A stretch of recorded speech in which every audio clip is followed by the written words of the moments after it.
Makeovers and Murder, Witches of Keyhole Lake, Book 8, Witches of Keyhole Lake Mysteries. Written by Tegan Maher. Narrated by Harley Rambat. Chapter 1.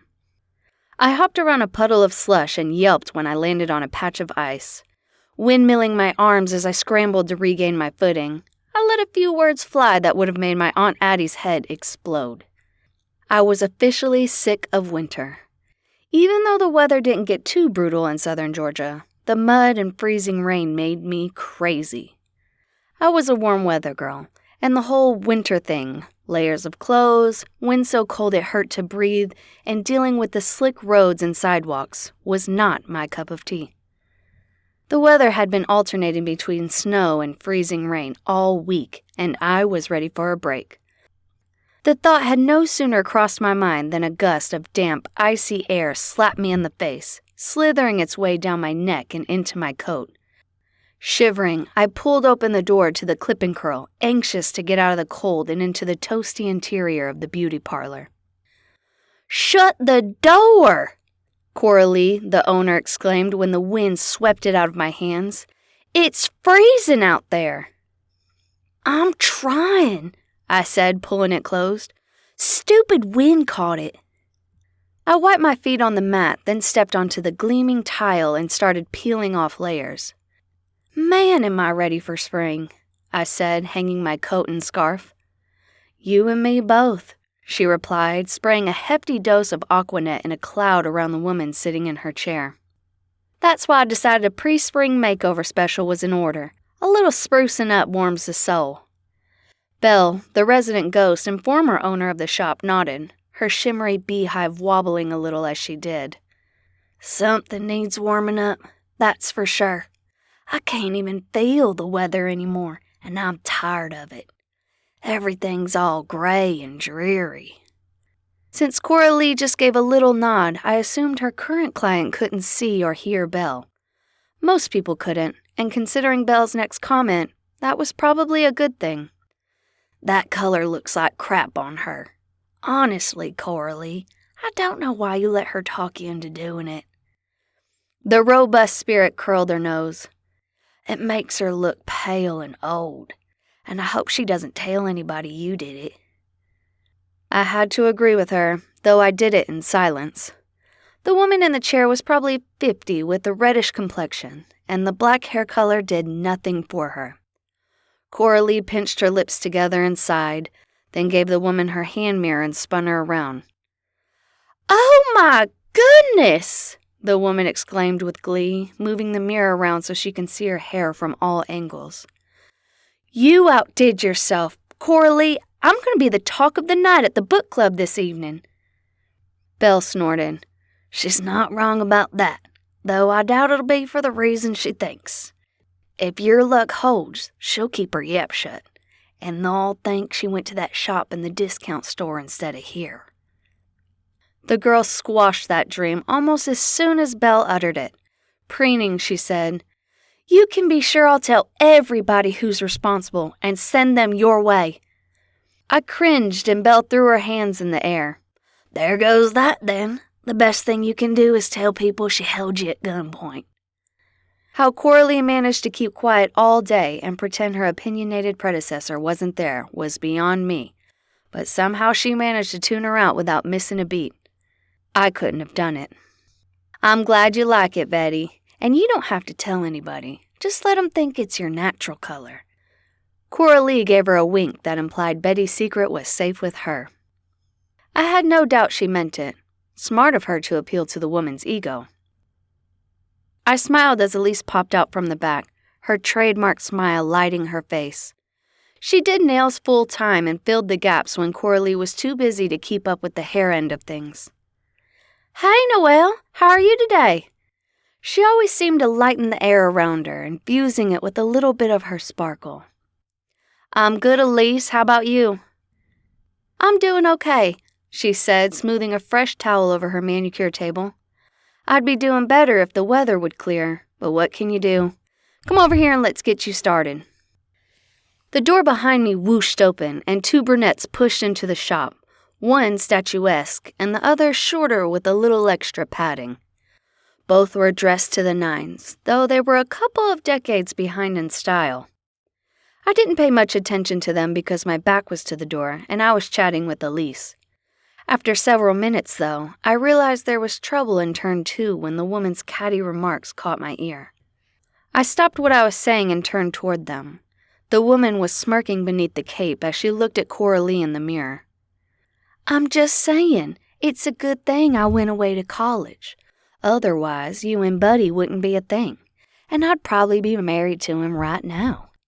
Of course, I can't blame him for settling for you. Keyhole Lake's tiny, so it's not like he had many options, and you do okay for yourself. Plus, not that he's not a nice-looking man, but I dodged a bullet there. Trailer park chic isn't my look. He's perfect for you, though." Buddy was Coralee's boyfriend of 15 years, and as far as I could tell, they were one of the happiest couples I knew.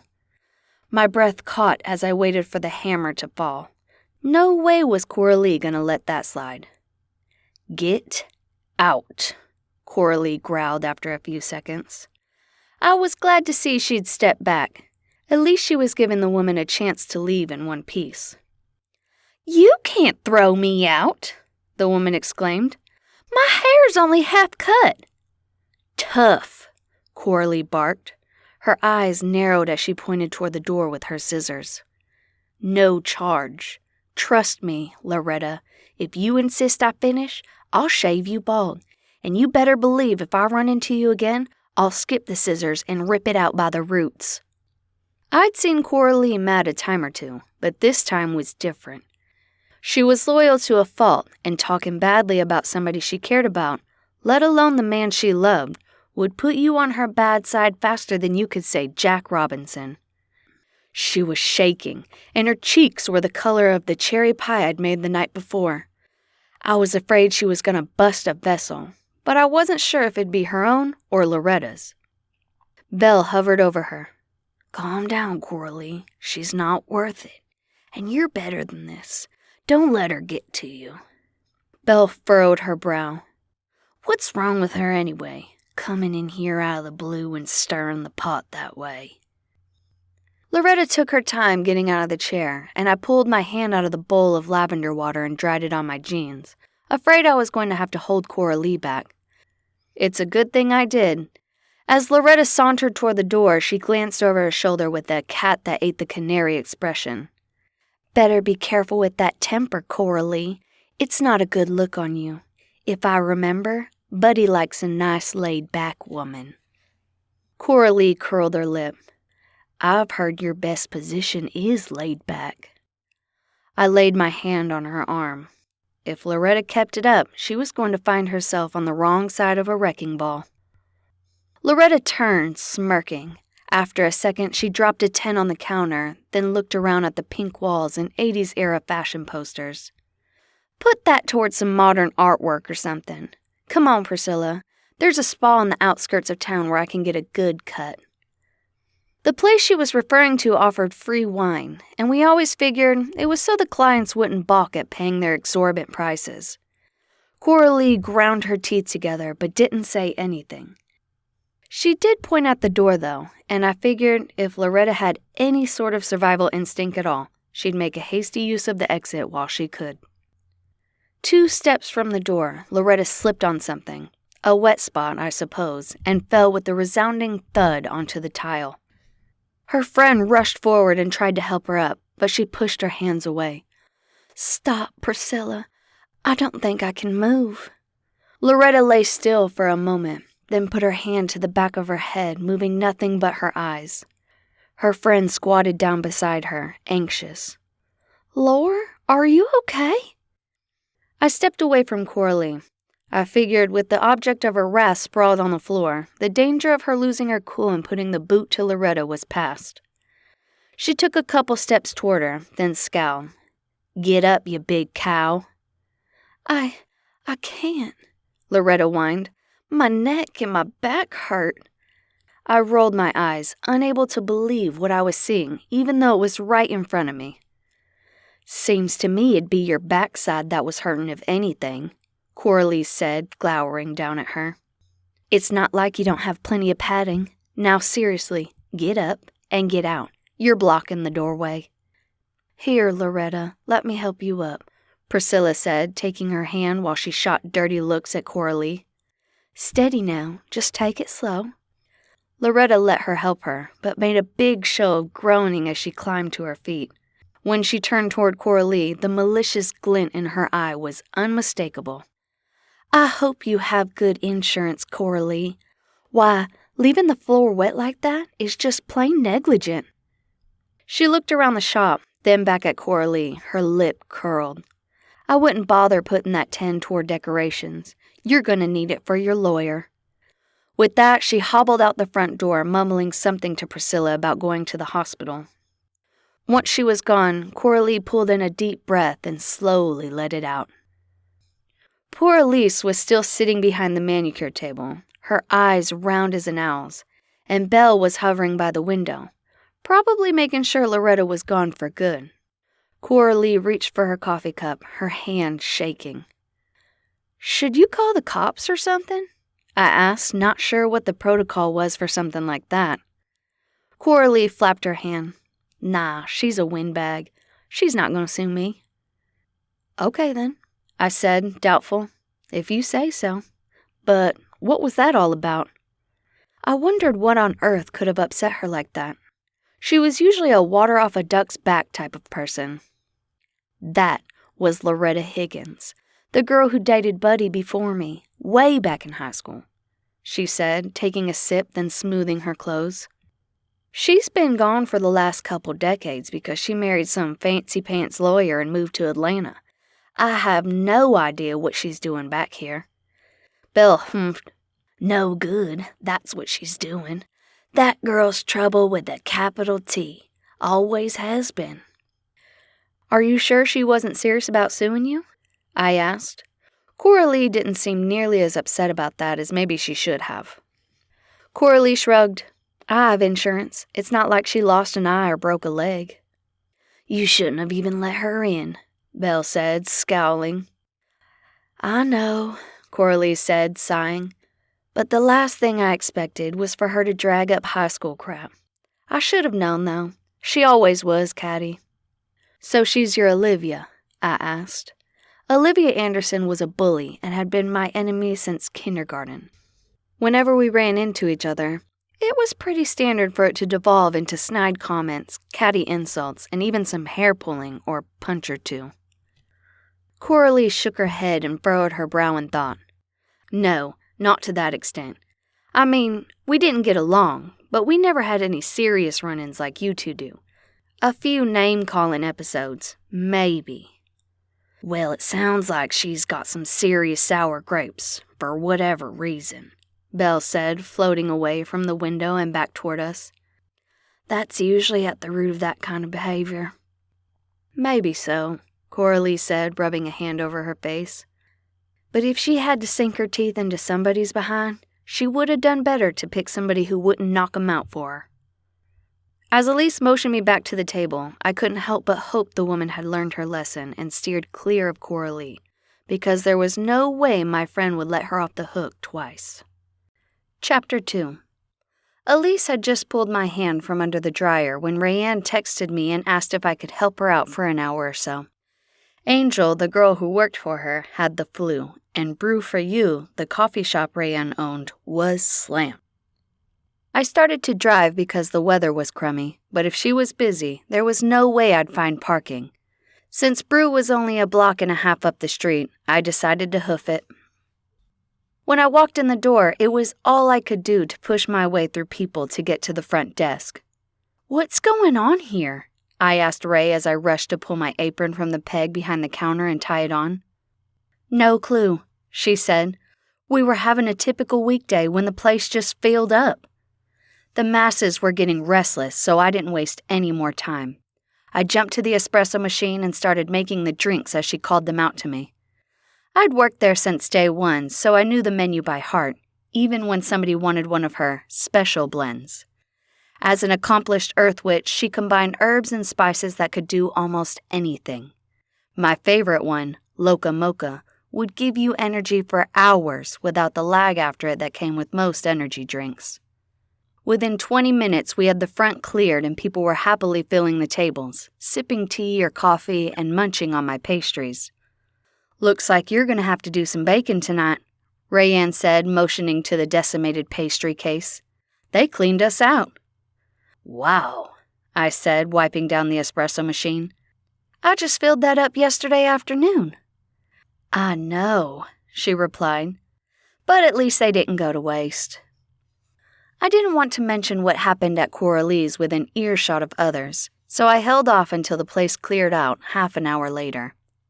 As soon as it did, though, I spilled. If something happened and she heard it somewhere else first, she'd have killed me. Plus, I was worried about Coralee. "Man," Rayanne said after I was finished, "what was that chick thinking?" "I don't know her, but I do know Coralee, and being at the top of her list is not a place I'd want to be." "Me either," I replied, thinking back to the scene. "But it's almost like she went there just to push Coralee's buttons. Why now, though?" Ray shrugged.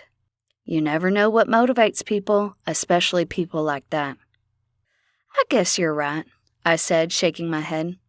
"If she has any sense at all, she'll steer clear and the whole thing will blow over." Ray lifted a shoulder. "And if she doesn't, I'm sure Coralee will be happy to put her in her place." We finished and I hung around for another 30 minutes just to make sure the rush was over before I hoofed it back to Reimagined, my upcycle shop. I had some work to do, and it would be a good way to work off the tension. For me, sanding, painting, and finding new ways to use old stuff was almost as therapeutic as baking. Even though I was primarily a kitchen witch, I often found my magic bleeding through into any project I put my heart into. As soon as I unlocked my door, Errol, the former owner of my building, floated through the wall that stood between the clip and curl and Reimagined. "Did you see it?"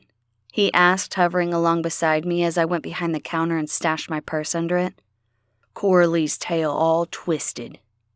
"Still?" I asked. "She was pretty much over it when I left an hour ago. Did something else happen?"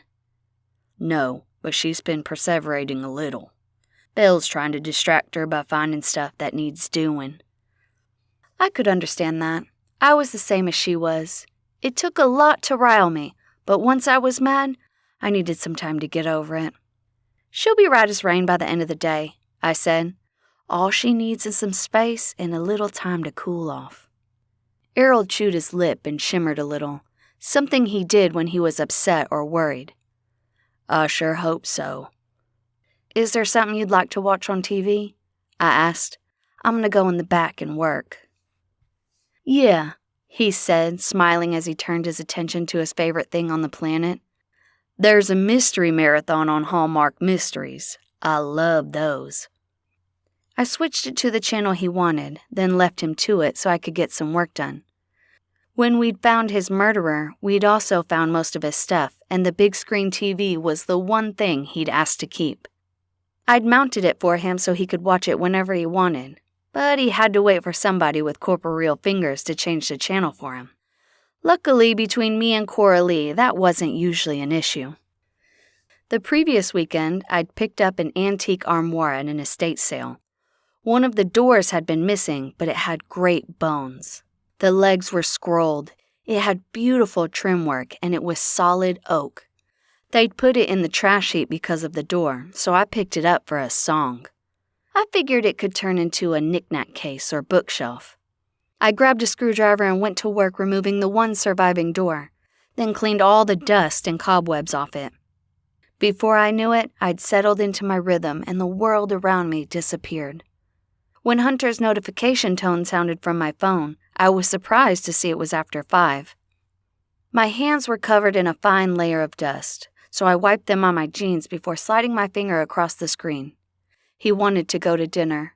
Smiling, I told him to pick me up. It was my roommate Gabby's night to feed the horses, so I had the whole evening free. While I waited for him to get there, I cleaned the area, hung up my smock, and washed my hands. When the bell above my door tinkled, I was ready. "Hey!" my own personal hunk of handsome said, smiling as he walked toward me. He leaned down and gave me a quick kiss, then greeted Errol. "Hey, Hunter," Errol replied. "Do you all mind changing the channel for me before you go? There's an Avengers marathon on, and I just love them." I rolled my eyes. "You love Chris Hemsworth is what you love." He arched a brow at me. "Like you don't go all gooey when you see him too." Hunter elbowed me. "Do I need to worry about Thor?" Errol snorted. "As if. I mean, Noelle's cute and all, but let's be realistic here." Yeah, because it was perfectly realistic debating my odds of catching the eye of a fictional superhero. "It could be a thing," I scoffed. "Honey, not in that outfit," he said, waving a hand up and down toward my outfit, brow raised. "Well, excuse me," I said. "Let me rush right out and buy a leather superhero outfit. Maybe that'll catch his eye." "I'd be okay with that," Hunter said, waggling his brows at me. I rolled my eyes again. I was going to need surgical intervention if this conversation became any more absurd.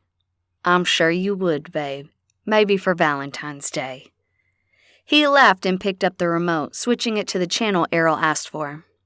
"I have to grab my phone charger out the truck," I said. "Would you give Norm and Sammy some crackers and make sure they have water?" Norm had been Errol's pet rat when he was alive, and I'd adopted him by default. He met Sammy, a nice girl rat, and brought her home. I figured they were good company for Errol. "Sure thing," he replied as I pulled on my coat and headed to the back door. I always parked in the alley to reserve street spaces for customers. I frowned when the cold smacked me in the face. It had probably dropped 10 degrees since the sun had gone down, and the watery light seeping from the lone streetlight by the dumpster didn't do much to push back the darkness. Coralee made a point to have her trash out before it got dark because the light wasn't bright enough to scare off the shadows. I looked up and down the alley to make sure I was alone, then summoned a small light orb. The alley was a fitting setting for any horror movie. The asphalt was cracked and hooved up, which made walking on it treacherous enough in broad daylight, and the dumpster squatted under the light, the black void of the opening a haven for rats, roaches, and other creepy crawlies. The last thing I wanted to do was go ass over tea kettle on ice walking through the dark, especially when I didn't have to. It only took me a second to unlock my truck and pull my charger out of the port. I was halfway back to the shop door when something banged and yowled to my left, then bumped me on the leg on its way past me. I let out an involuntary squeal of surprise before I realized it was just an alley cat. When I whipped around to look, I lost my footing and found myself doing the wintertime windmill again in an attempt to stay vertical. Hunter must have heard the ruckus because he rushed out the door, whipping his head left and right looking for the threat. I grabbed onto him to keep from busting my butt. "What happened?" he asked, scanning the area for threats to hide or hair. "Nothing," I said. "A stupid cat scared the crap out of me." "Oh," he said, breathing a sigh of relief. "I thought from the sound of things—" He stopped, looking in the direction of the light post. I followed his gaze. What appeared to be a pair of feet encased in high-heeled black boots stuck out from behind the dumpster. "Coralee?" I called as I rushed over. I was afraid she'd brought the trash out when she'd closed and fallen on ice. Hunter grabbed the arm of my coat but didn't pull, probably because he didn't want to make me fall. The pressure didn't stop me, but I did glance over at him. "Be careful," he said. "You don't know who it is." He was right, of course, but it didn't really matter. We needed to rouse her. Anybody lying out in sub-20s temperatures would freeze to death, so we needed to get her out of the weather. Besides, it wasn't like we had a huge homeless population, and the few we did have weren't criminals. Once we were within a few feet, Hunter did stop me. "Let me," he said, and for once I was glad to listen to him. The body was way too long to be Coralee, but whoever it was hadn't responded when we'd answered.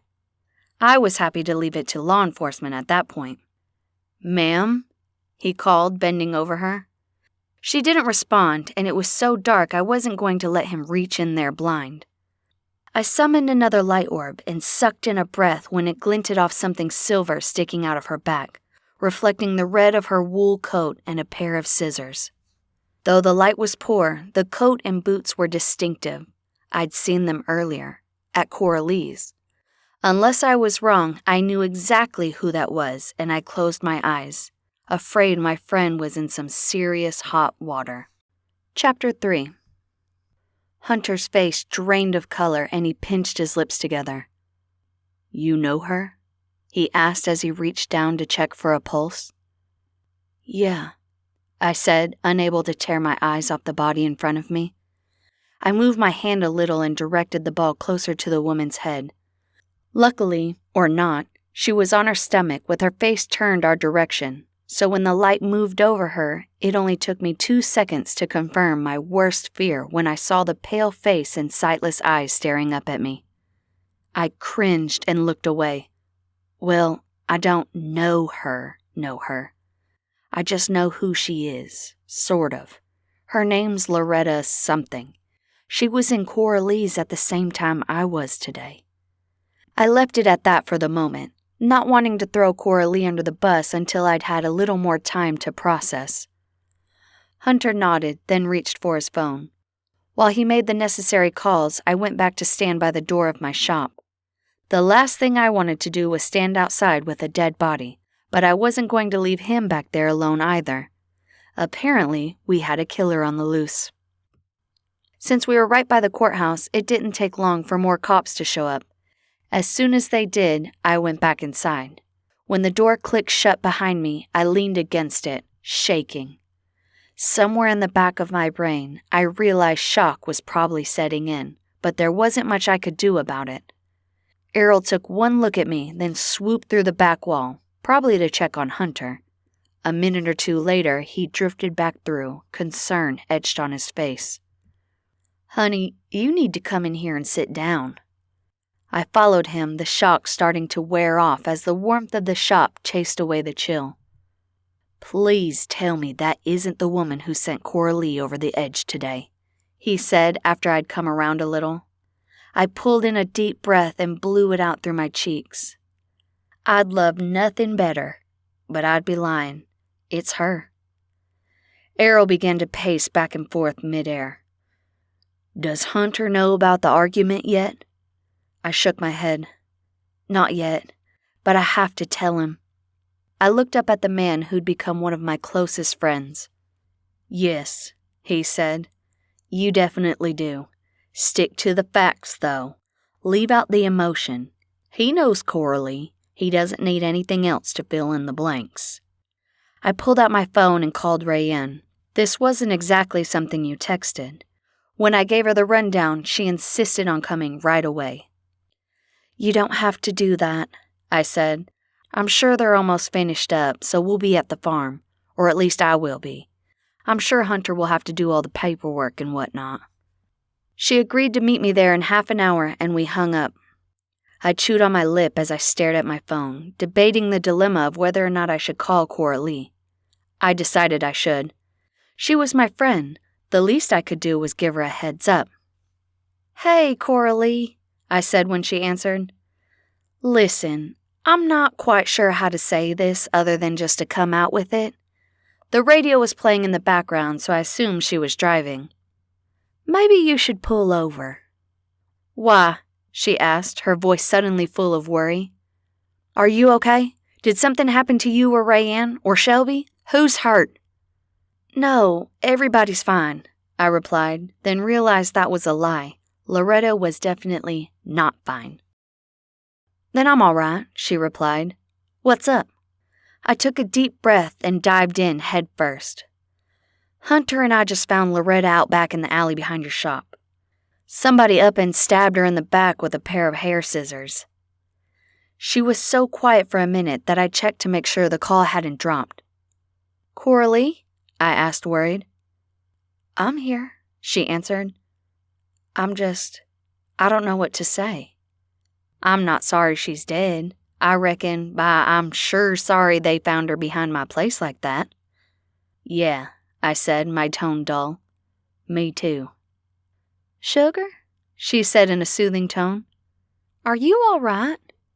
Just like her to worry about me when she had to realize the implications to her. "I guess as all right as I can be." I replied. You have to tell Hunter about the squabble in the salon today. You know that, right? That shocked me, but when I thought about it for a second, it was quintessential Coralee. Despite being a bit of a spitfire, she was a stickler for doing the right thing. Are you sure you won't be mad at me? I asked, more for the reassurance than anything. I didn't want her to think I sold her out, though there was no doubt in my mind I was going to tell him. I wanted her to be okay with it. It's not even a question, she said, her tone firm.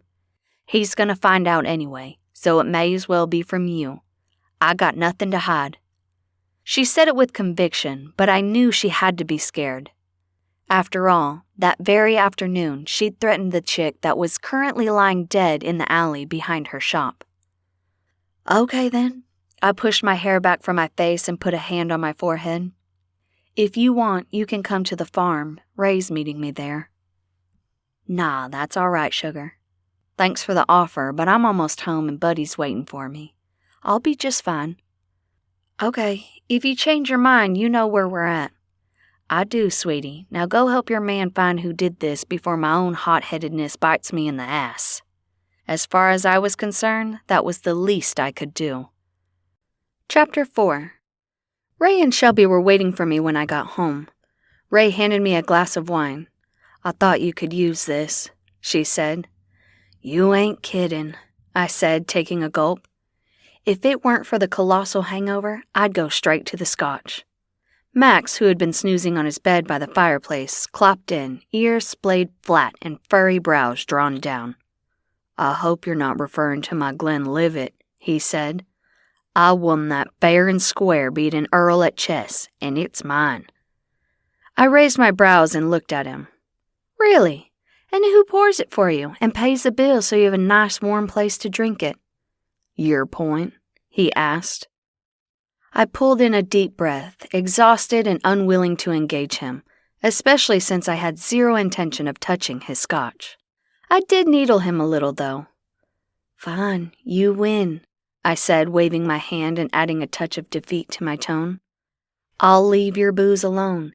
After all, I only just found some dead chick with scissors sticking out of her back in the alley behind the shop. Why would I possibly need a stiff shot? He looked at me, appraising.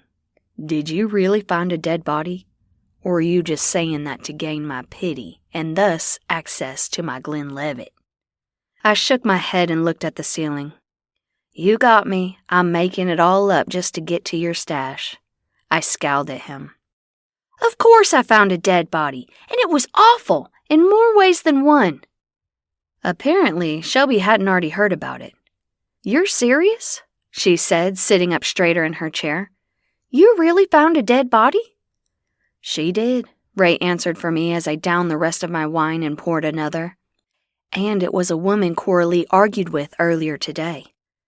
Shelby glanced back and forth between us, then dropped her shoulders as the implications set in. That's so not good. Tell me about it, I said. And the problem is that she came to the parlor specifically to poke at Coralee, or I think she did, and Coralee threw her out and told her she'd better not run into her again, or else. So who's to say she didn't come back again? That's what any cop who doesn't know Coralee directly is going to ask. Okay, Shelby said. Was anybody else in the shop to witness it, or was it just her? I hadn't thought about Loretta's friend until that moment. When I did, it was like somebody dumped ice water over me. She had a friend with her. I didn't know her, but Loretta called her Priscilla. Lovely, Rayanne said. So basically, it's going to be her word against yours, and even though there are 3 of you, they'll say you and Elise are covering for her if this Priscilla lies and makes it worse. Oh, I said. The truth is bad enough. Other than killing her outright, Coralee couldn't have set her up for the fall any better than she did. I had to hold her back. Plus, then the chick fell and told Coralee she was going to sue her to kingdom come. Max had ambled over to the table to listen. This conundrum is absurd to me. In my day, things were much simpler. The woman came into Coralee's shop and picked a fight for no reason. Coralee would have been within her rights to kill her on the spot. They would have simply thrown some dirt over the blood, dragged the body outside, and gone about their business. I wasn't even sure how to respond to that, so I just got up and poured an inch of Glenlivet into his bowl. At least he was commiserating in his own way rather than playing devil's advocate like he usually did. I noticed a pile of papers lying on the table, and the top one was a University of Georgia pamphlet. "Checking out colleges?" I asked her as I sat down. "Yeah," she replied, pulling the pile to her and shuffling through them. "Cody and I have both been exploring our options. Emma, too. She'd wanted to go to veterinary school for as long as I could remember, and I'd always assumed she'd go to UGA. When she pulled out pamphlets for a few other schools, one as far away as Colorado, I was surprised, and not in a good way. It was hard enough thinking about her being just a couple of hours away. I couldn't imagine not being able to see her on weekends, anytime she wanted to come home or I wanted to go see her. Colorado State? The University of Florida? I tried to keep my voice neutral because it was her future, not mine, and I didn't want to guilt her into doing anything she didn't want to, even if it meant I wouldn't get to see her as often as I wanted. "I didn't know you were interested in moving away." She sighed and made a point of studying the flyers in front of her. "I'm not, but with the way I acted after Addie died, my grades slipped. I'm not sure I'm going to be accepted to UGA, so I figured I'd better have a backup plan." "What about Cody?" Leanne asked. Shelby'd been dating him for over a year. Even though they were young, they were one of those rare couples that just seemed to fit together exactly right. It helped that he was an A student and as honest and good to Shelby as could be. As a matter of fact, he was the one who helped pull her off the path of self-destruction she'd set for herself during the dark period when she'd been trying to process Addie's death. "We're applying to all of them together," she replied, still not looking up. "But his heart's set on UGA because he wants to be able to come home on short notice if Will needs him." She heaved a sigh. "I don't know what I'll do if I'm not accepted and he is. It doesn't seem fair to ask him to give that up or move so far away from Will just because I was a screw-up." "Oh, honey," I said, my heart going out to her. "All you can do is apply. That was only a semester, and you've managed to get straight A's since then. I think you should hold off on worrying and cross that bridge when and if you come to it." "That's what Addie said when she found out I was being all down about," she replied, tipping the corner of her mouth up in a half-smile. Actually, she quoted Scarlett O'Hara and reminded me that tomorrow's another day. I'm not entirely sure the quote fits quite right, but I got the gist. "Speaking of Addie," I said, looking around. "Where is she? I haven't heard a peep from her all day." "She was here earlier," Shelby replied. "She ran off in a hurry a little bit ago." "She probably got a ghostly call from Belle," Ray said. "Unless I miss my guess, her knickers are all a twist over this whole murder thing. She grumbles and nags, but Coralee's like a daughter to her." "That's probably it." I turned to Shelby. "Is Will having any luck finding an office assistant?" Before his wife had tried to kill the three of us a year or so before, she'd been the one to do all the admin stuff for Will's veterinary business. Since then, a wonderful lady named Irva had been doing it. But she and her husband had just retired to Florida, and Will had been trying to run it all by himself. Shelby and Cody helped out as much as they could, but since they were in school, they didn't have a whole lot of time other than on the weekends. Even then, they mostly helped with the actual doctoring part rather than the paperwork end of things. The poor guy rarely had a day off. Shelby raised her brows and shook her head. "We thought we found a good one. She looked great on paper, but man, all the lights are on, but nobody's home." I couldn't help but laugh. "She can't be that bad. How long's she been there?" "Only a couple weeks, but I'm serious. I don't know how she ties her own shoes in the morning," she said. "Well, maybe she'll settle in and get the hang of it," Ray said. Shelby tilted her head sideways and crinkled her nose. "Trust me, that's not going to be the case. We got an order of cat food in the other day, and she asked us if she needed to organize it by color or size. Then later in the day, she freaked out when she saw Ralphie Simpson's pet rat. The poor thing had a cold, and she asked if she should call animal control or if we were just going to squish it with a shoe. She thought he trapped it or something." I rubbed my hand over my mouth, trying not to laugh. "You're making that up." She held her hand up. "Right hand to God, I'm not." Is she at least good at the admin part of it? Ray asked. Maybe he could just use her for that rather than having her deal with the patients and deliveries. Shelby lifted a shoulder. I don't know, but if she wanted to organize the cat food by size or color, I can only imagine what she'd do to the filing system. I worry because if we can't find him somebody and have her or him trained well by the time we leave for college, I don't know what he'll do. Cody and I have been handling the deliveries and cleaning the kennels for him in the evenings. If he has to take on all that, on top of being the only large animal vet around here, he's going to work himself to death. I got up and took my wine glass to the sink, then laid a hand on her shoulder. Just take it one day at a time, sister. Things have a way of shaking out the way they're supposed to. Even though I wholeheartedly believed that, I found myself with a whole host of new things to worry about. Chapter 5. Considering the rush we'd had at Brew that day, I had to do some baking. I figured I should probably make some extra since we had no idea where all the people had come from. Sometimes we got hit like that as a fluke, especially when it was cold. But our one and only hotel also had the largest banquet and conference hall in a 40-mile radius. It wasn't uncommon for larger companies to host annual training events and award ceremonies there. It took me a little longer than usual to get in the zone, but I eventually did. I loved that part of it because my mind was free to drift. If I had a problem that needed solving, the solution often came to me while my brain was disconnected like that. That was also the time when my magic poured into the doughs and batters, giving the pastries that extra something that kept people coming back for more. As I suspected, Hunter didn't finish up with the paperwork until late and decided to go home rather than come over. I was slipping the last batch of banana nut muffins in the oven when somebody knocked on the door. We lived far enough out that we didn't get random salespeople, so the door was usually open as long as somebody was up. Since it was after midnight and there was a murderer on the loose, I'd locked it. When I peeked out the window, I was surprised to see Camille standing there, a worried frown creasing her forehead. I swung it open. "Hey, girl, come on in," I said, stepping back so she could pass. "You're out and about late." She knew I was a night owl, a leftover habit from my days of working the evening shift at Bobby Sue's, so it wasn't uncommon for her to stop by late if she had something on her mind. We hadn't started off on the right foot, but over the last year or so, we'd built a friendship. "I know," she said, stepping in and kicking off her boots. "I just finished with an emergency meeting at the council." Camille was the head of the Magical Oversight Committee for the Regional Witches' Council, so it was her responsibility to deal with people that had problems controlling their magic, or, rarely, witches who misused their abilities. The penalties were stiff for that. A witch could have her power stripped, depending on the infraction, and most people weren't willing to risk it. "Emergency meeting?" I asked as I led her into the kitchen. "What's so important that it merited a midnight get-together?"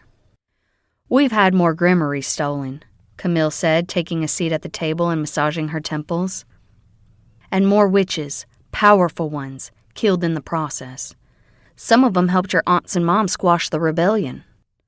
Way back when we were little, Addie, my Aunt Beth, and my mom had been the ones to suggest and help organize a local regional council because witches were sneaking in infractions with no repercussions. Also, if somebody had a concern, it often took months for the National Council to address it. It wasn't a decision they'd made lightly, and there was a fraction of witches who staged a rebellion in order to maintain their autonomy.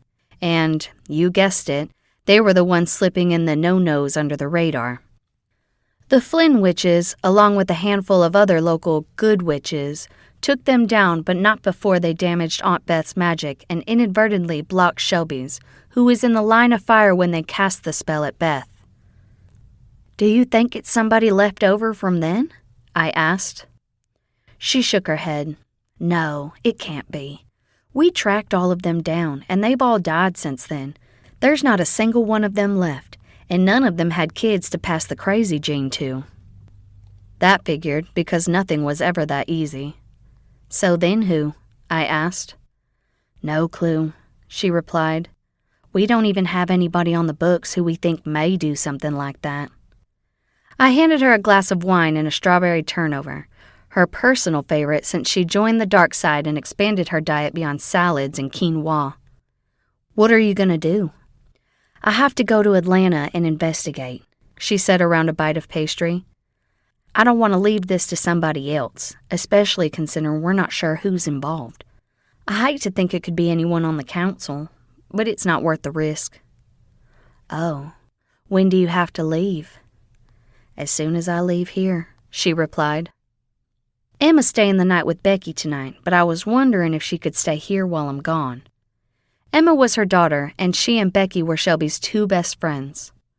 "Of course," I said. "Do you have any idea how long you'll be gone?" It wasn't unusual for Camille to ask us to look after Emma. Given her job, she worried about leaving her alone even though she was 17. And not to blow the Flynn's horn, but Leanne and I, along with Shelby since she'd gotten her powers unblocked, were the most powerful witches in the region. Emma was no slouch either, so she was about as safe with us as she could be anywhere. She was at the farm half the time anyway. "Until I catch 'em or run clear out of leads," she replied, catching a blob of strawberry filling before it landed in her lap. "Girl, these things are delicious but messy." I laughed. "So are salads, but they're not nearly as fun. Seriously though, do you have any leads at all?" She shook her head. "Nope, none, other than a faint magical signature left over from the spell she used to kill Mariah." "Mariah? Isn't she the one who developed the binding spell the council uses?" For a witch, having her magic bound was the worst punishment besides life in prison. The council only used it in the worst of cases because there was no turning back afterward. The spell was so complicated that it was impossible to break, and there was no counterspell for it. Yeah, and many of the other spells she had in that grimoire were almost as powerful. Most of them were defense spells, but in the wrong hands, they could do a lot of damage before we could break through them to take them down. I'd never really thought of defensive spells as being dark, but when she put it that way, I had to revise my thinking. A witch who didn't have such a great offense could be a force to be reckoned with if she knew the right defensive magic. Give it to a witch who had some mojo and was bent on doing harm. That was a recipe for disaster. I had a feeling Camille was going to need backup, but she knew more about the situation than I did, and likely had help going with her. Still, I worried. "If you need us, just pick up the phone. I'm no professional, but it sounds like this could get serious." She gave me a tired smile. "I'm hoping to nip it in the bud before it has a chance to get that far. Don't worry, though. If it gets to that point, I'll be the first one to sound the alarm. I haven't lived over a century by being reckless, especially in my line of work." She finished off her pastry and chased it with the last of her wine, then stood. "I'm beat, and you have to be too.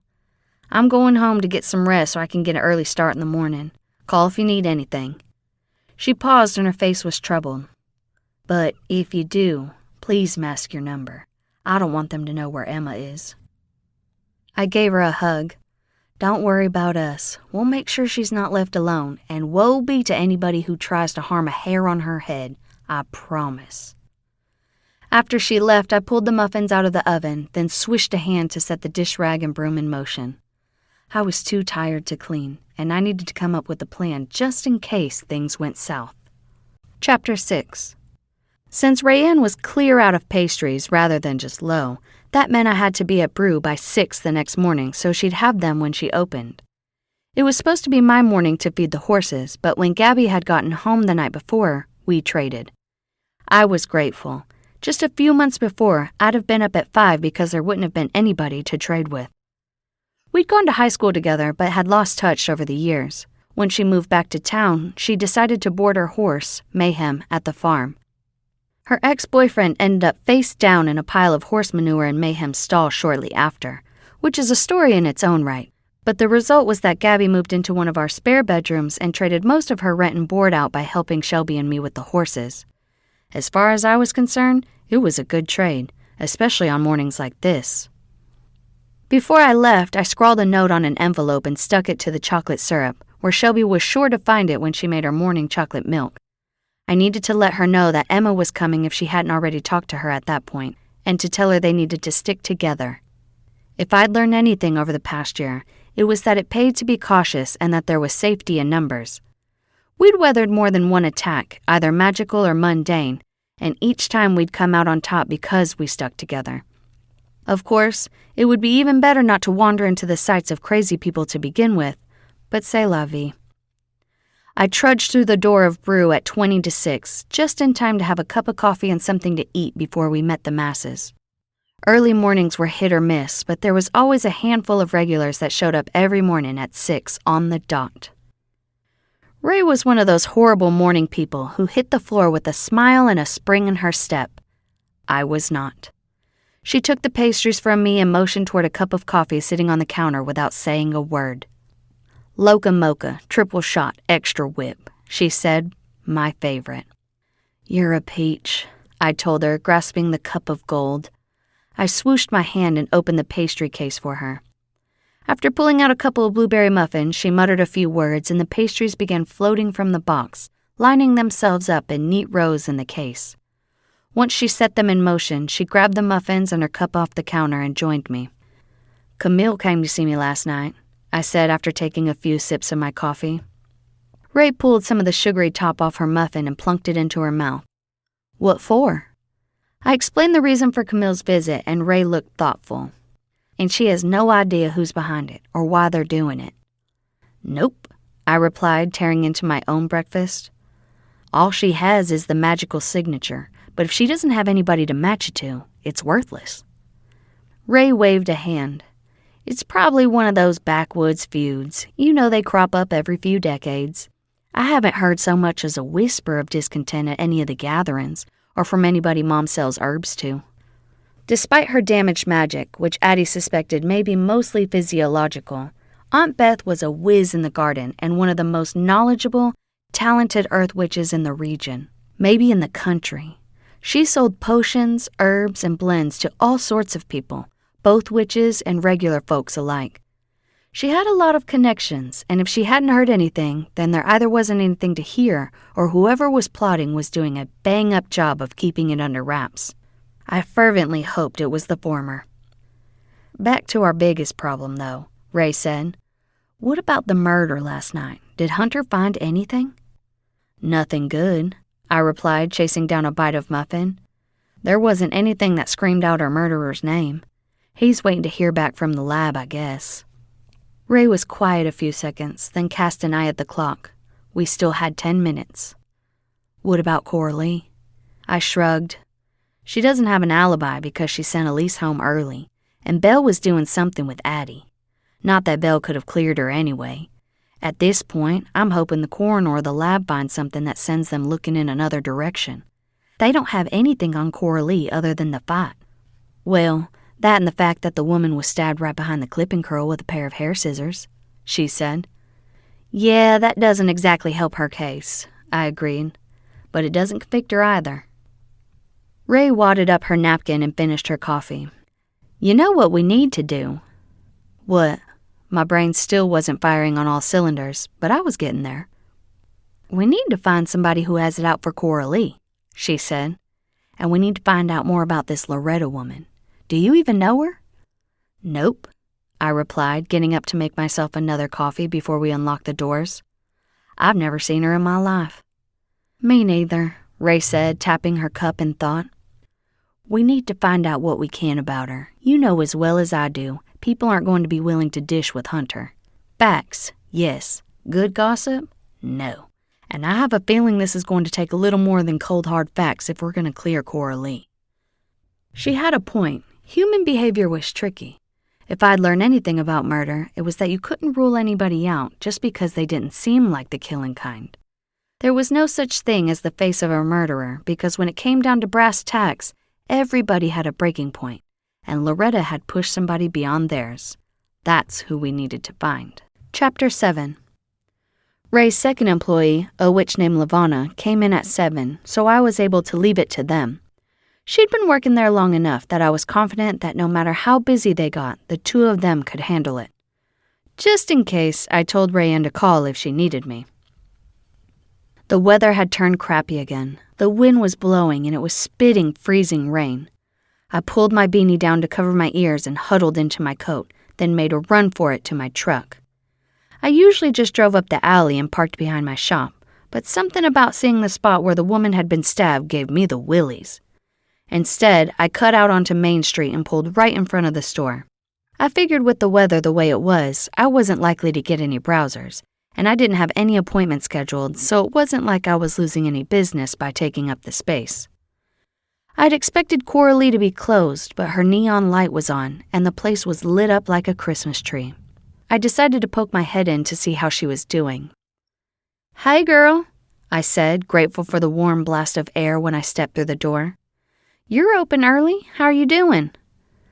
"Not bad," she said, looking over her readers at me. "I just figured I'd come in early and work on the books." She never did that on purpose, at least not until the end of the quarter. "Ah, couldn't sleep, huh?" She tossed her pencil down, leaned back in her swivel chair and sighed. "Not a wink. I mean, I couldn't stand Loretta, but she wasn't worth the effort it would have taken to kill her. If I was finally going to snap and kill somebody, I'd make sure it was worth wearing stripes for the rest of my life, and she wasn't."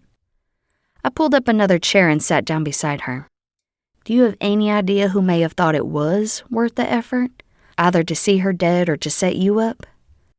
"I have no idea," she said. "The woman's lived in Atlanta for the last 20 years. I don't even know why she's here. Shoot, it took me a second to even recognize her." "Great, so we're exactly nowhere yet. What about before then? Maybe somebody else did recognize her and wasn't too happy to see her." "Obviously," she replied, her knee bouncing a little. "But damned if I know who. She was a jerk back in high school, but it's not like you stabbed somebody 20 years after they mean-girled you in front of your sophomore crush." True. If that were the case, I'd have killed Olivia Anderson and Katie Bell, two of my longtime enemies, a long time ago. I leaned back in my chair, hands behind my head. "So we're probably looking for something that happened more recently."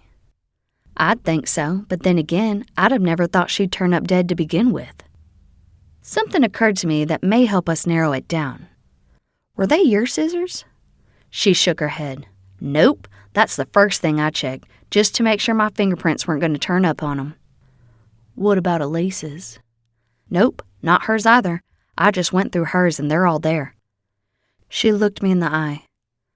"Noelle, what am I going to do if they end up arresting me? I've never been to jail, and I have the shop to look after. What'll happen to Belle and Elise if I'm not here?" She dropped her head in her hands. I rolled my chair closer to her and put my hand on her shoulder. "Hey, none of that. We're going to straighten everything out. Hunter's excellent at his job, and he knows you didn't do this. Don't you even worry about that." Sniffing, she hugged me. "Thanks, sugar. It's just scary. I mean, it could all go down the tubes, and there's nothing I could do about it." I hugged her back, feeling a little odd because usually she was the one doing the comforting. "I won't let that happen. I promise." She pushed back and stood up, squaring her shoulders. "That settled then. On to problems I can do something about, like Leela Kettering's hair. That girl's a hot mess. She's gone and dyed it purple and now wants her blonde back." Coralee heaved a put-upon sigh and shook her head. "The things people do." Indeed. I left her to prepare for her first appointment, hoping I could make good on my promise. The weight that had already been on my shoulders now felt 1,000 times heavier. Chapter 8. I no sooner made it to Reimagine than Errol dive-bombed me, asking 1,000 questions at once. "I heard Coralee's going to be arrested and go to prison. What are you going to do?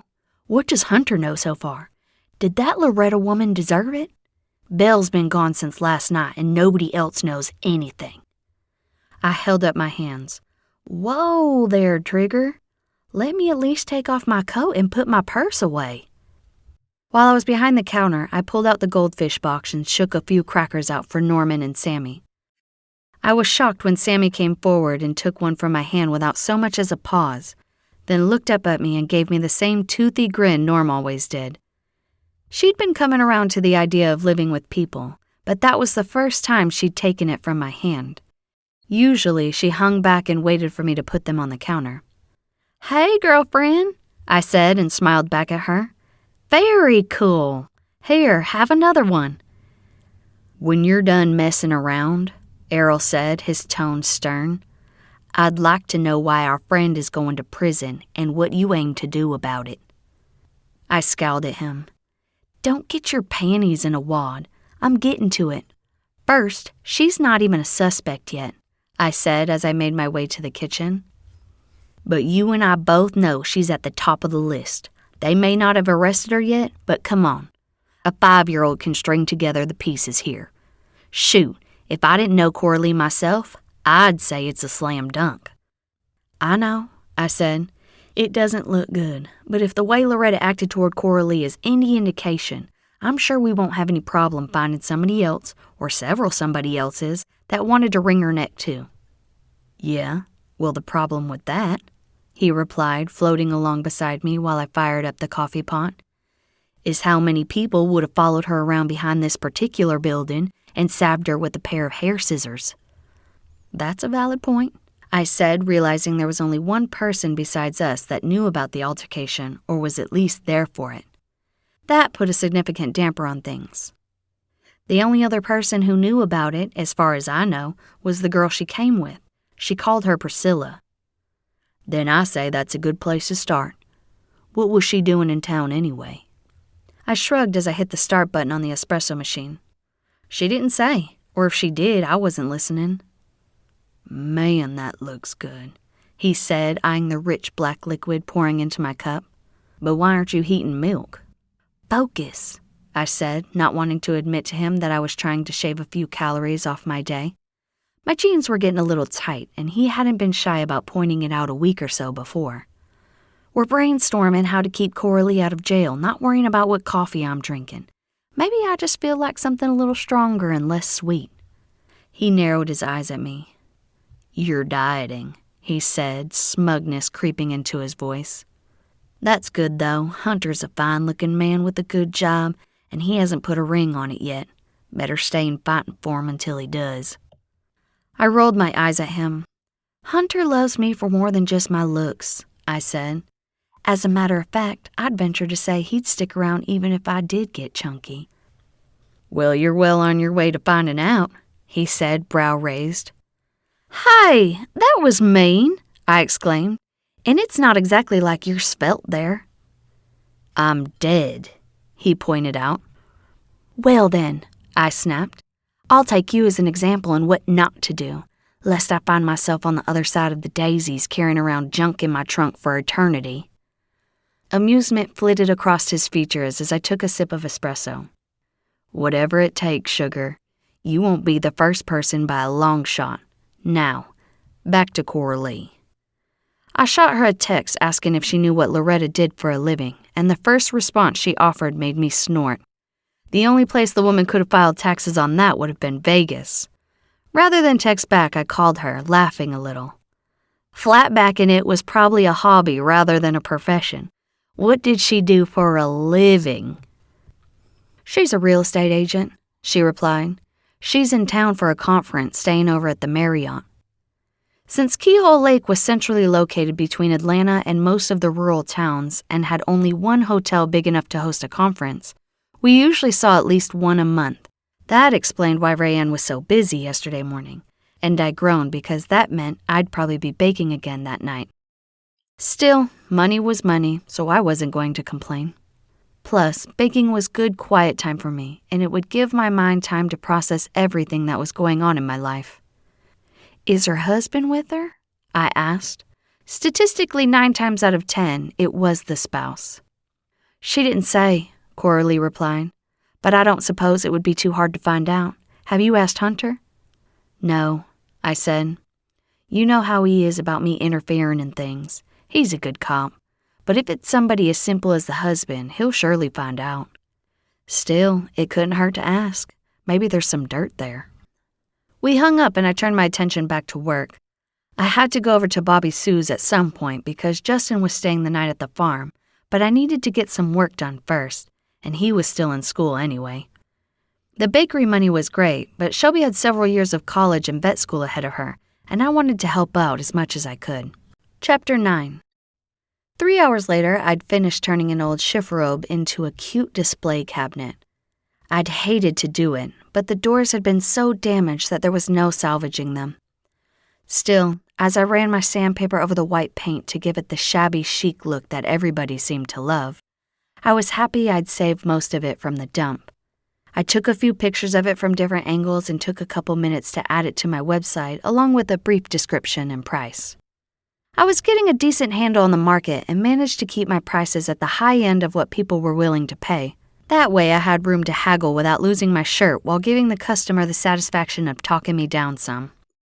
That was the biggest part of what I did, and I enjoyed it as much as they did. And then there were the times people just bought it without haggling. I considered that bonus money and stuck it back in the rainy day jar right off the bat. My stomach rumbled, reminding me it had been too long since the muffin at Brew for You. I set the channel to the Food Network, Errol's go-to daytime television, then gathered my purse. "Thanks, Noelle," he said. "But can you put it on the Hallmark Mystery Channel? There's a marathon on tonight." "Sure," I said. "But that's still several hours away. What about Bobby Flay and all those shows?" He never missed those. "Oh," he said with a wave of his hand. "I won't be here. We're organizing some movie nights since the weather's crappy, and I volunteered to schedule." "Really?" I said, grinning. "That's awesome. It'll be good for you to get out, and it's right up your alley." He'd spent the first year of his afterlife hiding in the very building we were standing in, since it had been his sandwich shop before I bought it. It took him several months to come out of his shell enough to start interacting with the rest of Keyhole's post-living community, even on a superficial basis, so this was a huge step for him. He blushed. "It's no big deal, really. I'm just looking up movie times and places, then organizing them into groups. Comedy seemed to be the most popular, then chick flicks." "How does that even work?" I asked. "It's not like you can post a list." "Actually," he said, "we can. Eleanor died clutching her legal pad and pencil, so she can write stuff down." "Oh," I said. "I had no idea it worked that way." He lifted a shoulder. "It doesn't all the time, a fact for which I think we can all be grateful if you think about some of the more embarrassing ways to die, but it does come in handy on occasion." "I can see where it would. Maybe I should start carrying some pastries and coffee with me everywhere I go, just so I have it handy if I feel the big one coming on." He rolled his eyes. "You mean to tell me that's what you choose to take into the afterlife with you?" "Maybe," I said. "After all, if I'm dead, I don't have to worry about my butt size, remember?" He scowled, and I enjoyed that I turned his words around on him. It happened so rarely that I took joy in it when it did. "Yeah," he replied after a beat, smirking. "But until then, you may just want to carry it rather than eat it." I huffed out a breath, so much for one-upping him. He grinned and lifted a shoulder as I pulled my coat snug around me and pushed out the door. "What can I say? It's a gift." Bobby Sue's was only a couple blocks up, but by the time I walked in the doors, my stomach was in full-on rebellion. The restaurant was empty since it was that dead time between lunch and dinner, and the smell of smoked meat and fried foods was sheer heaven. I followed my nose to the kitchen and grinned when I saw Justin, the 10-year-old they'd adopted after I'd rescued him from an abusive foster home, on a stool mixing up coleslaw in a giant plastic bin. "Hey, Brat, what's shaking?" I asked him. His face lit up when he saw me, and my heart warmed. Before I'd met him, I'd been unsure about whether or not I wanted kids, but he'd pushed me firmly over the line to yes, though I wasn't in any hurry. "Nothing," he replied.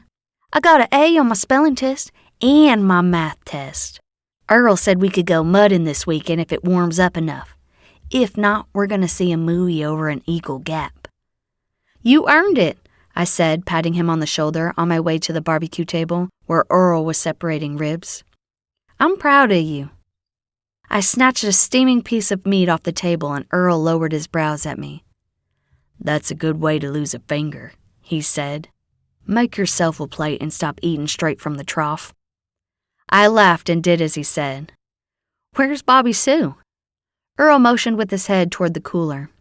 "Doing inventory. There's a convention at the hotel, and we didn't hear about it till they came in last night and cleaned us out. Yeah, they did the same at Brew for you, I said. I was up half the night baking. I assume it runs through the weekend? That's what Mandy at the front desk says, Bobby Sue said, wiping her hands on her apron as she popped out of the walk-in. She usually gives us a heads up, but she was off when they booked and missed it on the calendar. Beats being dead, I replied, squirting a glob of ketchup on my fries. Bobby Sue snorted. Yeah, but not if I don't have the food to feed 'em. Fair point. She grabbed an oven mitt and pulled a giant tray of golden cornbread from the oven. So where have you been? She asked, sliding a knife through the bread and plunking a nice corner piece down on my plate. I haven't talked to you in a few days except when you texted me about the murder. I know, I've been trying to get a little ahead at the shop, and Gabby's been working her tail off at the restaurant, so I've been trying to help out by feeding for her. Today's her first day off in 10 days. Will's had a string of calvings this week, so Shelby and Cody have been helping him. She nodded. It's that time of year. How's she doing? I haven't talked to her since her last shift here either. Shelby filled in at Bobby Sue's whenever Sarah Louise, the manager, needed a day off. Since she'd been practically raised in the place, she knew her way around and could do just about everything except cook. In theory, she could have done all of that but the meat, but Bobby Sue rarely needed her help for that. Has she decided on a school yet? Bobby asked, pulling a second pan of cornbread from the oven. I shook my head. Not yet. I explained the situation to her and she sighed. I was afraid that was going to be an issue back when she was running wild, but you had so much going on already that I didn't want to worry you. Suddenly, I didn't feel hungry and stirred a fry in my ketchup. She gave my shoulder a squeeze and waited for me to look up at her. Everything's gonna work out. You just wait and see. Even if she has to go away to school, it's not the end of the world. She'll be home for the holidays, and even then, I'm sure she'll get accepted to UGA for her undergrad. That's almost a guarantee, so you still have 4 years to worry about vet school. I know, I said. I'm just bummed. I'm not sure what I'll do without her at the farm every day. We've never been separated. Even when she was being a pain, I knew she was there and safe. You still have me, Justin said. I'm not a girl, but I'll help at the farm and keep you company. Oh, thanks, Brat. That means a lot. I smiled at him, then squared my shoulders. They were right, and it's not like I could do anything about it anyway.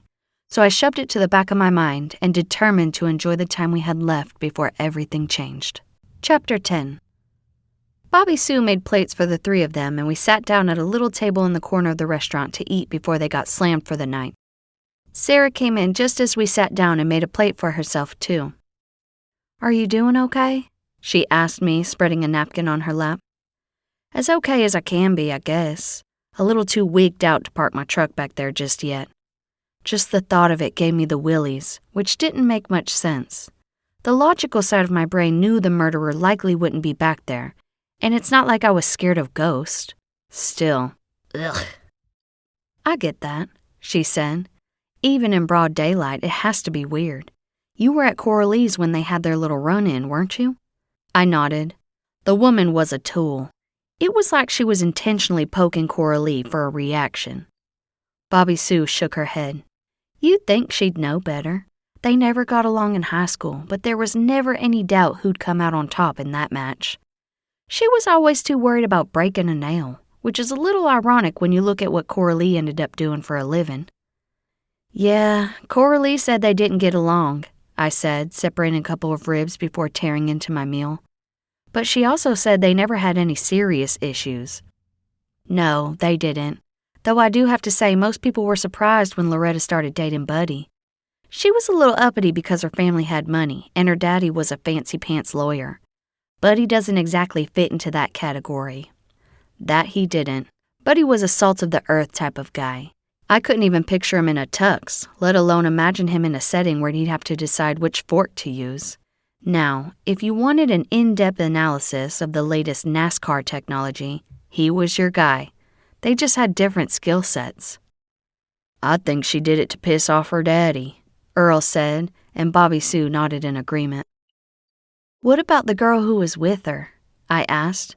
She's the only other person who saw what happened, so unless Loretta told other people, she may be the only person who saw the chance to kill her and pin it on Coralee. Nope, Bobby said. "Those two been thick as thieves since the 8th grade or so. Even moved to Athens together when they went to UGA. Ray and I had done the same thing, and Shelby and her merry little band were considering it too, so that wasn't necessarily weird. Kids did it all the time. And they even stayed together after college? Does Priscilla live in Atlanta too?" Bobby Sue shook her head. "No, she moved back here after college. She comes in here sometimes, but we don't talk much. I don't know if they stayed in contact or not." "They must have," Errol said. "They were together at the salon." He paused for a second, a thoughtful look on his face. "I never did understand why Priscilla started running with that crowd, though. She was so nice until she started running with Loretta. Grew up right down the road from me and was just the sweetest little thing you'd ever hope to meet. Sad, really, that such a good kid turned into such a snob." "So what did she bring to the table? In the beginning, I mean," I asked. "People like Loretta didn't cultivate friendships based on great personality. In my experience, mean girl cliques, whether in high school or in real life, were formed based on mutual benefit, not warm and fuzzies." "Her dad was the mayor," Errol said. "Priscilla always kept her nose clean till she started running with Loretta's crowd, but once she did, they started getting into trouble. He got them out with no more than slaps on the wrist if they even got that." He shook his head. "Daddy would have tanned my hide good if I'd pulled half the stunts those girls did." Sarah wiped a glob of barbecue sauce off her chin before it could fall on her shirt. "What did they do?" Bobby Sue lifted a shoulder. "Rich kid crap. Shoplifting lipstick, ditching school, stealing the keys to the mayor's car to go to the mall, that kind of stuff." I was with Errol. Addie was never big on punishments. She could shame with the best of them, so there was rarely a need, but she'd have beaten us within an inch of our lives for stealing her truck. On the flip side of that, though, she raised us better, so it wasn't an issue. "So basically, they had no consequences growing up, and that's why they're so entitled now," I said. "That and they were all spoiled rotten and never had to work for anything," Bobby Sue replied. "Yeah," I said. "If what I saw of her in the salon is anything to go by, Loretta hadn't changed much. It was weird the way she taunted Coralee, though. It was almost like Loretta was trying to get her to swing on her." Justin's brows raised, and I smothered a smile at the intense look on his cute little barbecue sauce-covered face. "She didn't have a lick of sense then. Coralee ain't nobody to mess with." I laughed and nudged him with my elbow. "No, she isn't. And wipe your face before I decide to hose you down. No way are you getting in my truck like that." He scrunched his nose at me. "I will when I finish. No need to do it halfway through. I'm just gonna get messy again." Logic I couldn't argue with. "So what's Priscilla been doing since she got back?" I asked. "I've never met her." "She and her husband are accountants, I think," Sarah said. "Her sister's kids go to preschool with Sean, and she's organized a couple events over there. She's been in here a few times, too. She seems okay." "What about Loretta's husband?" I asked, making a mental note to learn more about Priscilla. "I don't know nothing about him," Bobby Sue said, shaking her head. "She met him there, and as far as I know, nobody here's met him. She pretty much lit out of here after high school and never looked back." "What about her folks?" I asked. "Surely she came back to visit them at least." "I don't think so," Errol said. "Like I said, her daddy was a big-shot lawyer. He just used Keyhole as a place to get noticed. Big fish, small pond. Soon as she left for college, I'm pretty sure they pulled up stakes and went to Atlanta. Ain't no reason for her to come back here." Bobby Sue smiled a little. "I know it ain't funny. Well, it sorta is. I don't like her no more dead than I did when she was alive. But she used to tease us about how all us hillbillies were gonna shrivel up and die right here in the backwoods hole where we were born in. Looks like we have the last laugh on that one." She was right. That was a little funny, in a karmic sort of way. Chapter 11. A couple hours later, I was relaxing on the porch, bundled up with a glass of wine and a book, while Max and Justin played porch chess. It was cold, but the sun was shining for once, so it didn't feel so bad. Gabby's truck rumbled up the driveway, and I was a little surprised when she just sat inside for a minute or two before she got out. "Hey, girl," I said when she finally did. "I was wondering if I was going to have to come in and wake you up. You've been working crazy hours lately." She held up a finger to me as she crossed the porch and pulled the screen door open. "You have no idea. Give me 1 sec to grab a beer and change out of these fry-scented clothes, and I'll gladly share all the love in my heart right now." There was no missing the sarcasm in her tone, and I wondered what Zeke, the guy who owned the rundown diner she worked at, had done now. Lately, he'd gotten so obnoxious, I don't know how she didn't tell him where he could stick the place. She popped back out a couple minutes later wearing sweats and a hoodie, beer in hand. She plopped down beside me on the porch swing and heaved a sigh.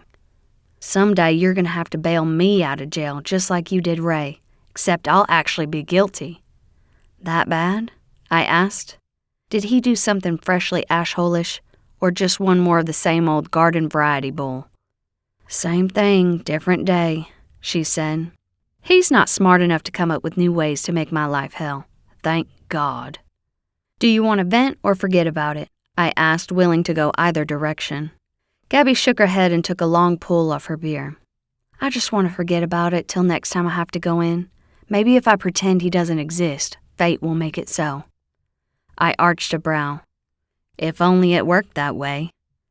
She laid her head back and closed her eyes, pulling in a deep breath and releasing it. "This feels so good," she said. We didn't talk for a few minutes, and the only sounds were Max and Justin squabbling a little over a move, and the occasional chicken ruckus. Even the horses were quiet, apparently content after supper and a long day in the sunshine.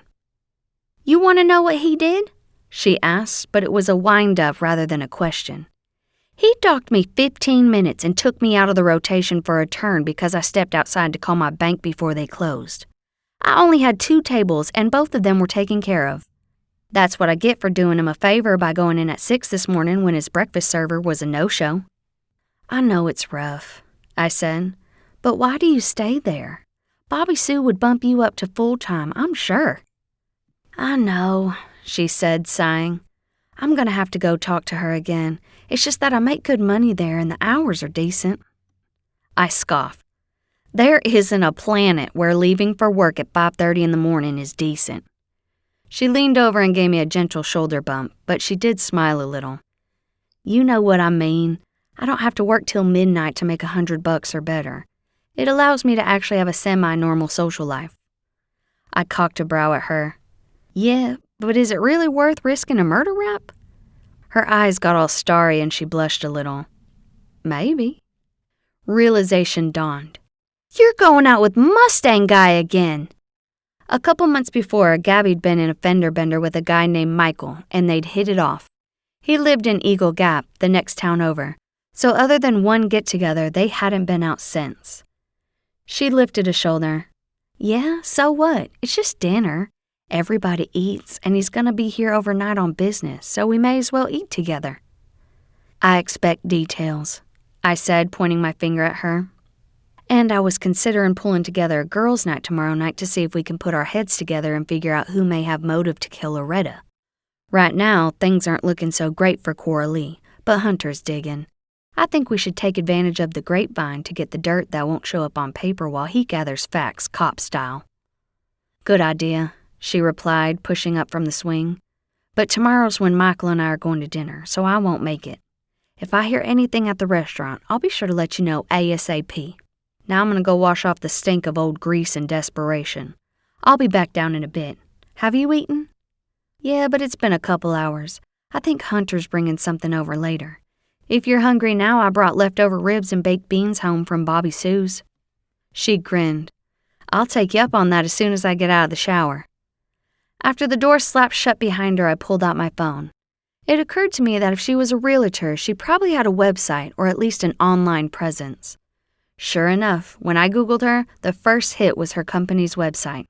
It listed her as a senior agent, and the properties she had listed were all high-end. The commissions had to be unreal, assuming she was actually making sales. I had to assume she was, though, or she wouldn't have made senior agent. I backed out of the page to return to the search results and scrolled through. The next few were of current listings, but the next to last one on the page was a newspaper article. Smelling dirt, I clicked and hit pay dirt. Prominent realtor wins lawsuit against local restaurant. I don't know why I was surprised, but I was. I scanned through the article, and by the end, I wasn't surprised she took a pair of scissors to the back. She'd grabbed the handle of a fajita skillet, then sued for actual and punitive damages. It seemed she'd won both, much to the chagrin of most of the locals. One older lady was quoted as saying, "If she was dumb enough to grab the handle of a sizzling iron skillet, she deserved to get burned. That's just common sense." I agreed, but apparently the jury did not. The next paragraph contained a quote from the owner, a Jenny Jacobs. "My server told her quite clearly the skillet was hot, and it was also plain as the nose on your face. This decision is catastrophic to me, and I'll likely be closing." I backed out of the article, a thrill running over me that told me I was on the right track. I scrolled through the results looking for more info, but there was none. Page 2 yielded another hit disgustingly familiar to the first. Another mom-and-pop business, this time a lawn and garden store in the next county over. There was a ladder leaning against a set of shelves, and she used it to get something off a shelf. She fell and hurt her neck. Since the ladder was out and had no sign instructing customers not to use it, she won again. It seemed she just spread love and sunshine everywhere she went. On a whim, I decided to do a search on Priscilla, too. Unlike her friend, she didn't have much of a presence. I found her Facebook as well as her business website. There were also a few mentions of charity events she participated in, but that was it. I wasn't surprised because she lived in Keyhole. Not much went on here. I closed my browser and rocked for a few minutes, mulling the information over. Threatening somebody's livelihood, or worse yet, attacking it directly, sounded like a solid motive for murder to me. Chapter 12. Hunter pulled up an hour or so later, and I couldn't wait to tell him what I'd found. He had a bucket of chicken in one hand and a bag of sides in the other. I opened the door for him. "Did you have any luck today finding anything out about Loretta, or who may have killed her?" I asked, taking the bucket from him. He sighed and shook his head as he set the bag down. "Not much. I talked to her co-workers, and they said she was a great seller and an even better hostess, which was a little weird. Of course, they all sounded snooty, too. I pulled the financials for the company, and for Loretta specifically, and she was making good money. The company brings in millions annually." Once his hands were empty, I put my arms around him and gave him a kiss, then rested my head on his shoulder, taking in the woodsy scent that was all his own. I really had struck gold, and I knew it. I pulled back. "I found something interesting, too. Though, now that you said she makes a ton of money, I'm not sure why she does it." I explained the lawsuits, and he frowned. "That is odd, though not surprising. As entitled as she is, I can see her being sue-happy, especially with an ambulance chaser for a husband." I forgot about that, and the picture snapped into focus. Had it been possible, my opinion of her would have sunk a little further. That makes more sense. I didn't look to see who her attorney was, but I bet dollars to donuts it was her husband. Nice little side income, the con artist. "Unfortunately," he said, shrugging, "frivolous lawsuits aren't against the law, so there's nothing to be done about it. But it does expand the possible suspect list a bit. I can have Peggy Sue look up her court records.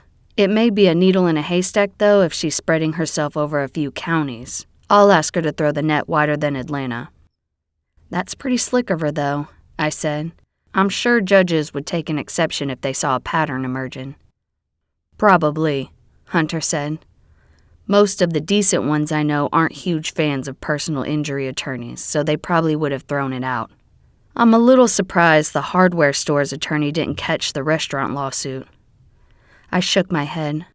"I'm not. They probably couldn't afford a great lawyer and ended up just another number on the hack's planner." "You're probably right," he said. "Still, I'll take a look at both defendants and see what I can turn up. If they don't have alibis, they go to the top of the list as far as I'm concerned." Reaching for a chicken leg, I breathed a sigh of relief that I'd stumbled onto that. At least Coralee was no longer the only one on the list, and that was a huge weight off my shoulders. I wasn't getting my hopes up too much until Hunter had a chance to check alibis, but at least I had some hope. I pulled out my phone and shot Coralee a text telling her what I'd found, and her reply was quick but short. "Thanks, No. I really appreciate it. Fingers crossed for no alibi." And toes, too, as far as I was concerned. Gabby came tromping down the steps a couple minutes later, right as I was opening a bottle of wine and setting out paper plates. "That smells amazing," she said, snatching a potato wedge from the container. "Since Zeke cut off our free meals, I haven't been eating there. I figure I'm there to make money, not spend it on overpriced salmonella sandwiches."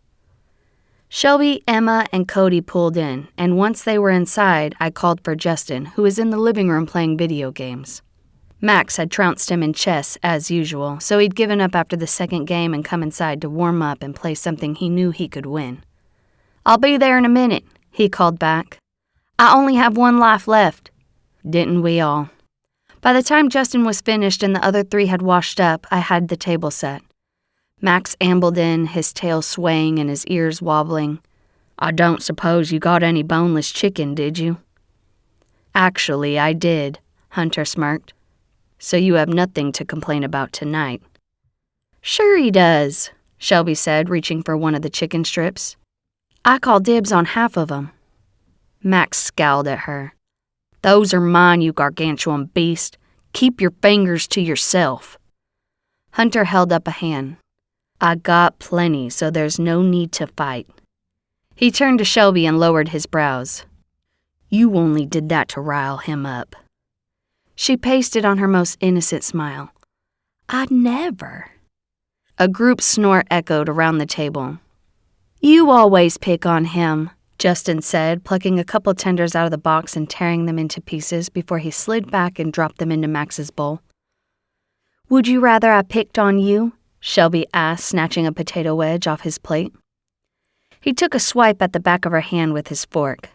"At least I can hold my own, and if you stick your hand over here again, I won't miss." Shelby grinned and grabbed another wedge off his plate before he had time to process, then ruffled his hair. "You're going to have to get faster than that, brat." The banter was lighthearted, and it made me a little sad. Our little tribe had a great dynamic, and the idea of her not being here made my heart hurt. I knew she'd be back, but that didn't change the fact that she wouldn't be here every night for supper. Our lives were about to change, and I didn't like it. Chapter 13. We played a game of Monopoly after supper, then put a movie on Netflix. I was happy when Cody, Shelby, and Emma joined us. Justin made popcorn, and we all gathered in the living room, cozy and toasty despite the fact that the weather had turned cold against the sunset. By the end, Justin was asleep and the rest of us were yawning. The kids had helped Will with the breech calf earlier, and that was both physically and mentally challenging, so they were drained. Cody wished us a good night and headed out, and Shelby stood yawning. "I'm beat," she said. "See you in the morning." She gave Hunter a quick hug. "Thanks for dinner." "No problem, kiddo," he said, giving her a brief one-armed hug back. "Glad you hung out with us afterward." Emma had fallen asleep, so Shelby shook her awake and told her to go to her room. I watched them go, and that little niggle of nostalgia washed over me again. "I'm really gonna miss her when she leaves," I said, and he scooted closer and scooped me into his lap. "You are still gonna get to see her plenty, but I know what you mean. It won't be the same coming here knowing she's not around. She's a good kid, and you've done a great job for the last couple years. You know that, right?" "I know, which makes it even harder. I don't know whether to feel like a parent or a sister." "You're both," he said, wrapping his arms around me and giving me a squeeze. "No reason to pick one. You have a wide range of traumatizing emotions to pick from." Addie popped in right then. "He's right, sweetie, but I can tell you from experience that you'll get through it. It was lonesome when you went away to college, even though I still had Calvin and Shelby here. You have your own brand of personality to bring to the house, and so does Shelby. There's no filling that hole, but you have a good crew around you to keep you busy, and she'll be back." I did believe that. Shelby was like me, a homebody. Bobby Sood mentioned that Loretta had made fun of them because they were going to stay in Keyhole, but I didn't see anything wrong with it, especially now that Hunter and the others on the force had worked so hard to clean it up. "I know," I said, flicking a wrist to shut the TV off, then pushing to my feet. "It'll work itself out, and I'm proud of her. She's had a rough row to hoe, but she bounced back and is in a great place. I don't think I was as grounded as she was when I was her age." Addie shook her head. "You weren't, but that's not necessarily a bad thing. Shelby's an old soul, and you're not. There's no change in that, and it's not better or worse. The two of you are just different. You've come into your own just fine, even if it did take you a little longer. That was odd to think about considering I was the older sister, but it made sense.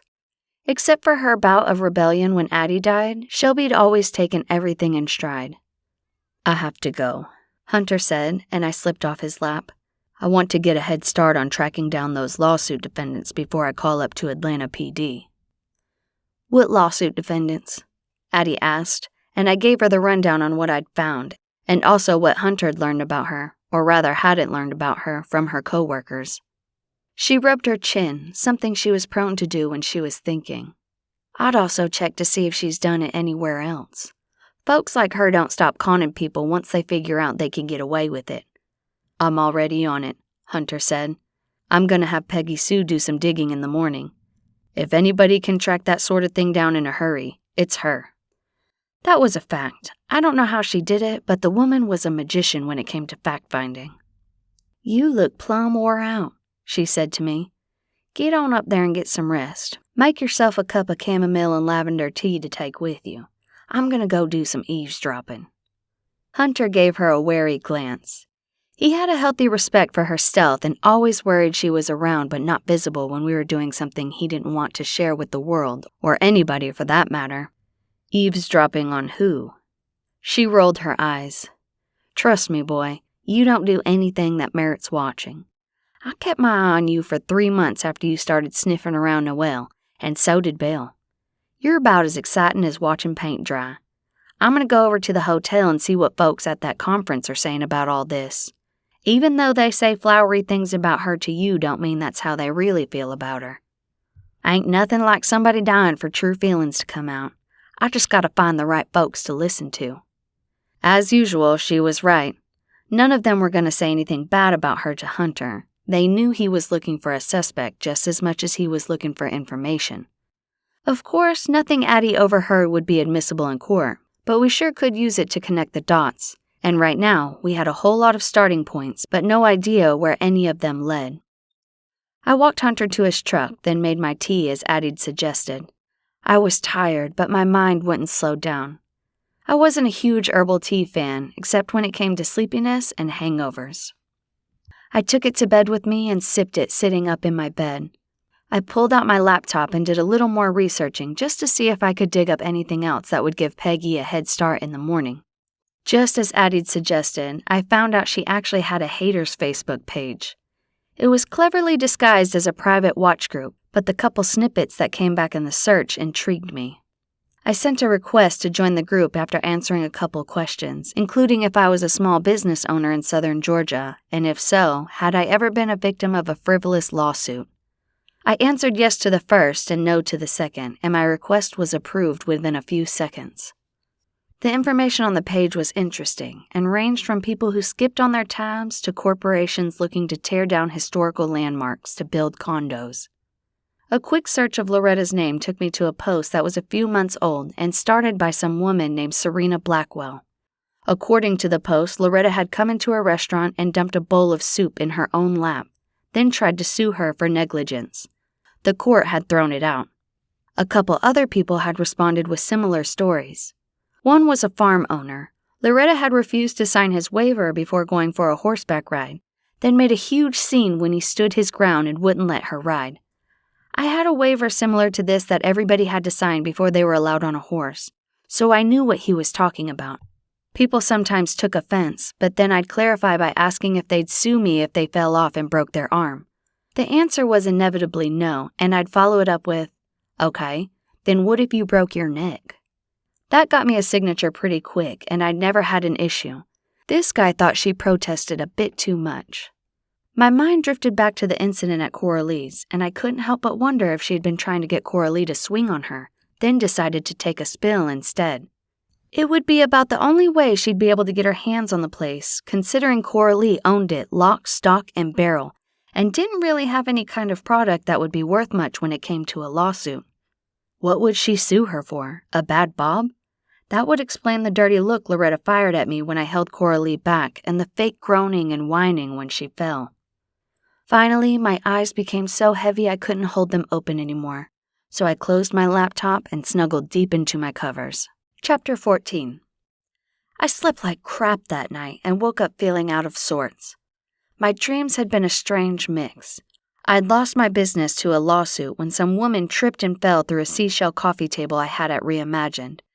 Then some kid was at the ranch with a friend and kept sliding out of the saddle and hitting his head no matter how many times I boosted him back on. I woke up at 2 to go to the bathroom, and when I fell back to sleep, my dream shifted from troubling to terrifying. Some woman, a witch, attacked Shelby on her first day at college, then time backed up, and the same woman was lurking around the farm. I'd catch glimpses of her out of the corner of my eye, but whenever I'd turn to face her, she'd be gone. The whole thing was laced with an air of danger and helplessness, a combination that pissed me off because I was one who faced everything head-on and had no respect for anyone who waited for me to turn my back. The woman's face seemed familiar, but as with most dreams, I couldn't place it.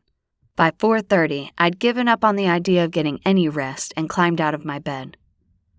It had turned cold overnight, and I kicked the furnace up a little as I shuffled past it on my way to the kitchen. I'd forgotten to ask Ray if she needed more pastries the night before, but figured since I was up, I might as well make a couple batches of staples: blueberry and mixed berry muffins, blueberry, strawberry, and apple turnovers, and cinnamon rolls. I made the dough for the cinnamon rolls first, since they'd need to proof for 45 minutes or so. I had a fancy kneading attachment for my mixer, but feeling the dough beneath my hands, getting into the rhythm of fold, press, turn, fold, press, turn. That was almost zen to me, and was about the only thing that calmed me when my worries ran deep. My magic began to flow into the dough, and it warmed, feeling almost alive under my hands. When it was ready, I rolled it out and brushed it with melted butter and sprinkled sugar and cinnamon over it. Once it was rolled and cut into slices, I slid them onto a baking sheet and set them on a warm shelf over the stove to rise. It had only been 20 minutes, but I was already feeling better. My coffee was kicking in, and I started to think about the dreams objectively. They were easily explained. I'd been researching lawsuits, and I was worried about Shelby going off to school. I didn't need a shrink to tell me that, but I couldn't shake off the worry about the woman. I felt like I should have recognized her, but now that I was awake, all I could remember of her appearance was blonde hair, a flowing white dress, and brown eyes that felt like they bored into my soul, and not in a good way. It was creepy. Still, the baking soothed me, and soon the remnants of the dreams had passed. It was Shelby's morning to feed, so when I pulled the rolls out of the oven, I started boxing up the muffins I had cooling on my baker's rack. I made myself a third cup of coffee and sat down at the table with my laptop.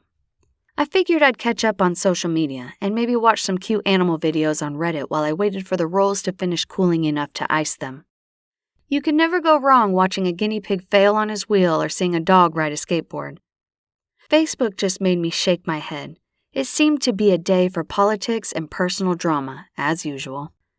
It only took 5 minutes of scrolling through that dumpster fire to make me crave crazy cat antics, so I switched over. I felt much better instantly, and by the time the rolls were cooled, iced, and boxed, I was a little tired but in a much better frame of mind. I'm sure I'd crash as soon as the caffeine wore off, so for good measure, I poured my coffee into a to-go cup for the ride to town. Ray and Levana hadn't unlocked the doors yet, so rather than use a little magic to open it for myself, I gave the door a couple taps with my toe, balancing the boxes with my chin as I did so. Ray peeked out from behind the blinds and whooshed the door open.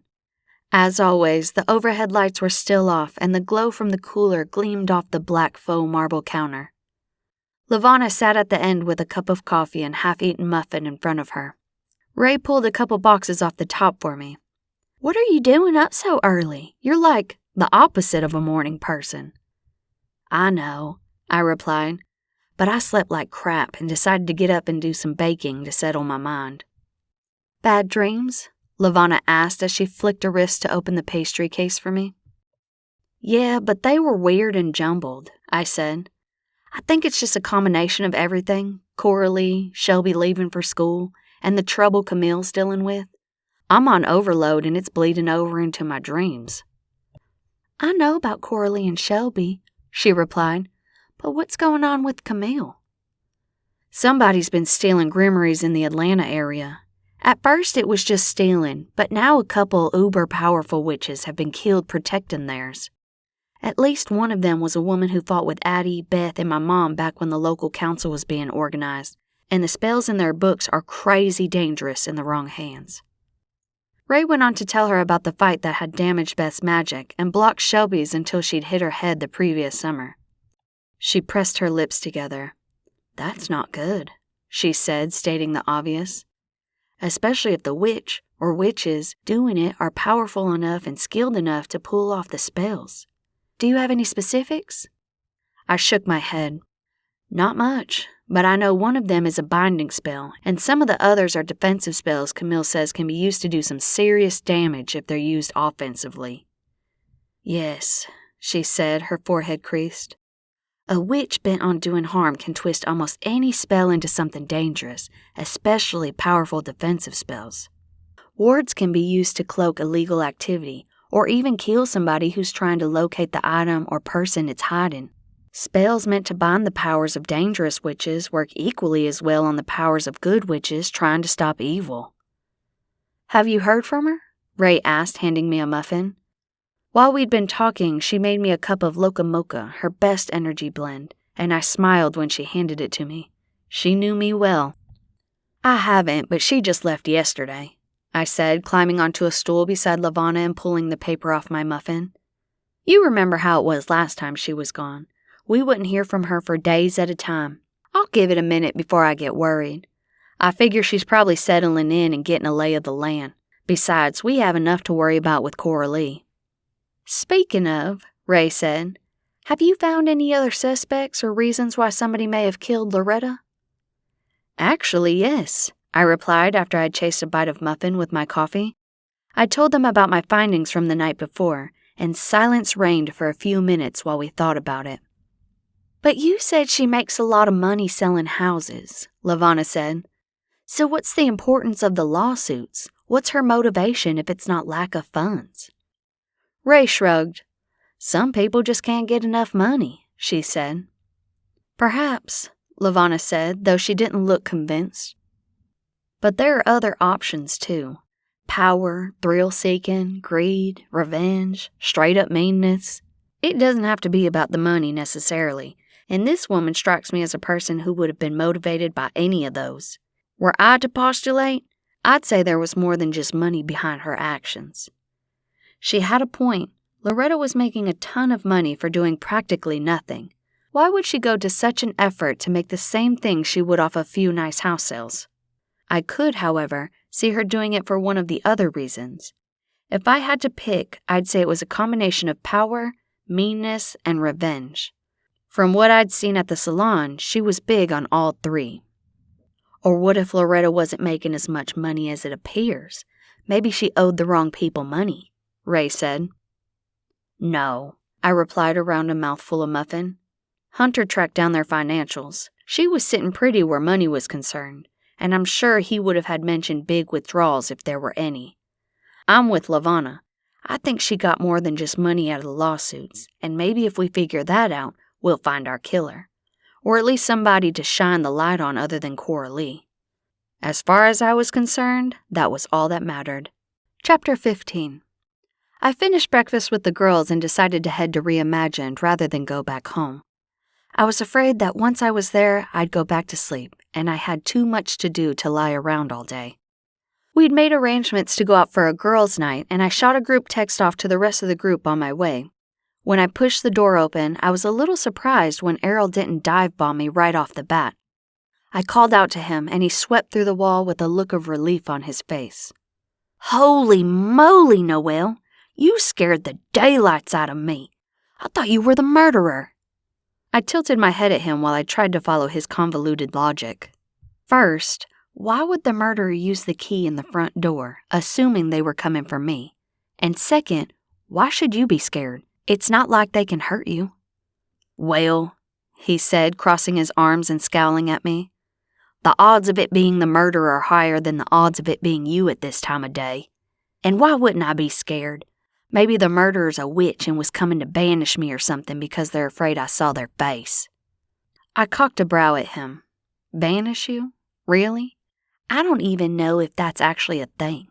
I mean, I suppose it could be, but you're making some pretty outlandish assumptions there. And besides, I can come in early. It's not unprecedented. He gave me his best snarky, be-serious face, and I couldn't help myself. I smiled at the absurdity of the conversation. Okay, so maybe the odds were about equal. You're right. I'm not exactly known as an early riser. You're barely a morning riser, he replied, snorting. My work hours had been a point of contention between us when I'd first opened the place, but he'd come to realize this leopard wasn't going to change her spots. I worked enough to pay the bills and put money back too, without being there 9 to 5, Monday through Friday, or Saturday, or every day.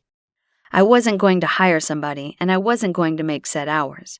I had a crazy life, and I didn't want to tie myself to a place.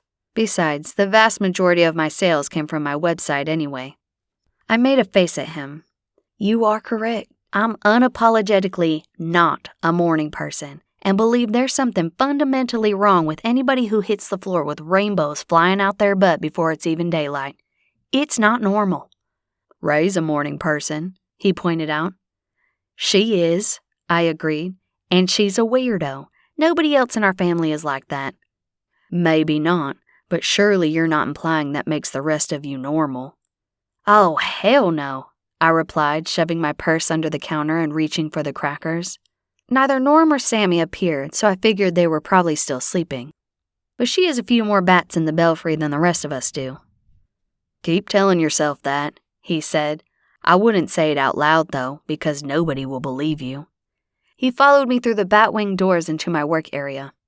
On a serious note, though, have you learned anything that may help out with Coralee? I might just have, I said, and told him what we'd found. Hunter's going to ask Peggy Sue to do some digging and find out if she's filed more lawsuits than those, I finished. I'm willing to bet there's more. He was quiet for a minute. That's one of a small business owner's biggest nightmares, he said. With the way juries award outrageous amounts of money to people too stupid to be drinking hot beverages or walking unattended in a hardware store to begin with, it's terrifying. Most policies cover up to $1 million per occurrence, so anything over $1 million comes out of the owner's or LLC's pocket. Our off-empty pockets. I had to agree because that's all I had. It's what the insurance company suggested, so it's what I bought. I was rethinking that, though. Even though I'd set up an LLC so I wouldn't be personally responsible if something did happen, something like that would be catastrophic for my business. We chit-chatted for a few minutes while I worked on an oak dining set I'd picked up at an estate auction a couple weeks before. It was been filthy and banged up, and the cushions were rotted off the chairs, but underneath all the decay was a gorgeous, handmade set waiting to shine again. I didn't typically buy pieces just to restore them, but this set had called to me as soon as I'd seen it shoved in the back of the auction hall. I spent 2 hours just cleaning the grudge off of it and removing the attached seats, and once it was ready for sanding, I stood back and studied it, one hand across my chest, my elbow resting on it and chin in hand. What do you think? I asked Errol. Elegant cream seats or a cherry blue gingham? He said, hovering beside me and staring at the chairs. Why don't you do one of each just to give the buyer a visual and then leave the rest uncovered till you have a buyer? That way, they can have whatever color or pattern they want, and you open up the sale to a wider audience. Not bad, I told him. You're getting good at this. He sniffed. I've always had an eye for style. It's just now being put to professional use. That was true. He was always trying to get me to dress a little snappier, but I just wasn't a pencil skirt and cashmere kind of girl. I set to work sanding the remnants of the sticky old varnish off, and before I knew it, another hour had passed. My stomach rumbled, and I wiped my brow with my forearm. I was just about to call Hunter when my phone chimed with his notification tone. He wanted to grab some lunch and asked me to meet at the Cheshire Cat, a working man's sports bar right across the street from me. I agreed. I'm going to lunch at the Cat, I called to Errol, who'd gone back to watching TV. You all set on the channel till I get back? He nodded and waved me off without taking his eyes off the drama unfolding on the big screen in front of him. That was gratitude for you. I pulled my coat on but decided to skip the beanie and gloves. The sun was shining and the temperature was above the freezing point of a well digger's ankles, so the coat would be enough. Once outside, I pulled the door shut behind me and locked it before hurrying across the street to the pub.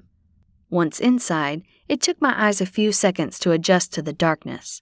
When they did, Sully, the owner and a great guy, was standing behind the bar washing up some glasses.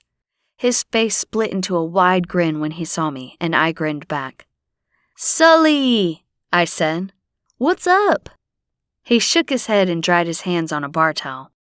"Not much, kiddo. Same old, same old. What about you?" "Same," I said, then looked around to see who else was there. 3 tables were occupied, but I didn't recognize anybody. "You having tea or beer?" he asked. "Hunter's on his way," I responded. "So since he's on the clock, I'll be nice and have a tea with him. You can go ahead and throw in an order of our regular burgers, too. Though at this point, he'd probably much prefer to drink his lunch." His face turned somber. "Oh, yeah. How's that going?" "Nobody's flung themselves onto the courthouse steps and confessed," I said, shrugging. "But we did find some dirt that may have added a couple suspects to the pool." He gave me a sharky grin and leaned his on the bar, bracing himself with his elbows. "Care to share?" I laughed. "I'd love to, but I don't know if it would get me in hot water with the main man." Sully snorted. "Now I've seen it all. Noelle Flynn worried about what her honey's gonna say." "Yeah," I said, brows raised as I peeled the paper off my straw and stuck it in the tea he'd set in front of me. "You know as well as I do, nobody's the boss of me. But we've settled into a rhythm with these types of things, and I prefer to keep the peace. I don't want to make him choose between doing his job and having a sounding board when things get tough. He does things right, and I gotta respect that even if I don't like his decisions. I don't always know everything." I winked at him. "Besides, that's what I got you and Coralee for. Now spill. What have you heard?" He glanced around to make sure the tables were all involved in their own conversations, then leaned over. "Apparently, not all was well between Loretta and one of the other girls here for the real estate conference. 8 of them from the conference were in here a few nights ago, and they sat at that table there." He motioned to a table right behind me. "They split 5 bottles of wine between them, and things between her and a brunette turned from catty to hostile. I honestly thought they were going to go toe-to-toe. I had Lizzie cut 'em off before things went south." Daylight spilled into the pub as Hunter pushed inside and held up a finger to Sully. "Hang on a sec, he needs to hear this." "I need to hear what?" Hunter asked, pulling off his coat and hanging it over the back of his chair. Sully repeated his story. "A brunette, huh?" Hunter's brow creased. "Was she 5'6" or so? A little on the hefty side?" He was obviously thinking of Priscilla. "Nope," Sully said. "Although there was a girl there who fit that description, she's not the one who was arguing with the girl who got killed. This one didn't have a spare ounce of meat on her. More athletic looking than skinny, though." I raised a brow. Athletic enough to stab a pair of scissors through a ski jacket and straight into somebody's back? He considered for a minute. "I reckon so. She had some muscle to her." "What else? How old was she? Did you catch a name?" Hunter asked. Sully nodded and pushed away from the bar. "Better. She paid with a credit card. Give me a minute. I remember what she ate, so I'll be able to figure out which receipt was hers." He ambled toward the back of the bar to where I knew his office was located. "This chick just made friends everywhere she went," I said. Hunter shook his head. "This is why it's better to ask around than rely on what coworkers say, especially when you're asking for an opinion on a senior something or other, and especially if that person's dead. People like to toe the company line when there's a chance they'll be overheard. I went down to the conference today and asked around, and by the time an hour had passed, I'd heard a dozen different ways to say what an upstanding gal she was. Since we both know that's not true, I gave up." Sully came back holding a receipt in his hands. "I lucked out. It was close to the top of the pile for that day. Here it is." He held the receipt out to Hunter, who squinted at it. "Delilah Merryweather," he said, then glanced up at Sully. "How old was she?" "Late 30s, early 40s, if I had to guess." "I don't suppose I'm really going to strike gold, and you happen to hear what they were arguing about?" Hunter asked. Sully snorted. "Shoot, there ain't nothing gold about that. The whole pub heard. Miss Merryweather there didn't like the way Loretta did business. Called her shady and said she poached clients and worked both ends against the middle, whatever she meant by that. Hunter shook his head and sighed. The more I learn, the broader the net goes. Finding out who killed this woman is going to be like finding a needle in a haystack. I agreed. I can't believe she made it this long without somebody punching her card for her. But at least there's one good thing coming from it. Hunter squirted mustard on his burger, then turned to me. And what would that be? With that many people wanting her dead, you have plenty of people to choose from other than Coralee. Yeah, Hunter said. But none of them had any reason to have a pair of hair scissors or to be behind Coralee's shop, especially that late in the evening. I'm afraid until I figure out those two little details, Coralee's still on the hook. Then we'll just have to find those details, I said, then ending the conversation by taking a monstrous bite of the best burger in Georgia. No problem ever got solved on an empty stomach, so diet be damned. Chapter 16. We'd just finished eating when the front door swung open and in walked Priscilla. Her eyes swept over the place and she turned her nose up a little. Apparently, the place wasn't up to snuff, but the bottom line was that Keyhole Lake wasn't exactly a 5-star restaurant type of town. Her gaze bounced between the tables and the bar and she veered toward us. When she saw me, she started to change directions, but Hunter spoke up. Miss Rowan, if I could have a word? You're a tough woman to track down. I've been to your hotel a couple times because I have some questions for you. She glanced at his badge, then her gaze raked over me. Returning her attention to Hunter, all the ice melted and she actually batted her eyes at him. What a troll. Of course, Sheriff. Though why you're still investigating when it's obvious that trashy hairdresser killed my friend is beyond me. Just ask your companion here. She saw the altercation in the salon. I didn't like her attitude, and even though Hunter shot me a warning glance, I narrowed my eyes at the woman. No, what I saw was your friend intentionally instigating a fight. Being white trash has nothing to do with money or education, and everything to do with how you carry yourself. And your friend carried herself like she just crawled out of the dirtiest trailer park in the state. Her jaw clenched, but her expression turned sugary as she turned back to Hunter. Sheriff, is she speaking for you, or do you have legitimate questions for me? Hunter had his face schooled into a neutral expression, but I was pretty sure from the set of his jaw he was going to murder me the next time we were alone. No, Miss Rowan, I speak for myself, and I have questions for you. He looked back at me. Noelle, if you'll excuse us, I have official business. Yep, he was going to kill me. Of course, Sheriff, I was just leaving. I figured if I hightailed it out of there and gave him some space, he'd cool down. I really shouldn't have stooped to her level, but her comments about Coralee struck fast and hot, and I reacted rather than stepping back. My fatal flaw as always. I gathered my purse and fished out my wallet, then dropped enough for the tab and a fat tip on the table. Sully'd made me a to-go cup of tea while I'd been pilfering through my wallet, and when I went to thank him, he gave me an encouraging smile and a wink. Hunter had already led Priscilla to a back booth, and I was a little bummed I wasn't going to get to hear the conversation. Pulling on my coat, I grabbed my tea and risked a glance toward the back booth. Hunter gave me a little smile, and I returned it. Thankfully, it seemed I was forgiven, and I thanked the stars again for giving me a guy who got me, flaws and all. My legs felt like lead as I trudged back across the street to my shop. With my belly full and the coffee buzz long gone, my sleepless night was catching up with me. I texted Hunter to let him know I was headed home, then went inside to make sure Errol was set on his channel for the night. I probably wouldn't be back since I was going out with the girls later, and I didn't want him to be stuck with his daytime channels. Wow, girl, you look terrible, he said, floating along beside me. And where's Hunter? I thought you were meeting him for lunch. I did, I said, then explained the Priscilla situation.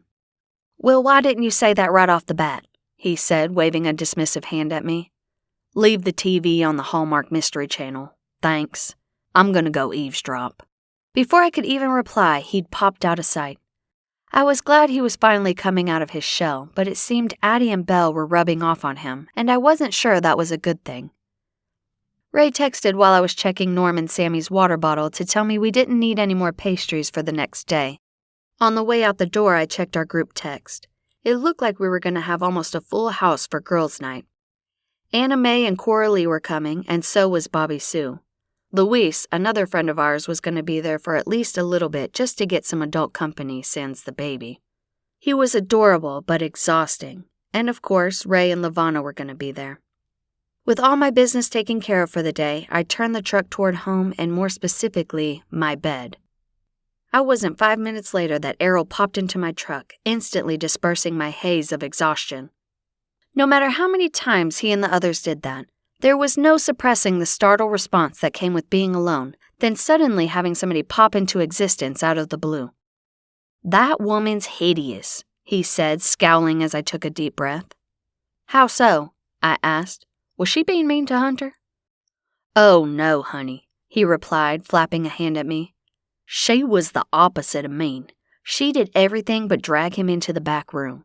I almost felt bad enough for him that I showed myself, but then he'd have known I was eavesdropping. You better keep an eye on that one. She wants a piece of your candy."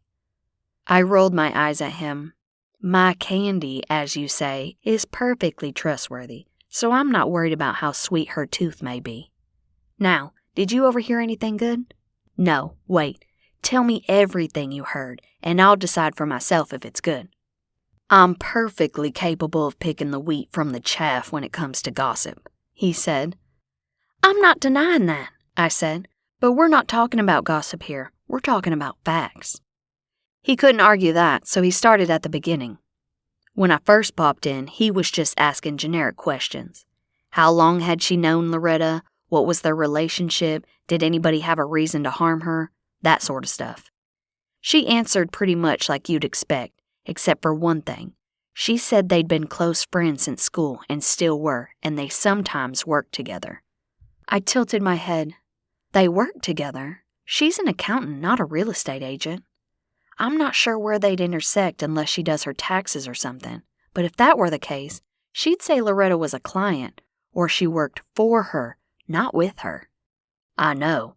I thought it was odd, but when Hunter asked her to elaborate, she deflected by telling him they'd just teamed up on a few real estate projects. To be fair, he had his hands full just dodging her verbal innuendos. That woman came in hot, let me tell you. That was almost enough to make me turn the truck around, but I took a deep breath. He worked hard to be polite to everybody, and when somebody disrespected him like that, it really burnt my biscuit. However, I figured she was using that to get out of answering the hard questions, and determined I'd do some research on her, after my nap. After all, semi-conscious was no way to solve a murder. Chapter 17. I slept like a rock for a solid 3 hours, and by the time I awoke, Shelby was already home, sitting at the table with a textbook open in front of her. I crinkled my nose. "Calculus, huh?" I said, glancing over her shoulder as I pulled a mason jar out of the cabinet behind her. "Yeah, big test tomorrow, and I need to ace it." Her forehead was furrowed as she studied the problem in front of her. "You'll get it, sister. I have faith." I poured my tea and grabbed a leftover chicken leg from the fridge. "I hope so," she said, not even pulling her eyes from the book. "I'm bordering on dropping to a B in the class, and I can't afford to do that, especially now. Colleges are going to be going over everything with a fine-tooth comb, and I have to show them that my temporary slip last year was just that." I squeezed her shoulder. "Explain on your application what happened. A death in the family is difficult, and I'm sure they'll take that into consideration when they're reviewing your grades." She sighed and put her pencil down. "I sure hope so, No. I don't know what I'm going to do if I don't get accepted to UGA." "You'll figure it out, and everything will work out exactly how it's supposed to," I said. "If you don't get accepted, then that's the way it was meant to be, and another path will open up, I promise." "Thanks, sister," she said with a small smile. "Now I have to get back to this utterly intriguing book about math I'll probably never use." "You have fun with that," I said with a smile.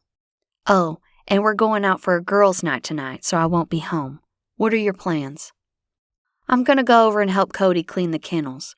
Will's taking the evening to do his books, assuming nobody has a crisis." She paused. "I'm really worried about him, Noelle. Ever since the stuff with Violet, he hasn't been right. He stays home most of the time, he works himself to the bone, and though he seems okay, he's not. Will's wife had landed in prison after she tried to blow me and my family up, and he carried a lot of misplaced guilt over it.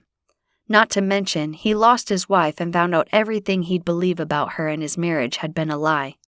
The poor guy hadn't had it easy, but he always seemed cheerful when he hung out with us. I frowned. He comes here? Yeah, she said, but we haven't been doing much since it's been cold. He came for Christmas and our New Year's party, but when was the last time we just did a dinner? Other than going to the diner for breakfast, he works. All the time. She flipped the pages of the book and bit her lip. And Cody and I are going away.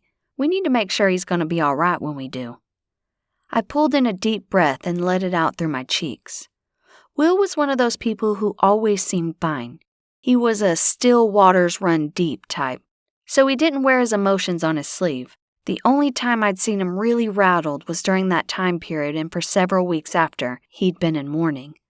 He seemed to have recovered from it, mostly, but if Shelby was right, we needed to bring him in a little closer. He was, after all, a part of our family. I set my tea down and bent down to give her a quick hug. Focus on what you need to do for school. I know it's hard, but try not to worry about Will. We'll take care of him, and I'm sure we'll be able to find him a good assistant, too. I scrunched my nose at her and smiled. Not as good as you and Cody, I'm sure, but we'll find him somebody. She turned back to her book, and I bundled up and headed to the barn to feed. I startled a little and trotted a few steps toward the barn when I saw the Gildings filing out of their pasture. Mayhem, Gabby's horse, was a gifted escape artist. If we didn't latch the gate with a lead rope clip, he'd open it and everybody would run amok. I let out a breath when the last rump moved out of the way. Matt, a good friend who lived in the apartment above the barn, pulled it closed and turned toward me. "Hey!" I called, smiling. "It's not your turn to feed." "I know," he said, stuffing his hands in the pockets of his fleece-lined jean jacket. "I wanted to. Plus, Anna May said you ladies are going out tonight, so I figured I'd give you a head start by doing the night chores for you." "Aw," I replied, joining him on his way to the barn. "That was sweet." We strolled down the aisles, closing the stall doors. He'd already brought in the mare, so everybody was happily munching away on the dinner he'd put in their buckets before he'd brought them in. Not so much as a single muzzle poked over to greet me. "So what are your big plans for the night?" I asked. He and Hunter often hung out, and since the weather had turned cold, they'd added some insulation and a couple space heaters to a second, smaller barn we used mostly as storage space. Now it was their man cave garage where they hung out, drank a few beers, and tinkered on motorcycles. That gave me an idea. "Hey, Matt," I said, "do you guys ever invite Will over?" He rubbed his jaw. "We've told him he's always welcome to come hang out, but he's never taken us up on it." "Yeah, but have you ever just called him up and invited him over?" I explained what Shelby and I had discussed, and he shook his head. "No," he said, scratching his whiskers. "I've never really thought to. He's mentioned he liked to learn about bikes, but I thought he was just making conversation. Plus, he's always working. I'll give him a call, though, see if he's busy this evening or this weekend or something." If anybody understood dealing with personal demons, it was Matt. He was an Iraqi war vet and had seen some tragedies that no man should ever have to witness. When I'd met him, he'd been squatting in our lake cabin, living on the fringes of society but looking for a way back in. I like to think we'd helped him find the path, but the truth was it had just been time for him. He'd been ready, and now maybe he could help Will find his way back too. "That would be awesome," I said, sliding the latch shut on the last stall. "He's a good guy, and I feel terrible that I haven't picked up on how much he's estranged himself until now." He slung his arm over my shoulder as we fell into step toward the house and gave me a side hug. "Don't worry about it. Will's one of us." And that right there was why I loved my merry little band of misfits. There were enough shoulders that none of us ever had to carry the weight of the world on their own. Chapter 18. Ray came to the house to get ready, and as usual, Sherry Lynn hung out with us while we did. She was all dolled up in jeans, boots, and a cute red checkered blouse tied at the waist. I shook my head, giving her a little girl hate because with her long dark hair, olive skin, and almond-shaped eyes that were inherent of her gypsy heritage, she was downright gorgeous no matter what she wore. It was loving girl hate, though, because she was one of the sweetest people I'd ever met. Gabby came in while I was doing my makeup, dressed to the nines, and gave a little twirl that made her red halter dress flare out at the bottom. I whistled and grinned at her, and she smiled, her dark eyes glittering. "Is it really okay?" she asked. "Not too much?" I cocked a brow and cast a pointed glance at her bare shoulders. "Not too much what? Fabric? Nope, you're good on that front. You look great, but you're gonna freeze to death in that." Sherry Lynn swooped over and gave me the hairy eyeball. "Don't you listen to her, sugar. You're perfectly dressed for a nice dinner out." "If she were having dinner in Key West," I pointed out. "And besides, I said she looks great." I turned my attention back to Gabby. "Seriously, you're gonna knock his socks off. Take a sweater, though." "Yes, Mom," Gabby said and rolled her eyes. "I'll also make sure I have a quarter in my purse to call home if I need to." I pointed my mascara wand at her in the mirror. "Keep it up, young lady, and I'll take away your party line privileges, too." "Oh, the horror," she said, laughing. "I'm so glad we were born late enough to miss that, at least." Addie popped in just then, dressed up a little herself. "You're glad you missed what?" she asked. "Party lines," Gabby replied, and Addie looked at her like she'd lost her mind. "Why, party lines were the best source of juicy information around here," she exclaimed. "You think word travels fast now? Imagine 5 people eavesdropping on every phone call you make. How much would you be able to hide then?" "Yeah," Gabby replied, brows raised. "Now I'm even more glad to have missed it. Things are bad enough already. Half the town knows I have a date tonight, all because he called while I was getting my hair done." I snorted as I put on a pair of silver dreamcatcher earrings. "That's on you for answering while you were there." "Are you kidding?" she asked, brows raised. "That was the 3rd time he'd called. No way was I going to miss it again." "Why didn't you call him back after the first 2 times, when you got off work?" She shrugged. "I did. We played phone tag twice, so I figured I'd answer while the answering was good." Sherry Lynn nodded, her expression solemn. "Yeah, you finally got a good one on the hook. You don't want to let him get away. Men are a dime a dozen around here. Unmarried, employed, handsome, nice men, on the other hand, are rare as hen's teeth." She wasn't wrong. I'd almost reconciled myself to old maid status when I met Hunter. The best thing about growing up in a small town was that you knew everybody, including the guys. It was also the worst thing. If Chris Smith got caught sticking a booger under his desk in the 3rd grade, he'd be known as Booger for the rest of his life or until he moved away or did something else that ranked exponentially higher on the scale of things that would earn you a nickname. And let's face it, that carried a stigma regardless of how unfair it may be. "I know," Gabby replied, appraising a blue peasant's blouse she held in one hand and a red sweater she held in the other. She tossed the blouse on the bed and pulled on the sweater. "And considering my current professional growth trajectory isn't exactly aimed at the stars nor likely to change anytime soon, I'm counting myself extra lucky. Middle-aged waitress at a greasy spoon isn't exactly tops on the list of, well, anything I'd want to rank high on." I snorted. "You're hardly middle-aged." "Not now, maybe," she replied, pulling on a pair of my boots. "But it's where I'm headed if things don't change." "I popped over to the diner earlier when I was looking for Coralee," Addie said, frowning. "That old geezer deserves a good swift kick in the manly bits for the way he treats y'all. The only reason any of you stay is because you can't find anything better, and he knows it." "I know," Gabby said, huffing out a breath. Slinging omelets at a dive diner wasn't exactly where I saw myself at this point in my life.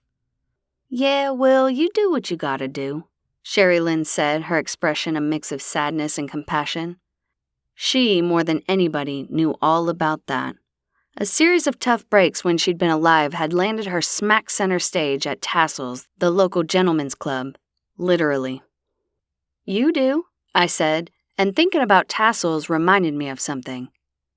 "Gabby, have you considered talking to Mary Beth about working for her?"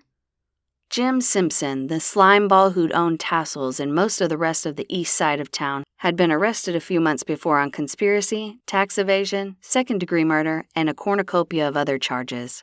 His holdings, including the strip club, pawn shop, and his personal home, had either been sold on the courthouse steps for back taxes, or he'd sold them to pay his lawyer's fees. That lot of good it had done him in the end.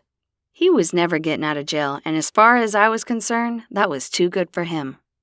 Meanwhile, Mary Beth saw potential rather than eyesores and bought it all at bargain basement prices. Sherry Lynn had kept track of the girls she'd worked with at Tassels and had been worried what would happen to them when Jim had been arrested. "Yeah, Gab," Sherry said, her face lighting up. "That would be an awesome idea. Mary Beth's a great person to work for." "Fair." Gabby shook her head. "No way. If I were going to work the night shift, I'd go work for Bobby Sue." Her shoulders slumped. "Still, I'd have to work late. And besides, I actually did ask her a couple months ago. She said she doesn't need any help right now." "Something'll come up," Ray said, slicking on some lip gloss. "I have faith." "Faith is great," Addie said, "but you have to do your part. Start looking. It doesn't matter if somebody rigs the lottery for you if you don't buy a ticket." I turned to Sherry Lynn. "What's Mary Beth doing with that place anyway? Are all the girls still working there?" Sherry's eyes lit up. "They are, but Mary Beth said nobody who worked for her would ever have to take their clothes off for a paycheck. She wants to turn it into a comedy club or something. In fact, she wants to turn that whole end of town around. Says she's going to do like they do to bad parts of a big city, gentrify it." The thought of her using that particular phrasing was funny because Mary Beth was one of the least gentrified people I knew, and I say it in a good way. She was down to earth and told it like it was. She wasn't educated, but she was smart as a whip and shrewd and savvy to boot. Nothing got past her, and she ran a clean business, but you sure wouldn't call her gentrified. Addie huffed. "She's trying to put lipstick on a pig. That end of town has been run down since Moses wore short pants." I lifted a shoulder as I followed everyone from my room. "Well then," I said, clicking off the light, "that pig's long overdue for a makeover. And if anybody can wrestle it into a poke and get it done, it's Mary Beth. Now, let's stop talking about her and go see her. She has a cold beer with my name on it." Chapter 19. Fancy's was rockin' when we got there, and I scowled a little as I elbowed my way through the crowd to snag us a table in the back room where it was quieter. I liked it better when it was dead. Coralee had met us in the parking lot, and Mary Beth glanced up as we passed the bar and gave us a smile and a nod. We'd barely gotten to the table when her daughter, Lacey, hustled toward us carrying a bucket of beer in one hand and a cup of darts and extra tips in the other. "Hey, ladies, how's it going?" she said as she pulled a frisbee from under her arm and set our bucket in it. "Oh, not bad," Coralee said with a wry smile. "Just trying to dodge a murder rap, you know, same old, same old." Lacey gave her a half smile. "We heard, of course. Do they have any leads? She didn't come in here, but I've a friend who works at the hotel, and she said the woman was a nightmare. Barking orders and demanding extra towels even though she still had plenty of clean ones." "That sounds about right, at least from what I saw of her," I said. "She was a real peach when she was at the salon, too." "Some people. I swear if everybody had to work in the service industry for even 6 months before they were allowed to get a job doing anything else, the world would be a better place." Coralee snorted. "Ain't that the truth? Some days I think I need my head examined for not going to school to be an accountant or something." "Yeah," Rayanne said, pulling a bottle out of the ice. "I can just see you sitting behind a desk for 8 or 10 hours a day. Not." The woman had more energy than 3 people, and if she had to sit still, she'd explode. "Is it just you 3 tonight?" Lexi asked, and I shook my head. "Nah, we have a few more coming." I pulled a beer out and popped the cap off, then poked my head around the doorway to check the main room again. "Where's everybody else at?" I asked Ray. "Probably just running late," she replied. "Anna Mae had to close up shop, and Louise doesn't get off till 7. Bobby Sue said she'd try to make it if the dinner rush wasn't horrible. Otherwise, she said she'd make it for sure next time." According to my phone, it was only 6:15, so they'd no doubt be along shortly. Unlike me, Anna Mae kept regular hours. Despite the similarities in our businesses, she depended mostly on walk-in customers and liked the idea of keeping traditional hours. The problem there was she didn't have much free time. She did close on Sundays but worked 9 to 5 the rest of the week. Thankfully, she'd hired somebody a couple months back and was finally to the point where she trusted the guy to close up by himself. Sure enough, it wasn't 5 minutes later that Anna May strolled in. Hoisting her purse to the table, she shrugged out of her coat and climbed on a stool. She pulled a beer from the bucket and sighed. Man alive, does it ever feel good to sit down? She stretched her legs out straight and rolled her feet. What a day, my dogs are barking. I know what you mean, I said. I wasn't on my feet all day, but I slept like crap. Coralee cocked a brow at me.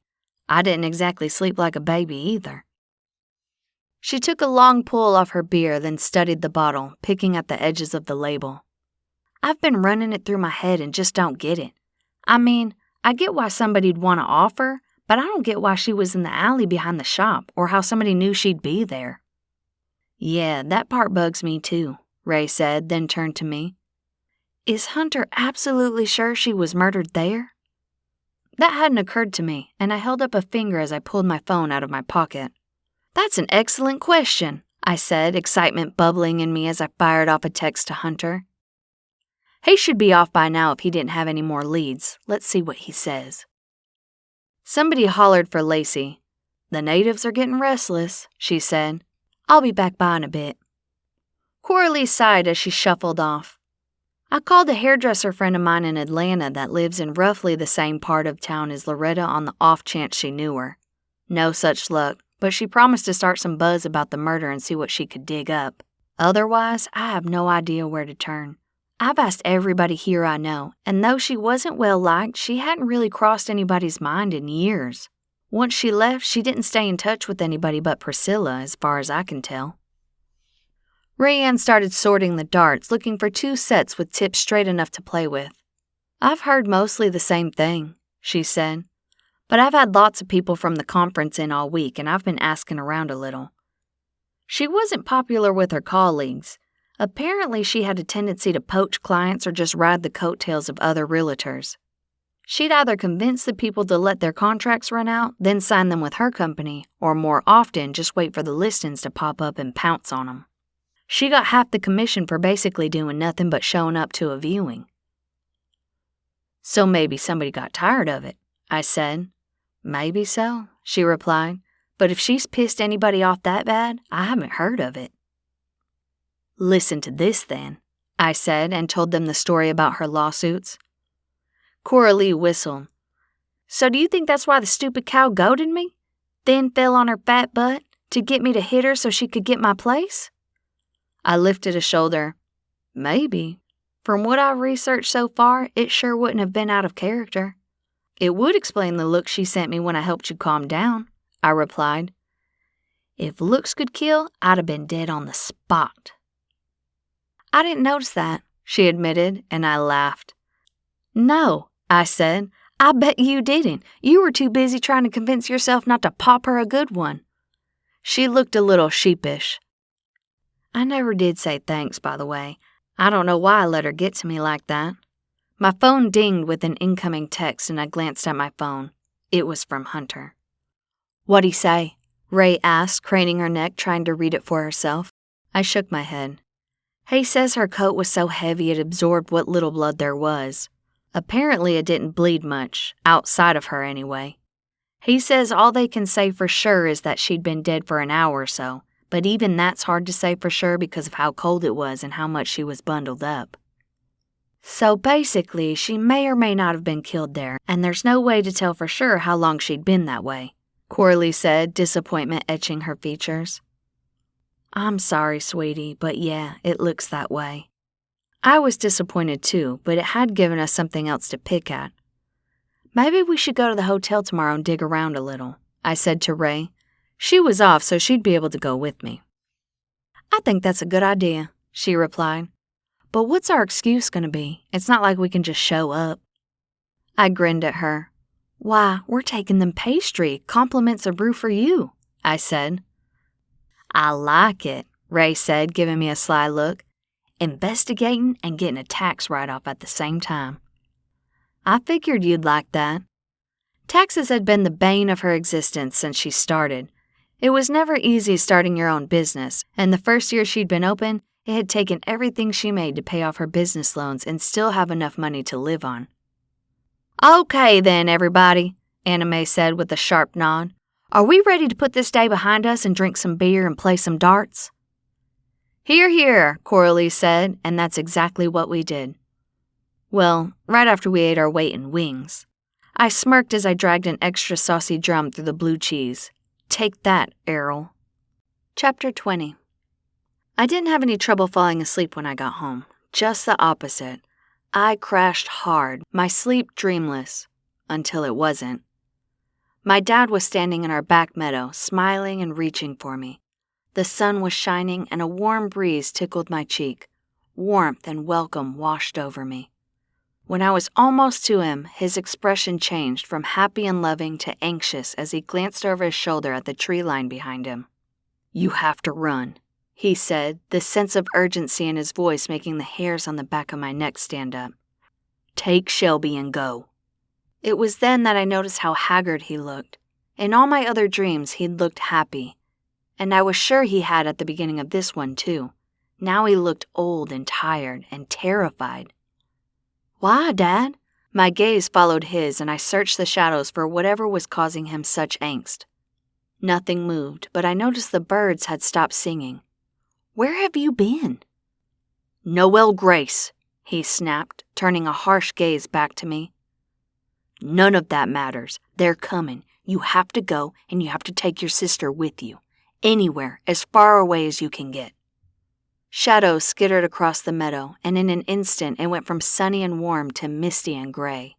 Fog curled around our feet, and something hidden in the trees made an unearthly sound, somewhere between a scream and a howl. He rushed toward me and pushed me. "Go now!" I started crying and tugging at his hand, watching as a shadow separated itself from the trees and floated toward us. Fear like I'd never known coursed through me, and my heart raced. I grabbed his hand as the shadow moved closer and the sound raked over my nerves again. "I'm not leaving without you." He reached out and shoved me right as a blonde woman with long platinum hair stepped from the fog and yanked him back. His face pinched in terror, and the woman smirked at me as the fog enveloped my father. "It's not time yet," she said to me, a smirk marring her features before hatred settled there. "But it won't be long." I jerked awake, gasping. My legs were tangled in the sheets, and I was drenched in sweat. Adrenaline coursed through me, and I glanced wildly around my room for anything out of place. Everything was just as it always was. I pulled in a few deep breaths, kicked the sheets off, and swung my legs over the side of the bed. There wouldn't be any more sleep for me. Sliding my feet into my slippers, I pushed off the bed and headed to the bathroom to splash some water on my face. I glanced at the Mickey Mouse clock on my bathroom wall, a souvenir from when Addie and Uncle Calvin had taken us to Disney World. 4:30. I heaved a sigh. It looked like I'd be getting an earlier start to my day than I had yesterday. Skipping the third step on the stairway to avoid the creak, I made my way to the kitchen and kicked on the coffee pot. If I was going to have another day like yesterday, I was going to need caffeine. Addie popped in right as I was popping a blueberry coffee pod into the machine and swooped around to look me in the face. No doubt I was a mess. I could actually feel the bags under my eyes, and the skin on my face felt tight like it was puffy. Since I hadn't braided my hair the night before, it was likely standing out even worse than it usually did. "You look like 40 miles of bad road," she said, concern etching her features. "I figure, and I feel like a Mack truck has driven over me a dozen times," I said, hitting the start button. 15 seconds later, my coffee was brewed, creamed, and sugared. Thank goodness for Keurig. I plopped into my chair and blew on it before I took a sip. Swishing my hand, I brought a banana from the counter to my hand and peeled it.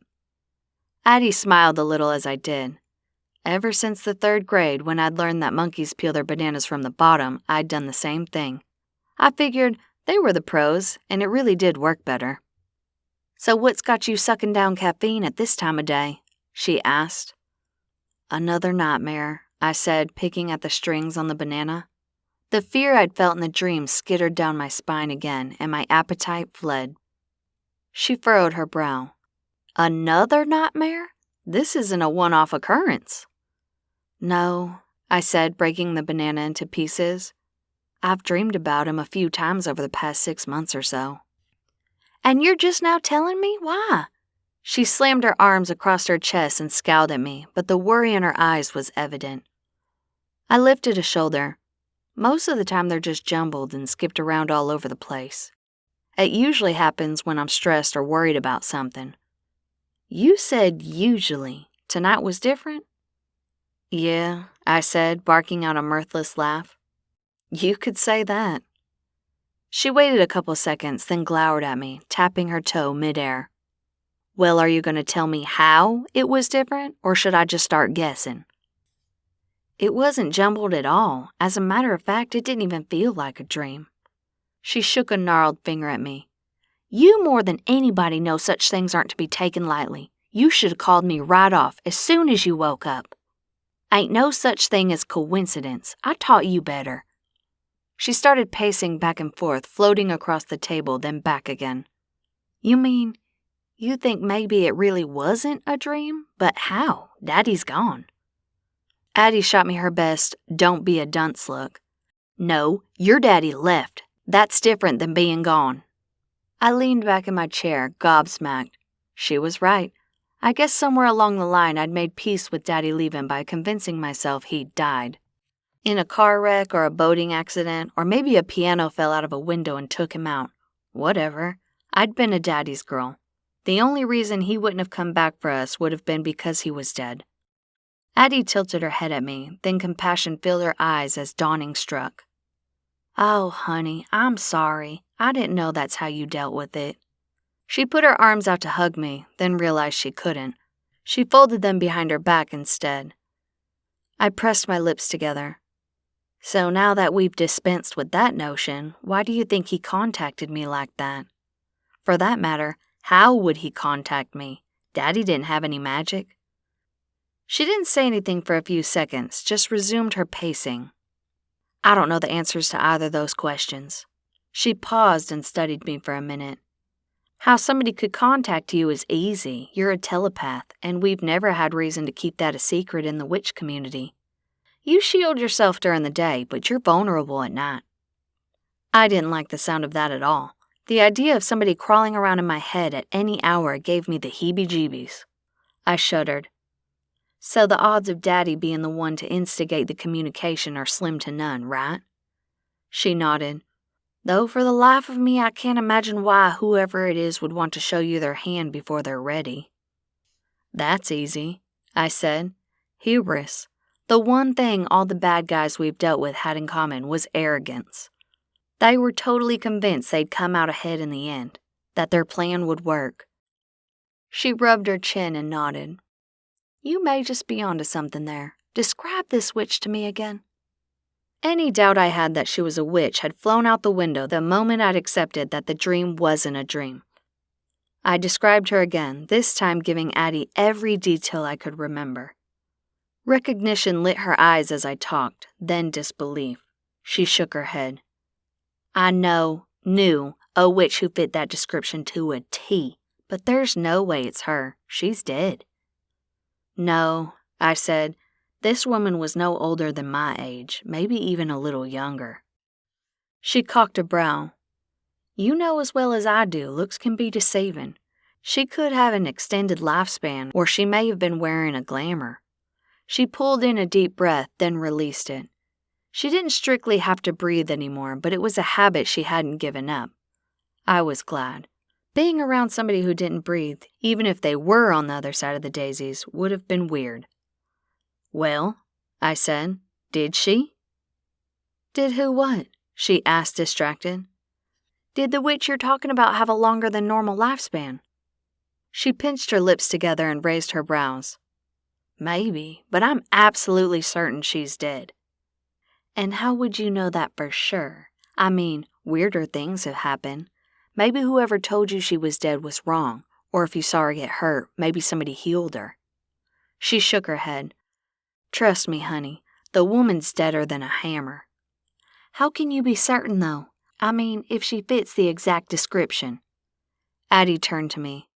Because, sugar, I killed her myself. Well then, that hadn't been the answer I'd expected, but I shouldn't have been surprised. At least not about Addie being sure she was dead. She wasn't likely to state something that important as a fact if she didn't know for sure. Her killing somebody was another matter. And all the time she'd mentioned that last epic fight, she'd always been a little fuzzy on the details. I knew there had been a faction of witches who didn't want the council, and that they rebelled and tried to kill Aunt Beth, but it had all been a bit abstract, a history lesson more or less. It had never occurred to me that if it was an all-out war like they described, then it was likely some people didn't survive to tell the tale. After all, it's not like you can take a witch into custody without a huge fight if she really doesn't want to go. I hated to ask again, but I needed more details. We couldn't afford to make assumptions. And you're absolutely certain she died, and that nobody hauled her off to heal her or revive her? Absolutely, without a doubt. She's dead. I killed her. I checked to make sure she was dead. Then they cremated her, and I was there for the whole shebang. Faith is dead. No twins or any other siblings at all. No kids. She shook her head again. Nope, none. We couldn't even track down any family to notify. Thus, the cremation. I sipped my coffee while she paced. So you think she reached out to taunt me? Addie's face was troubled. I think so. My question, though, is what does your father have to do with all this? Believe me, I wish I knew, I said. If he really was alive, he had some serious questions to answer. Or maybe I didn't want to know after all. If he walked away from us and stayed away without so much as a birthday card, then maybe I didn't want to open the door and welcome him back in with open arms. She whirled around to face me, her expression determined. I don't know who or why, but we're going to find out. My aunt started to fade. I'll be back later. I need to talk to your Aunt Beth. Then I'm going to see if I can track Camille down. She needs to know what's happening, because if somebody's making a grab for power around here, we may have just gotten our first clue, and believe me, they won't give us many. As she disappeared, I picked a piece of the banana up and popped it into my mouth, chewing while I thought. Dad had told me to take Shelby and run, but as much as I wanted to protect her, running just wasn't how Flynn women did things. Chapter 21. By the time Ray shuffled into the kitchen a half an hour later, I'd managed to pull myself together some by baking a batch of muffins. She almost always stayed over on nights we went out since we'd made a ritual out of getting ready together. When Fancy's was busy, parking was at a premium, so we rode together. Plus, that way if one of us drank a little too much, the other could drive. You're up early, she said, bumping me with her hip on her way to the coffee machine. And on purpose, too. If I didn't know better, I'd think you just hadn't gone to bed yet. Ha ha, I said. I wish that were the case, and believe me, I'm not up on purpose. I described the dream to her along with my conversation with Addie. She made herself a cup of hazelnut coffee while we talked, then joined me at the table. Are you okay, though? Leave it to Leanne to know me well enough to see straight to the heart of the matter. I don't know, I replied. I mean, if that's really him after all these years, where's he been? And what am I going to tell Shelby? We never talk about Dad, so I'm not even sure what she thinks happened to him. I drained my coffee, then pulled in a deep breath. I guess I'm about to find out, though. And I think we should probably bump magical practice up. Maybe even take a look at Addie's and Mom's spell books. She gave me a quizzical look. Do you have your mom's book? I don't think I've ever heard anybody mention it. Come to think of it, I hadn't either. Honestly, I don't even know if she had one. I never thought to ask. Surely Addie or Mom would have said something by now if she did, Ray said. And I know I have a ton of stuff in mine, and so does Mom. I laughed and she wrinkled her nose. What? She asked. You don't think I have all those drink blends memorized, do you? Actually, I know you do, I replied. For that matter, I have half of them memorized just from helping you. And that, she said, flicking her wrist to turn off the beeping oven timer, is part of the reason I have a book. You only know half of them. What if I have to go out of town or get really sick? You, or somebody, needs to know how to make them all. Plus, I experiment a lot, and when I finally get something right, I like to write it down. I have way more recipes than I have shelf space, and many of my blends are either personalized or specialized, so I only make them when somebody needs them. I, on the other hand, did not have a book, mostly because my recipes weren't always anything special. Sure, I'd tweak them to make them better and give them that special something, but the main special something in my products was my magic, and that's not something anybody but me could add. I stood and pulled the muffins out of the oven, then grabbed my cup and popped a pod into the coffee maker to brew my third cup of coffee. Her eyes turned serious as she met my gaze. You know this could be really bad, right? I don't like that they got in your head like that. If she can break in to leave a message, she can do anything when you're asleep. That was something that had been bothering me. Despite what she and Addie apparently thought, I did have safety nets built in that worked whether I was awake or asleep, and it would be tough for anybody I didn't trust to break them. I broke out in a sweat as I realized why my dad had been there. The witch had used him to get past my defenses. I said as much, but to my surprise, Ray looked doubtful. Look, no, she said. I know you want to think the best of him and give him the benefit of the doubt, and this is assuming it wasn't a dream and it was really him you saw, not some cooked-up image the witch used to sucker you. But he's been gone for a long time. Her skepticism kind of pissed me off, and she must have seen it because she raised a hand. I'm not saying that's the case for sure, and I'm not talking bad about your dad, but don't get tunnel vision. In this case, I think it's best to hope for the best, but prepare for the worst, okay? She laid her hand on mine on the table, and I had to admit she was right. Yeah, I know, I replied, turning my hand over and giving hers a squeeze. And that's exactly what happened. I saw him and automatically assumed he was the good guy.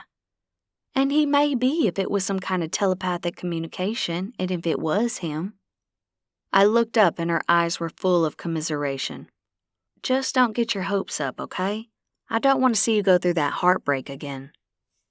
She'd been there when I'd gone through losing first Mom to a car crash, then Dad when he left us at Addie's and never came back, so she knew how much it gutted me. I gave her a watery smile. Thanks, cuz. You're awesome as always. Of course I am. She got up and plucked a warm muffin out of the pan.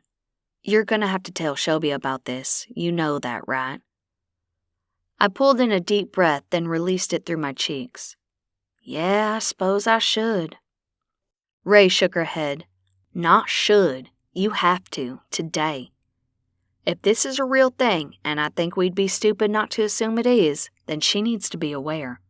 We're all telepathic, so we're all susceptible, but if she can breach you, she can get to any of us, even if she did use your dad to get over your barrier. She studied the back of her hand. I never thought I'd say this, but at least knowing my dad is dead takes that power from them. Her dad had died of a freak heart attack in his late 30s when Ray was just a baby. She didn't even remember him. I felt horrible for her that she was forced to feel any sort of relief about that. There are other ways, though, I said, getting up to make a batch of muffins. Examining my supplies in the fridge, I decided to go with orange cranberry. They were always a hit. Yeah, I know, which is why we all need to be on alert. We need to put extra wards up before we go to sleep, too. She was right as usual, but something in me shielded away from doing that. What if he really was in trouble? Or what if he could reach out and tell us what was going on? I'd have to give that some serious thought, because if there was a chance either thing could happen, I wasn't sure I wanted to put up extra wards. You're right, I said, mostly to placate her. She gave me the hairy eyeball. I know what you're thinking, so get it out of your head right now. Whatever was going on there was way above your pay grade. Though I started to protest because, after all, I had all these cool new powers, I knew she was right when I took 2 seconds to think about it. There's no way I could have even begun to create a scene like she had, assuming she'd built the meadow for my benefit. And I sure didn't know how to summon shadows or emerge from them. If that was one of her superpowers, it was a doozy. What if she was able to trap me in there? The thought turned my blood to ice. I know, I said this time with more conviction.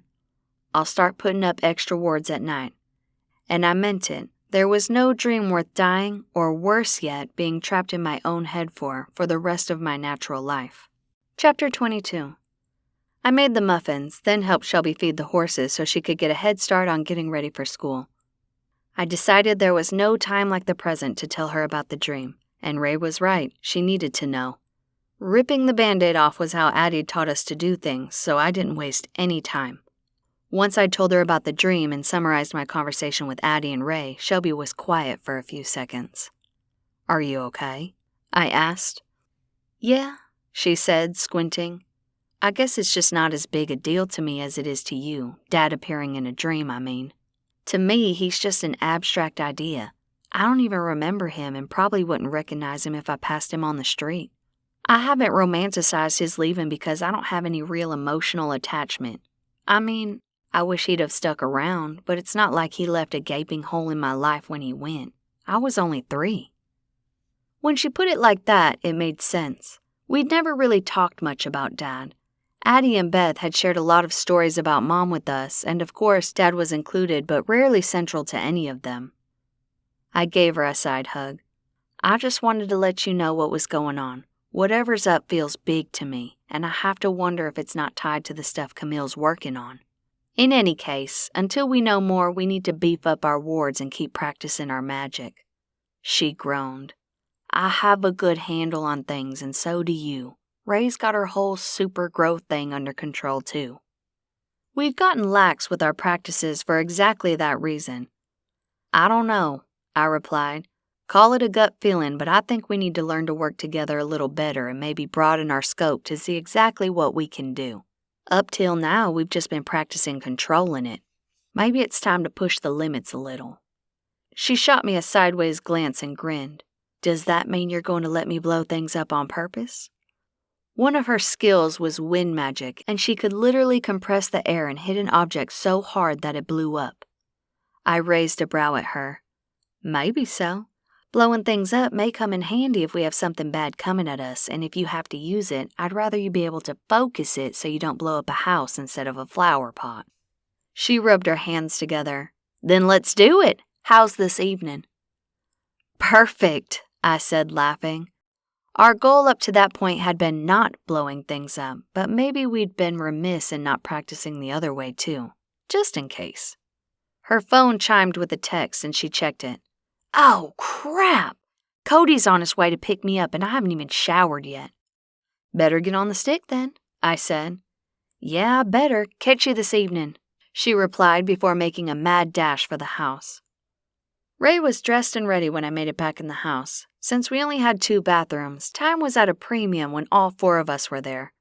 Thankfully, Addie'd installed a second water heater when I'd hit high school, so I didn't have to worry about taking a cold shower. "Give me 20 minutes and I'll be ready," I said. "It's only 7:30, so that should time it just about right to catch people before they start the conference." Ray had the muffins all packed up when I came down, scrunching some product into my hair to avoid the worst of the frizz. The one good thing about winter was that it made my wild curly red hair a little more manageable. "So how do you want to handle this?" she asked once we were in the truck. "It's not like we can just go in and say, 'So, did any of you kill Loretta? We're asking for a friend.'" I shot her a sideways glance and grinned. "Why not? It sounds like a perfectly reasonable method to me. If one of them confesses, we've solved the case and Coralee's off the hook." She rolled her eyes. "Be serious.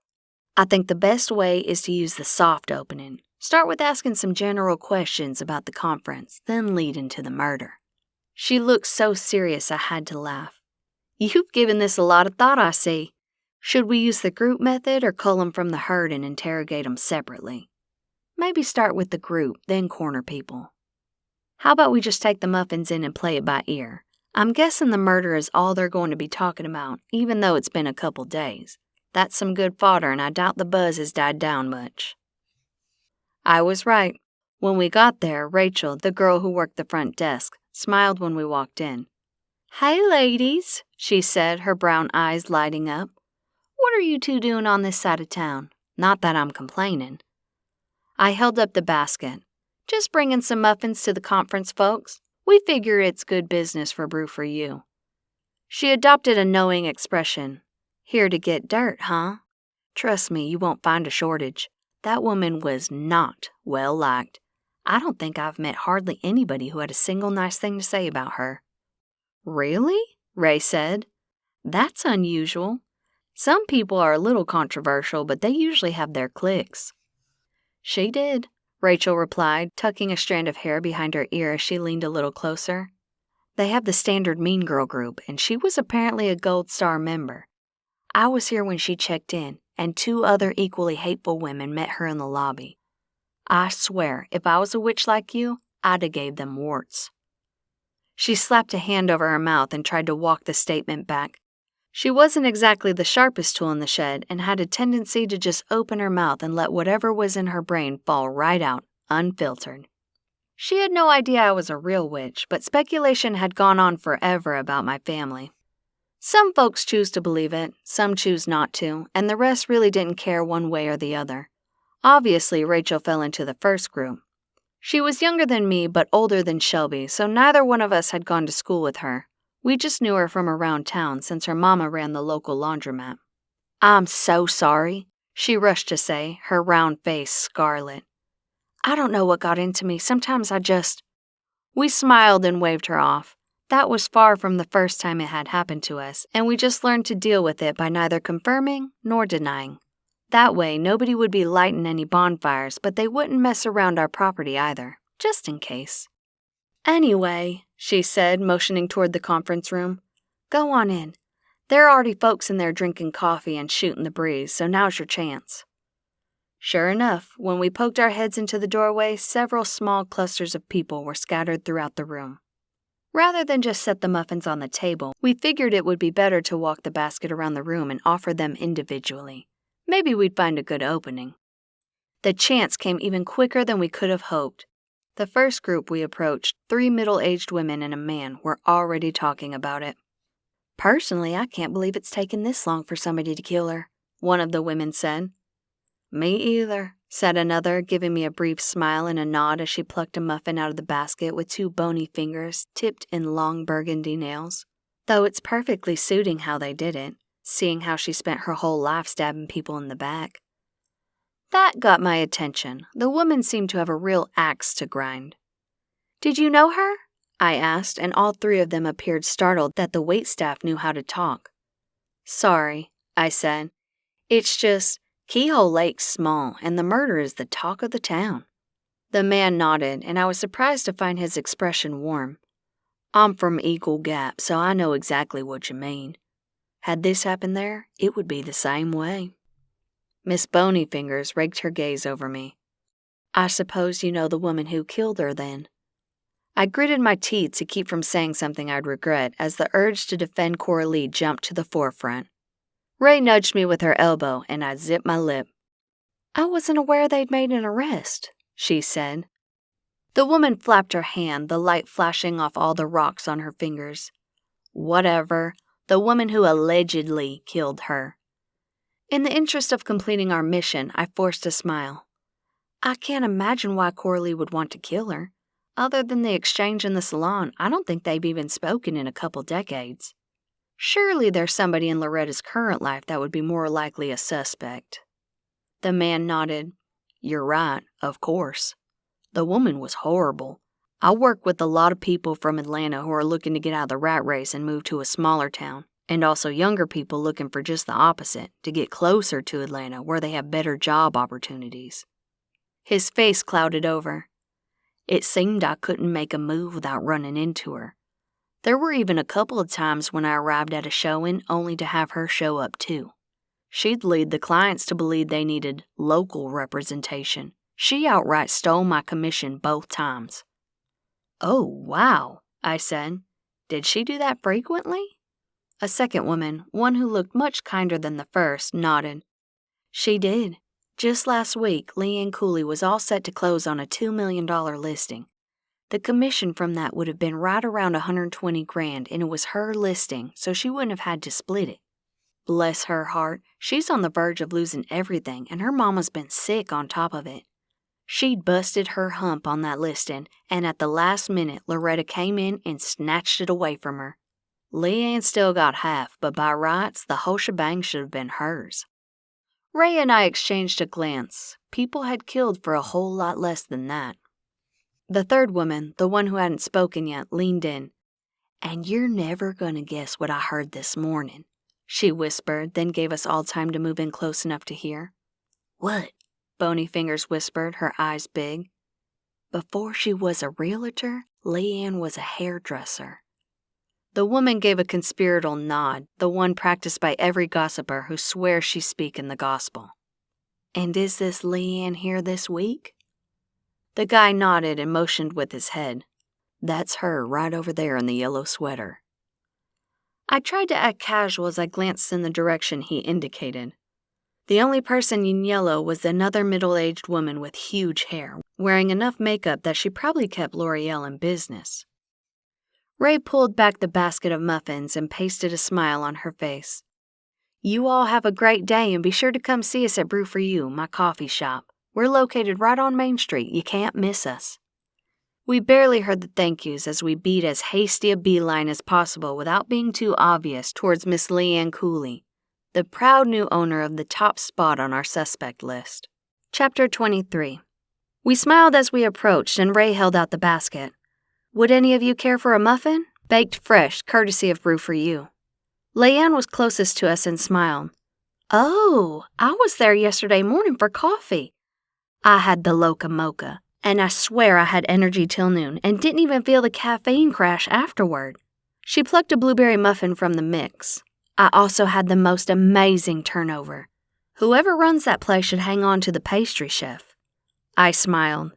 "You happen to be looking at us. Rayanne here is the owner and makes the coffee blends, and I'm Noelle. I do the baking." The other two women she was talking to reached out and took a muffin too. "You ladies make a fine team," one of them said.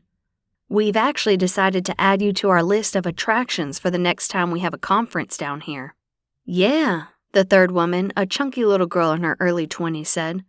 "We've been there every morning since we've been here. Though it was so slammed the morning after Loretta bit the big one that we couldn't get a table." We weren't going to get a better segue than that, and I took it. "Yeah, people tend to gather when there's a tragedy like that." I watched Leanne's face, but she was either good or honest. Considering she was the next logical inhabitant of Coralee's cell, I wasn't willing to give her the benefit of the doubt. "Yes," she said with the proper level of regret. "It was a real tragedy what happened to her." The other two women looked at her like she'd lost her mind, and the younger one snorted. "A real tragedy." She lowered her brows in disbelief. "Are you kidding me, Lee? She took you for 60 grand, and you were just the latest on the list. That wasn't a tragedy. It was karma." Now, her response is the one I'd have expected from somebody who lost that kind of cash to Loretta. So the fact that Leanne hadn't sent my bullshit meter into the red zone puzzled me.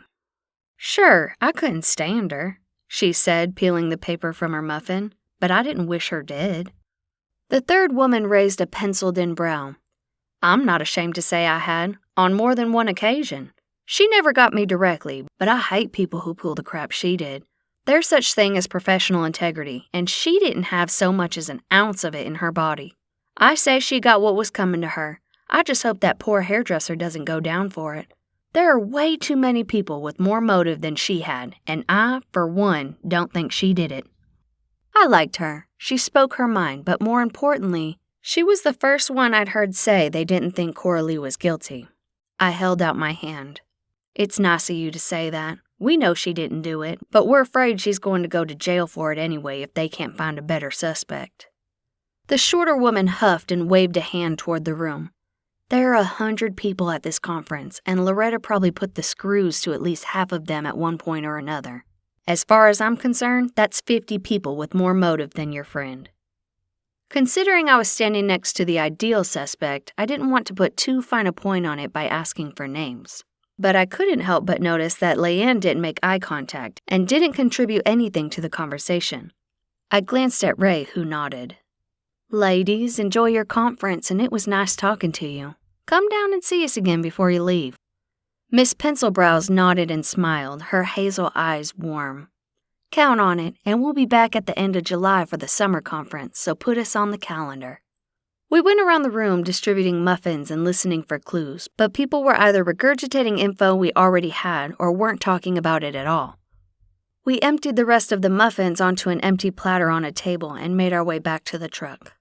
"So," Ray said as she tossed the basket into the back seat and buckled up, "I think we have somewhere to point Hunter." "Absolutely. I'm texting him now." I'd had my phone on vibrate while we'd been inside, and when I unlocked the screen, the message icon popped up. "Looks like you beat me to it," I said, holding my phone up. I tapped open the message, and what I saw wasn't good. "Call me ASAP. Judge gave me 24 hours to solve it or arrest Coralee." Cold washed over me and goosebumps raised on my arms as I showed Ray the text. I hit his number as I stuck the key in the ignition and fired up the truck so it could warm up. "Hey, sweetie," he said. "I'm sorry to text that, but I tried to call you 3 times and it just kept going to voicemail." I twisted the heat to hide, then buckled up, holding the phone between my shoulder and cheek. "No, it's okay. We were in the hotel chatting up people at the conference." He sighed. "I know I should tell you to leave the investigating to me, but at this point, I know I'd just be talking to hear my own voice. Did you at least learn anything good? I went out there yesterday, but only got about what you'd expect. Of course, only a couple dozen of them were there. The rest were on some kind of tour learning how to effectively show a house." "We did a little better than you did then," I said, then told him about Leanne and the dirty stuff we'd heard about Loretta in general. "The last woman we really talked to said half the people in that room had better motive than Coralee does." "Then it looks like I'll be making another trip to the hotel then. I need to talk to the Merryweather woman too. The one Loretta argued with in Sully's. First I'll do some research on Miss Cooley, see what I can find out about her. I have a list of names of attendees, and a couple officers here are checking into each one, but you can only learn so much that way." I'd forgotten about her, what with all the other people who dislike Loretta popping up. I was beginning to wonder how there hadn't been a public lynching before it made it to the private stabbing phase. Maybe they'd all gotten together and drawn straws. Whoever got the long straw got the pleasure of offing her. "What about the people who own the businesses she sued?" Rayanne asked, and I relayed the question. "We're tracking them down now, and it appears the last forwarding address for Jenny Jacobs, the woman who owned the diner, was in Keyhole Lake. Problem is, she's not at that address now, and the landlords don't know where she went." "Did you ask Coralee, Bobby Sue, or Sully? Between those 3, they know pretty much everybody in town. Oh, and you could check with Mary Beth, too."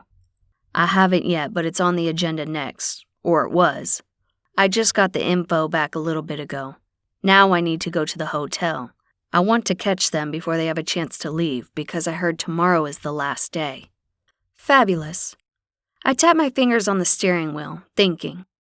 We had 2 suspects, but no proof. One of them was off the radar. The other was leaving town, and we only had 20 hours to find out who did it before our friend got her own concrete room in the big house. No pressure. Chapter 24. We were almost back to the farm when Shelby texted me to ask if I could swing by Will's to pick up some blankets and food he was donating to the local animal shelter. She'd been going to do it that evening but needed to study for midterms. I was proud of the way she was digging in, so after okaying it with Ray, I made a detour back. But there was a beater Chevy SUV parked off to the side where employees usually parked. There were also a couple other cars in the patient parking area. "Oh boy," I said to Ray. "The receptionist Shelby's been talking about is here." Ray raised her brows. "Surely she can't be as bad as Shell lets on." "I'd think not, or else she wouldn't be able to walk and chew gum at the same time," I replied. I was with Ray. Shelby had to have exaggerated at least a little. Maybe the girl just had a hard time adapting. When we walked in, the place was chaos. Miss Abernathy was trying to hold Peaches, her Rottweiler, away from Miss Nelson's cats, who were thankfully enclosed in a cat carrier. From the amount of hissing and howling coming from the box, it was a good thing for Peaches, but I wasn't so sure how they were faring against each other. Another lady was holding a chinchilla that was desperately trying to climb her like a tree to stay out of the line of fire. All 3 women were doing their best to control their animals and maintain polite smiles, but at that point, they were almost grimaces. The receptionist was sitting in her little area, hidden behind a separating wall, filing paperwork and wearing noise-canceling headphones. I rang the bell on the counter, but she continued to work without so much as glancing up. Ray pulled in a breath and let it out. I tapped it again, this time with a little more force. The front door chimed and a gust of cold air rushed in, accompanied by a baying coonhound.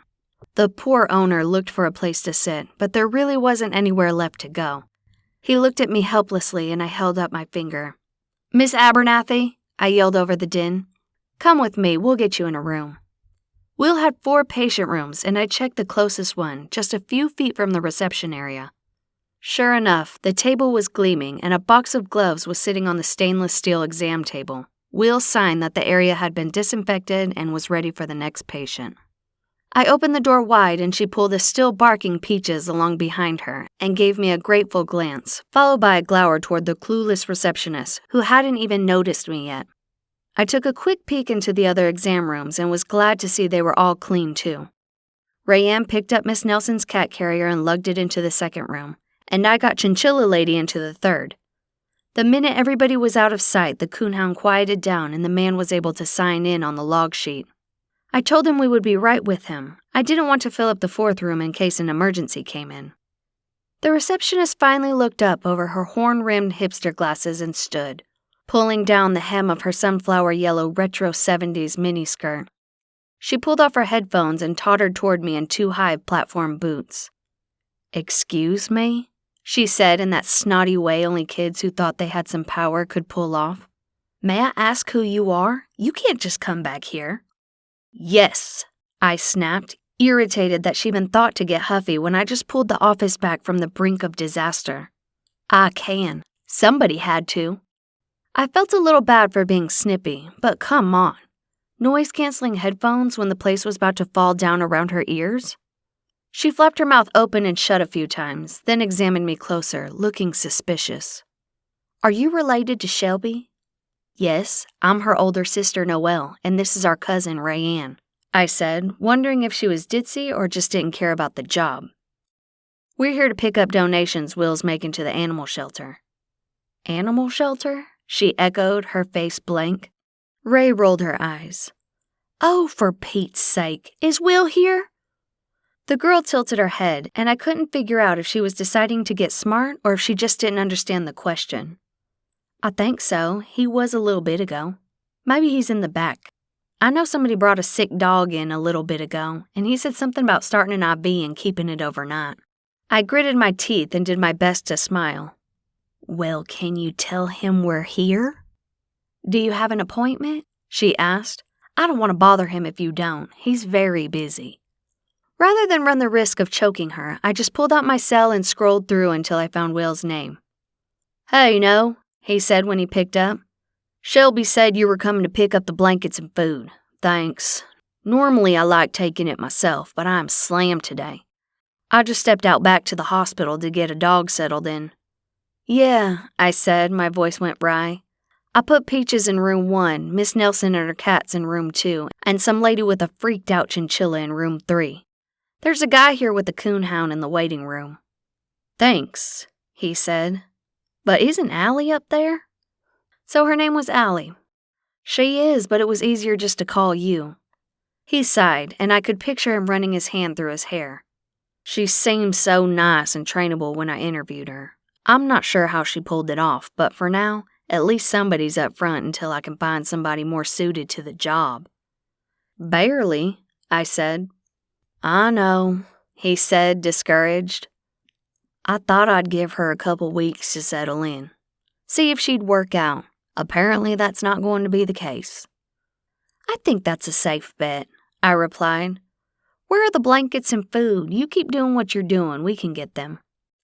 "The blankets are in the storage room, but the food's still on the shelf." He rattled off what he wanted me to take. "You said you put everybody in rooms?" "Yeah, except for the hound." I glanced at Allie, who was chewing her lip, not sure what to do. "Can you tell everybody I'll be up in 15 minutes or so?" he asked. "Sure thing, sugar," I said, feeling bad for him. "Do you want us to hang around till you get back up here? Do you need any help back there?" "No, I'm good back here, and I don't have any appointments other than the ones who are already up there. Thanks a ton." "No problem," I said, grabbing the keys to the storage room from a hook under the counter. Ray and I made a couple trips back and forth, then closed up the room and let the patients know Will would be a few minutes. Allie had returned to her seat and was transferring something from a sheet in front of her onto the computer. She glanced up at us on our way past, and Ray pointed toward the headphones. "Leave those off," she said. "Will's counting on you, and you need to be able to hear if something goes wrong." "But I can't focus without them," she whined, glancing between them and us. "Try," I said, brow raised. "Hearing is more important than filing." I shook my head after we'd grabbed the blankets and food and were back in the truck. "Now I see why Shelby's so worried," Ray said. "I know." I twisted the key in the ignition and kicked on the heater. An idea struck, and I turned to her, a smile spreading across my face. "Good thing we just happen to know somebody who's smart, loves animals, and is looking for a job." Her eyes lit when she caught on to what I was saying. "Gabby! Noelle, you're brilliant. She'd be perfect." "I know," I replied, though I don't know if Will can pay enough to match what she's making now. Ray waved a hand. "Details." I didn't want to get my hopes up, but I was almost positive they could work something out, and I knew she'd rather do that than keep working for jerk-faced Zeke. One problem down, now only if we could solve Coralee so easily. Chapter 25. We dropped the donation off at the shelter and spent some time playing with the animals. As always, we barely managed to make it out the door without taking half of them home with us. It always broke my heart to see them homeless, but Brianna, the girl who ran it, did a wonderful job finding homes for them. She also had nice play areas for the dogs and usually had plenty of volunteers to help them feel loved until she placed them. It was a no-kill shelter, so at least I knew they weren't headed for the gallows. Otherwise, I likely would have scooped them into the back of the truck. Max, who'd sworn he'd initiate a backyard rebellion if I ever brought home another dog, would have just had to deal with it. After grabbing a late lunch at the Starlight Diner, the good one, not the one Gabby worked at, we headed back to the farm. When we got there, Aunt Beth was there, piddling around in the kitchen. The smell of garlic and tomato sauce washed over us as we stepped in, and we exchanged guilty glances. If she was there fixing Addie's specialty spaghetti sauce, we were in trouble. "Hey, Mama," Ray said, strolling over to glance into the big pot bubbling away on the stove. "What you making, and why are you making it here?" Aunt Beth swatted her with the towel. "Don't think I don't know you just ate, and you're lucky because it's stuffed peppers, not spaghetti, so it's gonna be a while yet."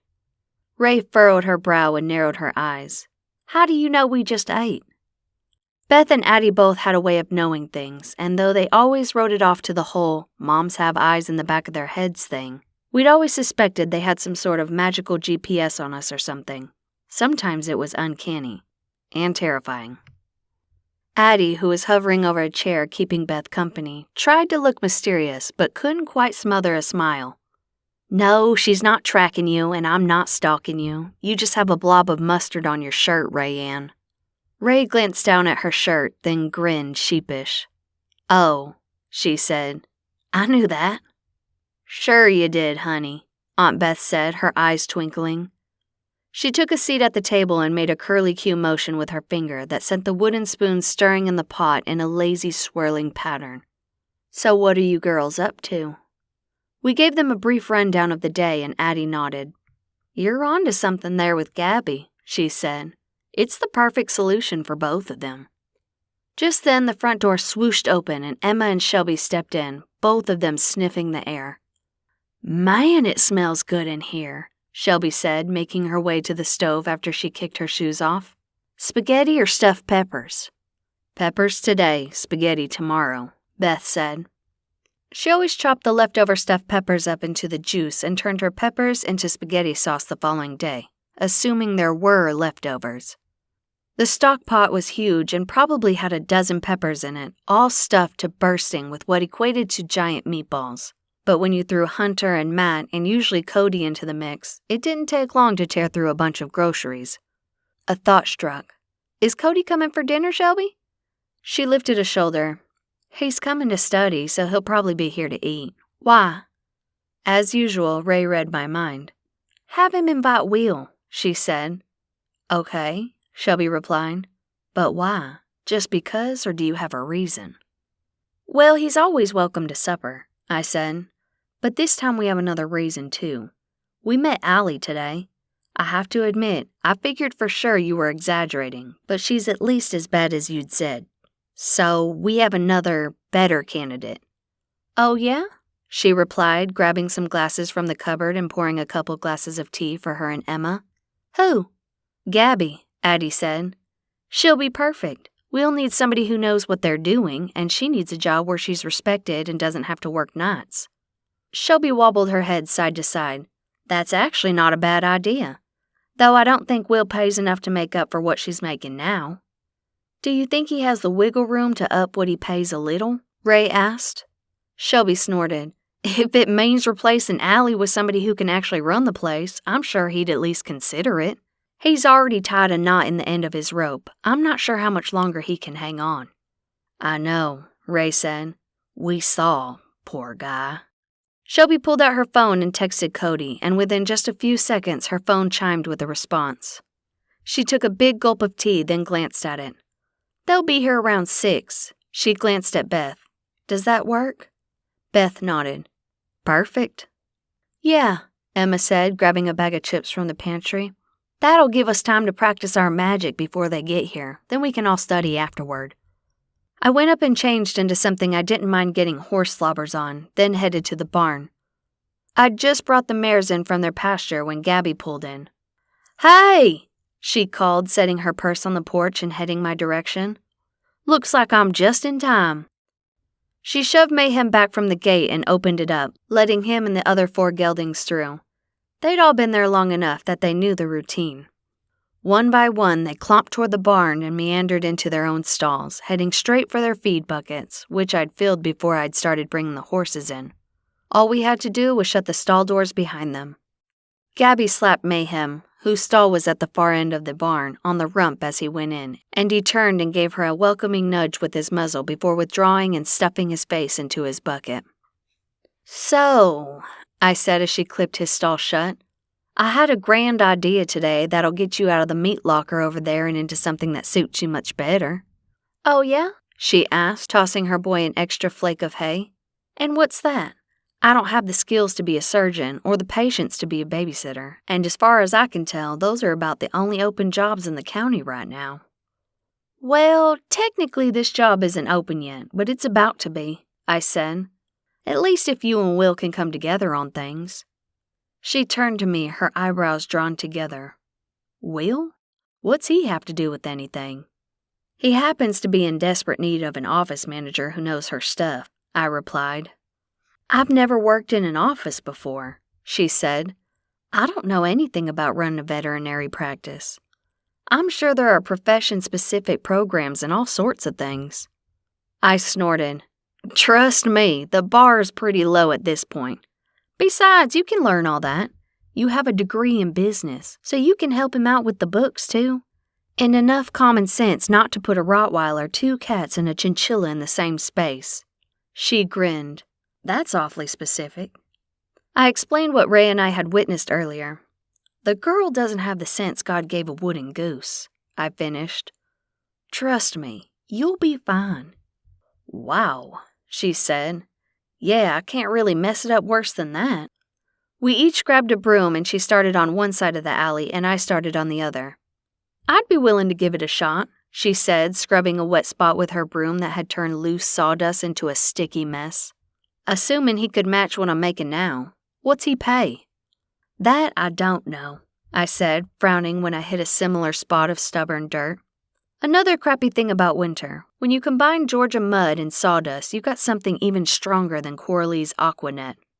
I leaned the broom against the wall and motioned for her to do the same, then stepped back and set the brooms in motion to do the work without us. Some things just called for magic rather than hard labor. But maybe you can work something out. I know he's always busy, so maybe he has some wiggle room to up the ante a little for you. She took a deep breath and blew it out through her cheeks. Then I'll give him a call. I've never done it, but it can't be any worse than being harassed by a 300-pound bully and a wife beater. I laughed. No, I don't think it could. Chapter 26. Though neither Will, Cody, nor Gabby had magic, They were all obviously in on the secret. That meant it was fine for us to schedule a practice session after dinner rather than before without waiting for everybody to leave. Our sessions tended to be casual, though we did try not to practice cornhole when other people were watching, just so they wouldn't get it in their heads that we cheated when we beat them. Besides, I was getting good enough that I didn't need magic. I had game. What we hadn't factored in was that we'd eat ourselves into a food coma, though in hindsight, it should have been obvious. We all sat around on the sun porch after dinner, sipping wine and shooting the breeze. I gazed out the glass walls of the sun porch to the pool beyond. When we all gathered, I still liked to turn on the fairy lights around the pool, as well as the pool light. It looked festive, even if it was still too cold to sit out there. "You did a bang-up job with that," Will said to Matt, nodding toward the area. Matt and his crew had built the entire thing, including the fountain at one end and the detached baby pool that Max liked to refer to as his own personal bathing area. How many donkeys do you know with their own private pool? "Thanks, man. It's one of my favorite builds. I got to experiment a little, and it helped that I lived here and knew sort of what she wanted. Plus, I wanted to make it extra special for her, considering."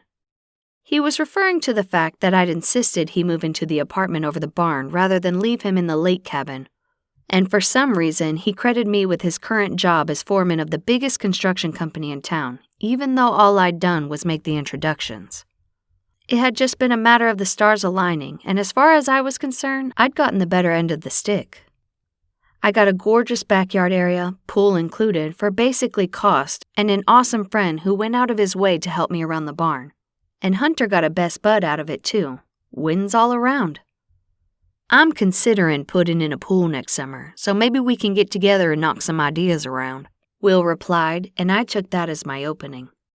"Speaking of ideas," I said, catching his eye, "Ray and I had a good one this afternoon after experiencing Allie firsthand." "Do tell then," Will said, sighing. "I'm at my wit's end with that girl, so if you have something in mind, I'll be glad to hear it." "Gabby's looking for a better job," I said, "and you're looking for a competent office manager. Seems like a no-brainer to me. That's if you two can work something out." His gaze bounced from me to Gabby. "Is she serious?" he asked her. "Would you be willing to help me out? I'm warning you in advance, the books are a bit of a mess. I've tried to keep them up, but I haven't done such a fantastic job. Shoot, for that matter, the whole place is a bit of a mess. There just aren't enough hours in the day for me and the kids to keep everything straight." "I'd love to give it a shot," Gabby replied, smiling. "Except for one thing. I can't do it if I don't make at least what I'm making at the diner." "How much is that?" he asked. "I make at least 100 a day," she replied, cringing a little when she said it as if it were a ton of money. "Pfft," he said, waving a hand.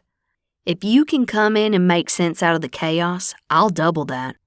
Though I do have to warn you, I may need you on weekends sometimes. Not all the time, but sometimes."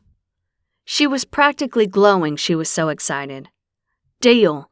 I'm already working myself half to death over there 6 days a week. If you're willing to be that generous, I'm more than happy to give up a weekend whenever you need me. I can't even remember the last time I had a Saturday off." He grinned. "Then how about you start with this one? When can you start?" "Are you kidding?" she asked, huffing a breath out through her nose. "I can be there in the morning." She frowned. "Actually, I don't want to do that to the other girls. Can you give me a couple days to get my shifts covered over there? It's already a crappy place to work. I don't want to make it even worse than it already is by leaving them short." I smiled. He was getting to see her work ethic up close and personal, and she didn't even realize it. "Of course," he said. "Take your time." There, 3 birds, 1 stone. Gabby had a job, Will had a capable employee, and Shelby and Cody could take that off their plates so they could focus on finding good schools without the weight of it hanging over their heads. It had been a good day. Chapter 27. After supper settled a little, Ray, Shelby, Emma, Beth, and I gathered in the backyard to start practice. "Before we actually start using magic," Beth said, handing me a necklace, "I made these for you. Between the stones and the magic I infused into it, hopefully it'll help keep whoever this woman is out of your head until you have a better idea of who you're dealing with. The necklace had a filigreed cage made for holding crystals, and all I could see was that all 3 stones were different shades of dark purple. There's an amethyst, a violet fluorite, and a lepidolite, she said. All of them are meant to encourage good dreams and dispel negative energy. I added a good dose of my own mojo, too. If you wear it between the stones, my magic, and your own wards, hopefully it'll keep that woman and anybody else out of your head when your guard's down. A flash of guilt shot through me as I briefly rebelled against the idea of keeping my dad out of my dreams. I still wasn't convinced he was in danger, but she was right.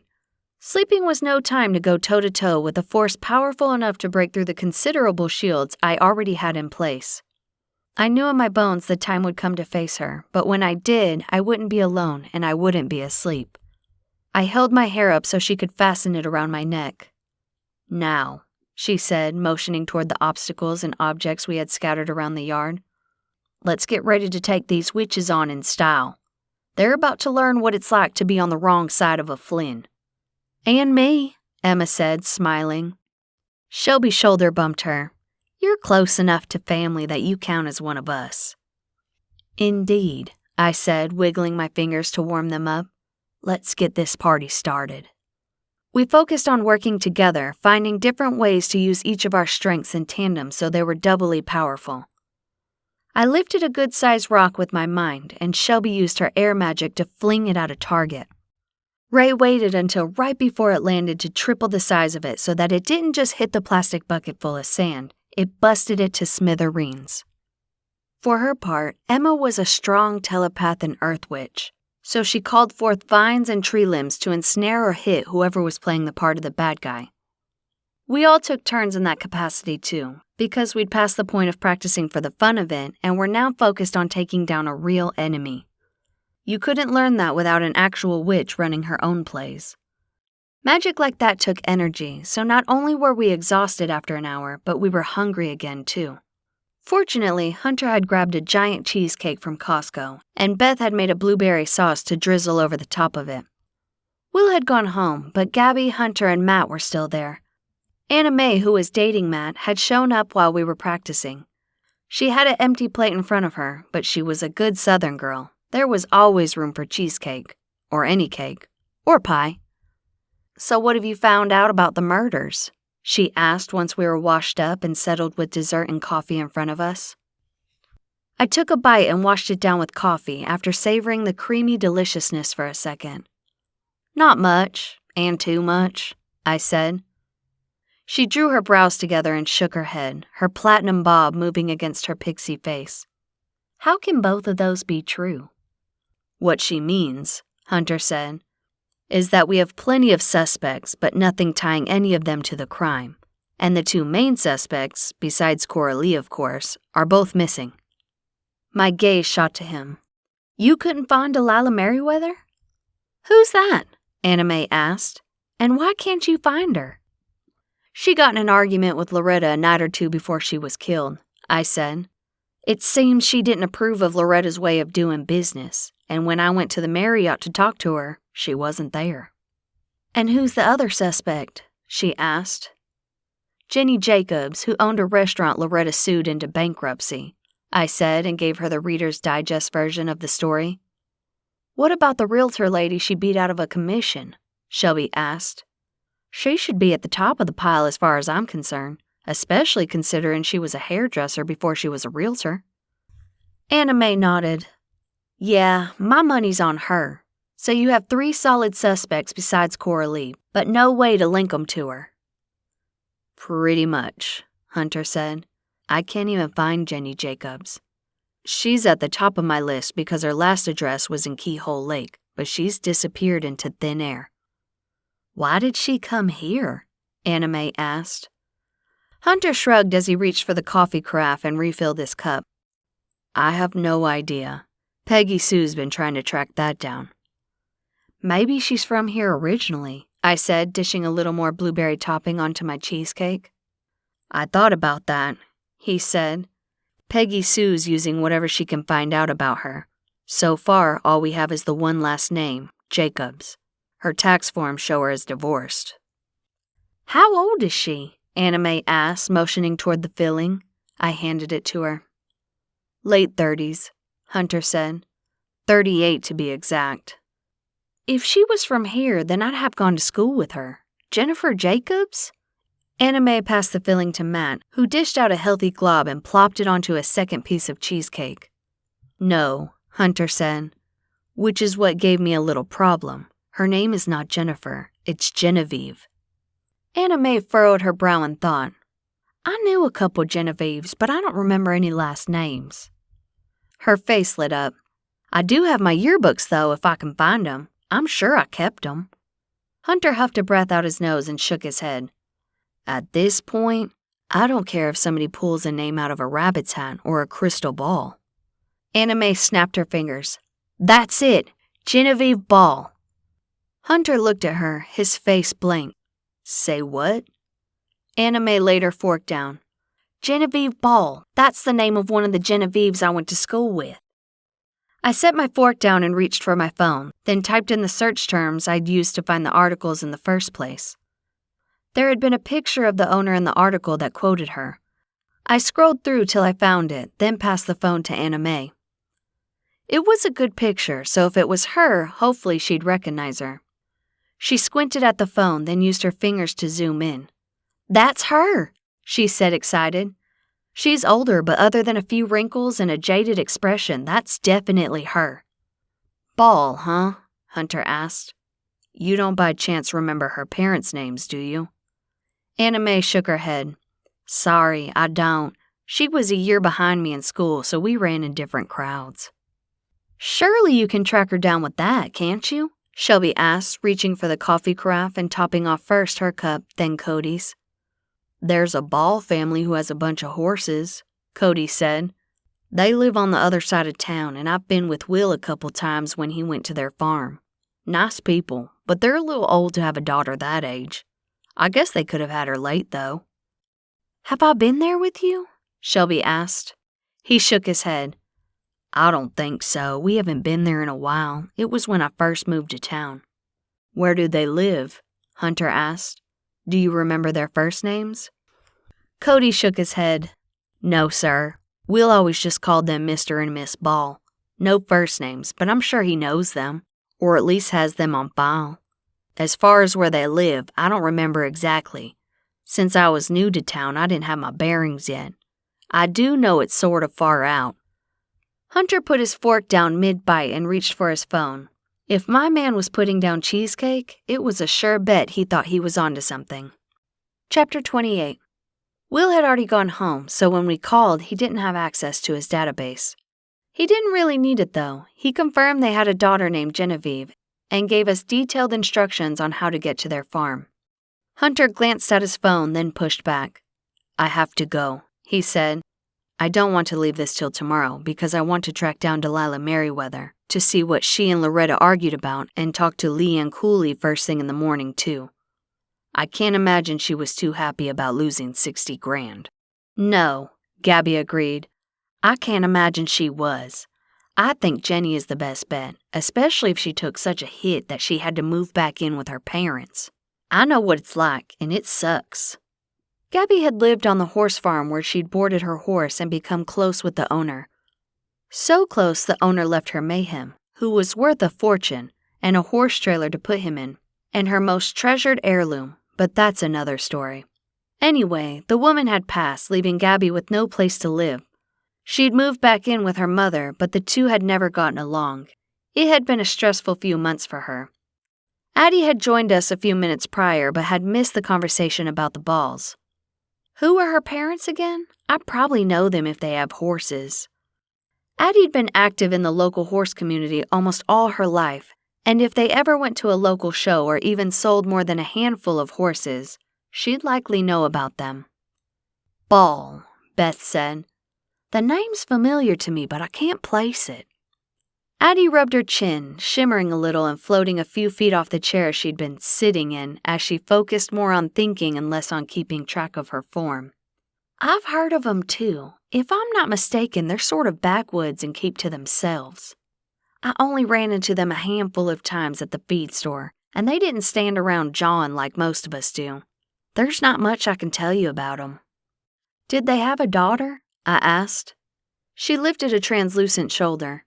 I don't rightly remember. Like I said, I only ran into them a few times. I don't recollect ever seeing a kid with them, though. I glanced at my phone. It was almost 8, and farmers tended to go to bed early. Hunter, you may do better going to the hotel now and dropping in on the balls tomorrow. They're probably already tucked in for the night, and you want them cooperative, not meeting you on the porch with a shotgun. Plus, if Delilah or Leanne decide to cut and run early tomorrow, you'll miss them. He nodded. I don't know if I'll ever get used to people going to bed at dark 30, but that's a good idea. Can I go with you? I asked. 2 of us may pick up more, and they may be more prone to talk to you if I'm with you. Plus, I have my BS meter. One of my abilities was picking up on lies. Though it wasn't infallible, it was pretty darned accurate, and we didn't have time to do it the old-fashioned way of following up on stories, at least until my meter went off. He gave me a sideways glance but didn't say no. After a couple minutes, he nodded. May as well. Anything that'll help at this point will be good. We only have until tomorrow afternoon, so we need to wrap it up if we can. I wish she was being buried here, Beth said, scraping the last of the blueberry filling from her plate. Those are always a great place to get a feel for how people really felt about the dead person. Funerals and weddings, the 2 places where people aired their dirty laundry the best. Yeah, but it's not. It's in Atlanta. What about her husband? Ray asked, waving her fork. I haven't heard anything at all about him. You know, in most cases of homicide, it's the spouse. Hunter rolled his eyes at her. You don't say. I'm glad you've brushed up on your CSI because otherwise I would have never known. She scowled at him. No need to be snarky. I was merely pointing out a fact. Addie tilted her head at Hunter. So have you talked to him? Hunter huffed. Of course I've talked to him. He's devastated. I snorted. Of course he is. She was such a jewel. Hey, Gabby said. Everybody has somebody out there. They could have had a great marriage. Maybe he's as shallow as she was. After all, didn't you say he represented her in the lawsuits? Sounds to me like they were 2 peas in a pod. I guess, I said. Though, they ought to be ashamed of themselves. Some people have no shame. Addie's form shimmered a little, something she did when she got upset. That's okay, though. Karma will take care of them. Looks to me like she already got one of them, Shelby said, gathering the empty plates. As bad as I hate to leave such a titillating conversation, Cody and I have studying to do. Beth swatted at her. Go ahead there, Miss Smarty Pants. Take your fancy words and go make us proud. And don't forget to put the plates in the dishwasher, unless, of course, that's beneath you. In that case, do it anyway. Hunter pushed back from the table, too. Noelle and I need to get a move on, too. I don't want to miss them, but I don't want to talk to them when they're in their robes and curlers, either. Ha! Curlers, Ray said. Nobody wears curlers to bed anymore. You may catch them in cucumber face masks, though. That's all the rage with the city women who think it's the end of the world if an eye wrinkle shows up. He shuddered. I get the premise, but how do they sleep with all that gook on their faces without getting it all over their pillows? Valium, Beth and Addie said together, their tones matter-of-fact. My eyebrows shot up. And how do you 2 know that? Beth waved me off. Don't go thinking we're a part of that crowd. But if you remember, we've been making herbal blends for decades.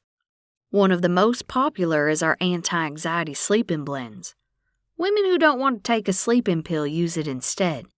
Same results, almost, without the addiction or stigma that comes with popping a pill. They think it's all new age hippity-dippity stuff, so it's an easy sale. They don't realize healers been using it for eons. I snorted. I think that's part of the draw. Just look at commercials nowadays.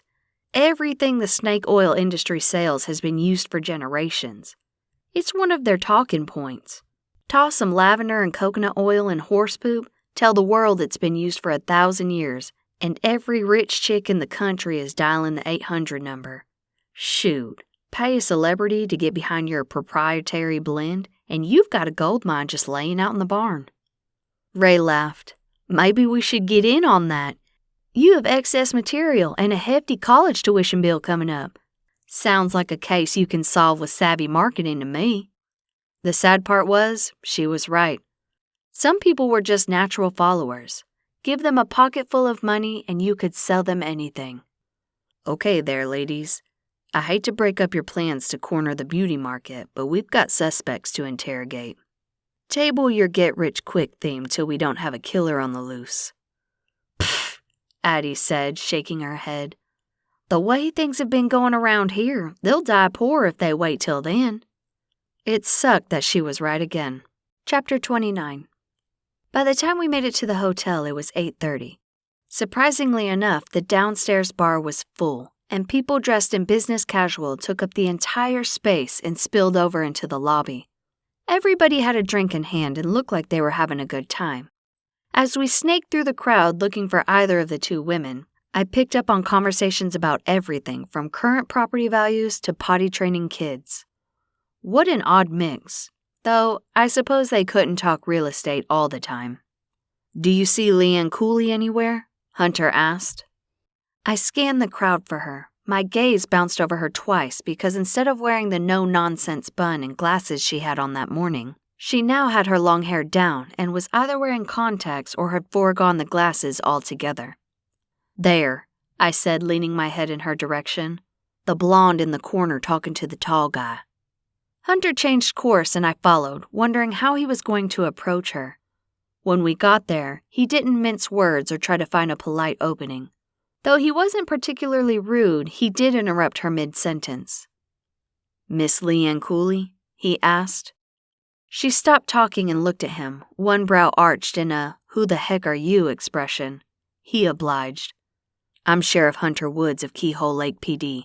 I need to talk to you. He glanced at the guy she'd been talking to. In private, please.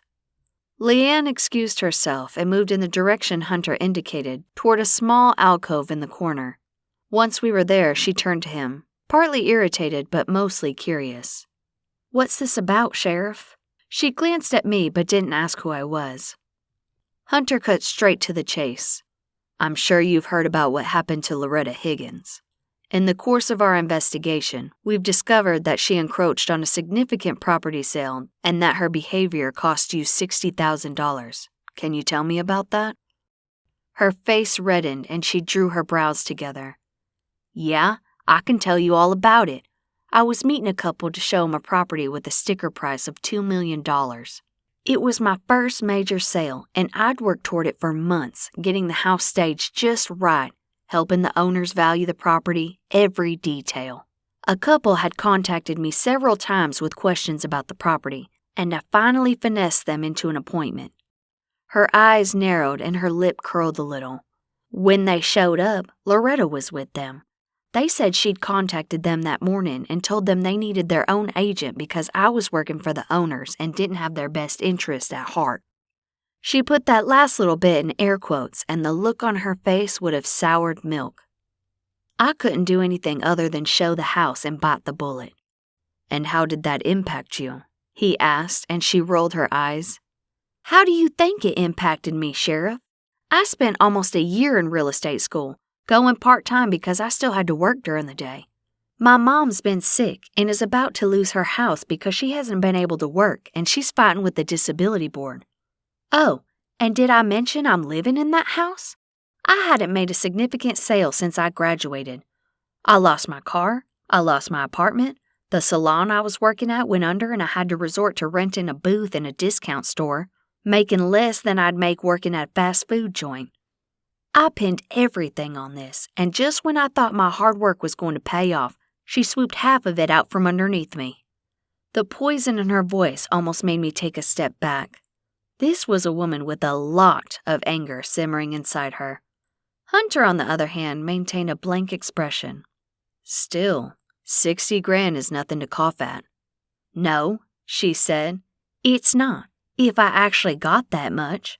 I'm an agent. not a broker, and I'm at the bottom of the totem pole. I only make 40% of the commission, so I got $24,000, and I'm grateful for it. I managed to get my mom's mortgage caught up and bought us some more time on her medical treatment. I bought a semi-respectable car so I wasn't showing up to viewings in a cab. What I didn't get was enough padding to get me through to the next sale or to help me sleep at night knowing Mom's next round of treatment is paid for. After hearing that, I sort of wanted to kill Loretta myself. Then I reminded myself that it was Leanne or Coralee, or at least somebody or Coralee. And between the two of them, I knew for a fact Coralee was innocent. This woman had a hell of a motive and the opportunity to do it. "Can you account for your time the night she was killed?" Hunter asked, studying her face. A wild range of emotions crossed it so fast I could barely decipher them. Anger, fear, a desperate race for an answer. So far, everything she'd said had rung true, but I tuned in on her answer and was ready for the one that would inevitably come. They were ones I'd really come to hear. "I can't, not for the entire night," she finally admitted. Hunter shook his head. "You don't need an alibi for the entire night, just for the hours between 4 and 6. Coralee had taken her trash out at 4, and the body hadn't been there then." Leanne's gaze became shrewd. "Why are you asking me these questions? It's my understanding that you already have a suspect." She glanced at me. "And who are you? Aren't you the muffin girl from the coffee shop? One of the ones who was here this morning?" I opened my mouth to answer, but Hunter did it for me. "She's a part-time consultant for the Keyhole PD. She's trained in the field of criminal behavior." I did my best to keep my face neutral, but it took everything I had. Technically, he hadn't lied. I sort of consulted with them, and my degree was in criminal justice. It was a thin stretch, but it worked. "As for having a suspect, Miss Cooley, you are correct. I actually have several suspects, and I'm following up on every lead I get." She arched a brow at him, but seemed to accept his response and took a deep breath. "To answer your question, no. I met the group for an open bar cocktail hour from 4 to 5. They went to dinner, but considering my financial status, I opted to hit the dollar menu rather than go out to dinner with them. I already spent more than I can afford on just the room and the conference fees."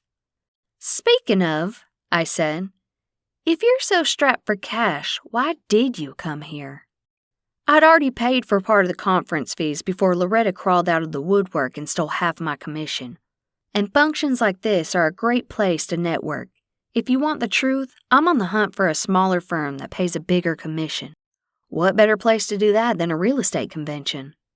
So far, she was telling the truth, but there was still plenty of time between the cocktail hour and the time we found the body for her to have grabbed a double cheeseburger and killed Loretta. "Then I'll come right out with it then," Hunter said. "Miss Cooley, did you kill Loretta Higgins?" Her gaze flickered up and to the right for the briefest flash, but then she met his gaze straight on. "No, I did not. She was a horrible person, but nobody should die that way." "Is there anything else you can tell us?" Hunter asked. She shook her head. "Nope, I think we covered it all." "Wait a second," I said. "When we contacted Loretta's office, they had nothing but nice things to say about her." "I imagine so," she replied. "She made them a boatload of money, and she and her slimy lawyer of a husband threw fancy parties all the time. It was outside people she put the screws to, not the ones she was in bed with." "In bed with?" I asked. "Are you implying she was sleeping around?" She rolled her eyes. "No, it was a turn of phrase, though I wouldn't have put anything past her." Hunter reached out to shake her hand. "How long will you be here tomorrow?" She shrugged. "The last class is at 3, so since I paid for all of this, I may as well get as much out of it as I can. I'm leaving right after that, but I'm telling you, you're barking up the wrong tree." Strangely enough, her words rang true. I studied her, trying to figure out what part of the sentence she could have been messing with to fool us. Semantics, after all, matter a great deal when telling the truth, as Hunter had just proven a few minutes before when he described me. Nothing stood out even when I picked the sentence apart.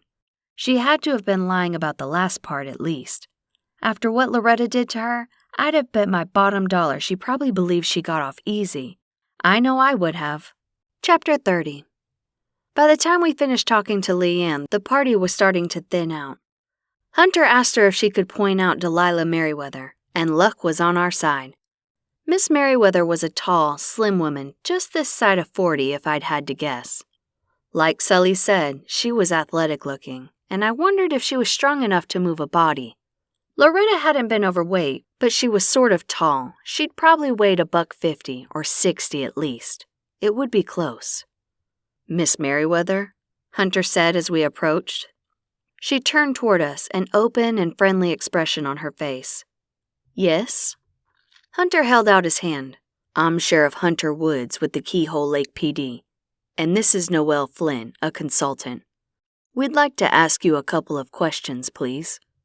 "Of course, Sheriff," she said and excused herself from the group of people she was talking to. Whereas Hunter had directed Leanne to an area, Delilah led us to a quiet cafe table at the end of the hall. The confidence that comes with age and winning. "Now what can I do for you, Sheriff?" she asked, clasping her manicured nails and resting them loosely on the tall tabletop. I couldn't decide if she was being open or if she was just so used to being in charge that she had complete control over her emotions. I focused on my meter, but so far, it wasn't sending up any red flags. "I understand you and Loretta Higgins had a rather vocal disagreement at Sully's Tavern the night before she was killed. Can you tell me what that was about?" Her mouth curled upward in a wry half-smile. "Sheriff, Loretta Higgins was despicable. She preyed on younger agents who didn't know enough to stand up to her, and she had a monumental sense of entitlement. But the cherry on top of the cake was that she had the nerve to be two-faced about it. That night she was on a soapbox about professional integrity, and I merely informed her that she wouldn't know integrity if it bit her on the ass. Pardon the expression, but if you've gotten verbatim statements, I'm sure that's what they've told you I said." Hunter kept his face an inscrutable mask, giving nothing away. "I imagine that didn't go over too well." "No, Sheriff, it did not. Rarely does a person like to be called out on their behavior, especially when they're a psychopath. And make no mistake, Loretta Higgins was a psychopath. She ran over people without remorse, then turned the tables on them so she came out looking squeaky clean to the people who mattered. She was a lazy realtor and a horrible human being. I, for one, am not sorry she's dead, and I think she got off too easily. It's a shame she didn't suffer more." "Wow, talk about not mincing words." "I assume your next question is going to be whether or not I have an alibi. I do. I was with a small group of people who went to that lovely little steakhouse a few streets over from Maine. Most of the people I dined with are still here, so I'd be glad to give you names. You can verify with them in just a few minutes." She pulled a pen from her pocketbook and wrote the names on a cocktail napkin. Handing it to Hunter, she pointed to a group of 4 people. "The first 3 people on that list are chatting in that little group over there. Please, speak to them." Glancing back and forth between the 2 of us, she waited. Hunter sighed and thanked her. "Sheriff," she said as we turned toward the group. We paused. "Yes?" Hunter asked. "When you catch whoever did it, go easy on them. I have no doubt it was justified." Hunter stiffened. "That'll be for a jury to decide, ma'am. My job is just to make the arrest." "Yes, well, good luck," she said, pushing off the table and ambling back toward the group she'd been talking to. "Something that seems to be in short supply for us lately," I muttered under my breath. "No kidding," Hunter replied before we reached the table. It only took a few minutes for the people at the table to corroborate her alibi, and we turned to the front entrance to leave. I kept an eye out for anybody who may have been watching us or behaving suspiciously in any other manner, but the entire group seemed to have dismissed us and gone back to the business of rubbing elbows. "So what do you think?" Hunter asked when we made it to the truck. "Leanne Cooley wasn't lying, but I don't think she wasn't being completely truthful either," I said, stepping around a mud hole. "I can't put my finger on it, but there's definitely something not right there. Delilah, on the other hand, was being as straightforward as she appeared to be. Not a speck of prevarication or dishonesty. As a matter of fact, I liked her. Hunter pressed his lips together and glanced at me. I'm not sure what I'd think of her. She was very self-possessed and made no bones about not being sorry Loretta's dead. As a matter of fact, the only thing she's sorry about was that it didn't hurt more. I shrugged. Well, it's not like other people aren't thinking the same thing. She's just honest about it. I imagine having an airtight alibi leaves her free to say whatever she wants. Leanne doesn't have that luxury. No, he said, picking his way to the middle of the lobby. But to be honest, I don't think she did it either. She's all of 5 feet nothing. I can't see her being able to move the body, and no matter how mad she is, I don't think she has the spine to carry it out. What makes you think that? I asked. She seemed plenty spunky to me. Spunky, yes, he replied, opening the truck door for me. But that isn't the same as having what it takes to stab somebody in the back. That was a couple months ago, and it doesn't make any sense that she'd have waited until now to do it, especially not in a small town where she'd be under the microscope. Valid points. I saw her as more of a crime of passion sort of girl, and if she was going to do it, I had a feeling the couple would have found more than a welcome basket full of fruit in their foyer when they moved in. Plus, he was right. She did seem a little mousy underneath it all. Had somebody done something like that to me, I imagine much hair pulling would have ensued, and Loretta would have had to wear sunglasses to home showings for a few days to cover the black eye. So we'll head over to the Ball's house first thing tomorrow morning? I asked as he pulled onto the main highway leading back to the farm. Yep, he said, flipping his headlights to high beams. I'm anxious to hear what she has to say, though Loretta seemed to excel at ripping people off, so I'm guessing it's not something we didn't already hear from Leanne Cooley. I think you're right, I replied, straining to see through the darkness. There wasn't just a garden variety murderer out there. There was a lethal magical one, too. A shiver raced down my spine when I realized they may be watching me even then. After all, they'd stolen some of the most powerful spells in the country, and maybe the world. It was hard to tell what they were capable of. I pulled my coat a little closer around me and resisted the urge to cast a cloaking spell around the truck to keep prying eyes out. Other vehicles needed to see us to avoid us, but even knowing that, it was all I could do to keep my magic under wraps. We needed to find a resolution to both murders, and fast. One threatened my friend's freedom, and the other wanted to harm my family. Neither was acceptable to me, and I'd do anything in my power to take them both down. They may not have realized it, but they would soon. They'd picked a fight with the wrong witch. Chapter 31. Shelby, Cody, and Emma were still studying when I got home, and I was a little surprised to see it was only 10. I felt like Hunter and I'd left eons ago. How'd it go? Shelby asked, looking up from her textbook. Did you get any closer to figuring out who did it? I lifted a shoulder. I don't know. It was a mixed bag. Leanne Cooley is the obvious suspect, but she's all of 5 feet tall and 100 pounds, maybe. She was mad enough to do it and had motive and opportunity. Plus, she was a hairdresser up until a few months ago. Sounds like somebody who needs a closer look, Emma said, sticking her pencil behind her ear. What did your gut tell you? That she wasn't being completely honest. I didn't pick up an actual lie, though. Honestly, I don't think she did it. What about the other chick, the one she argued with in Sully's? Cody asked. He slapped his book shut and leaned back, stretching over the back of his chair. I opened the cabinet and pilfered through, looking for the orange spice blend Ray'd been making for me. Finding it, I pulled it out and swished a hand to send the tea kettle to the sink. While it filled, I measured out the right portion into my tea ball and dropped it in a cup. If I had to pick between the two of them, based solely on personality, I'd say she was more of the murdering type, hands down. But she has a solid alibi. No way she could have slipped out around it?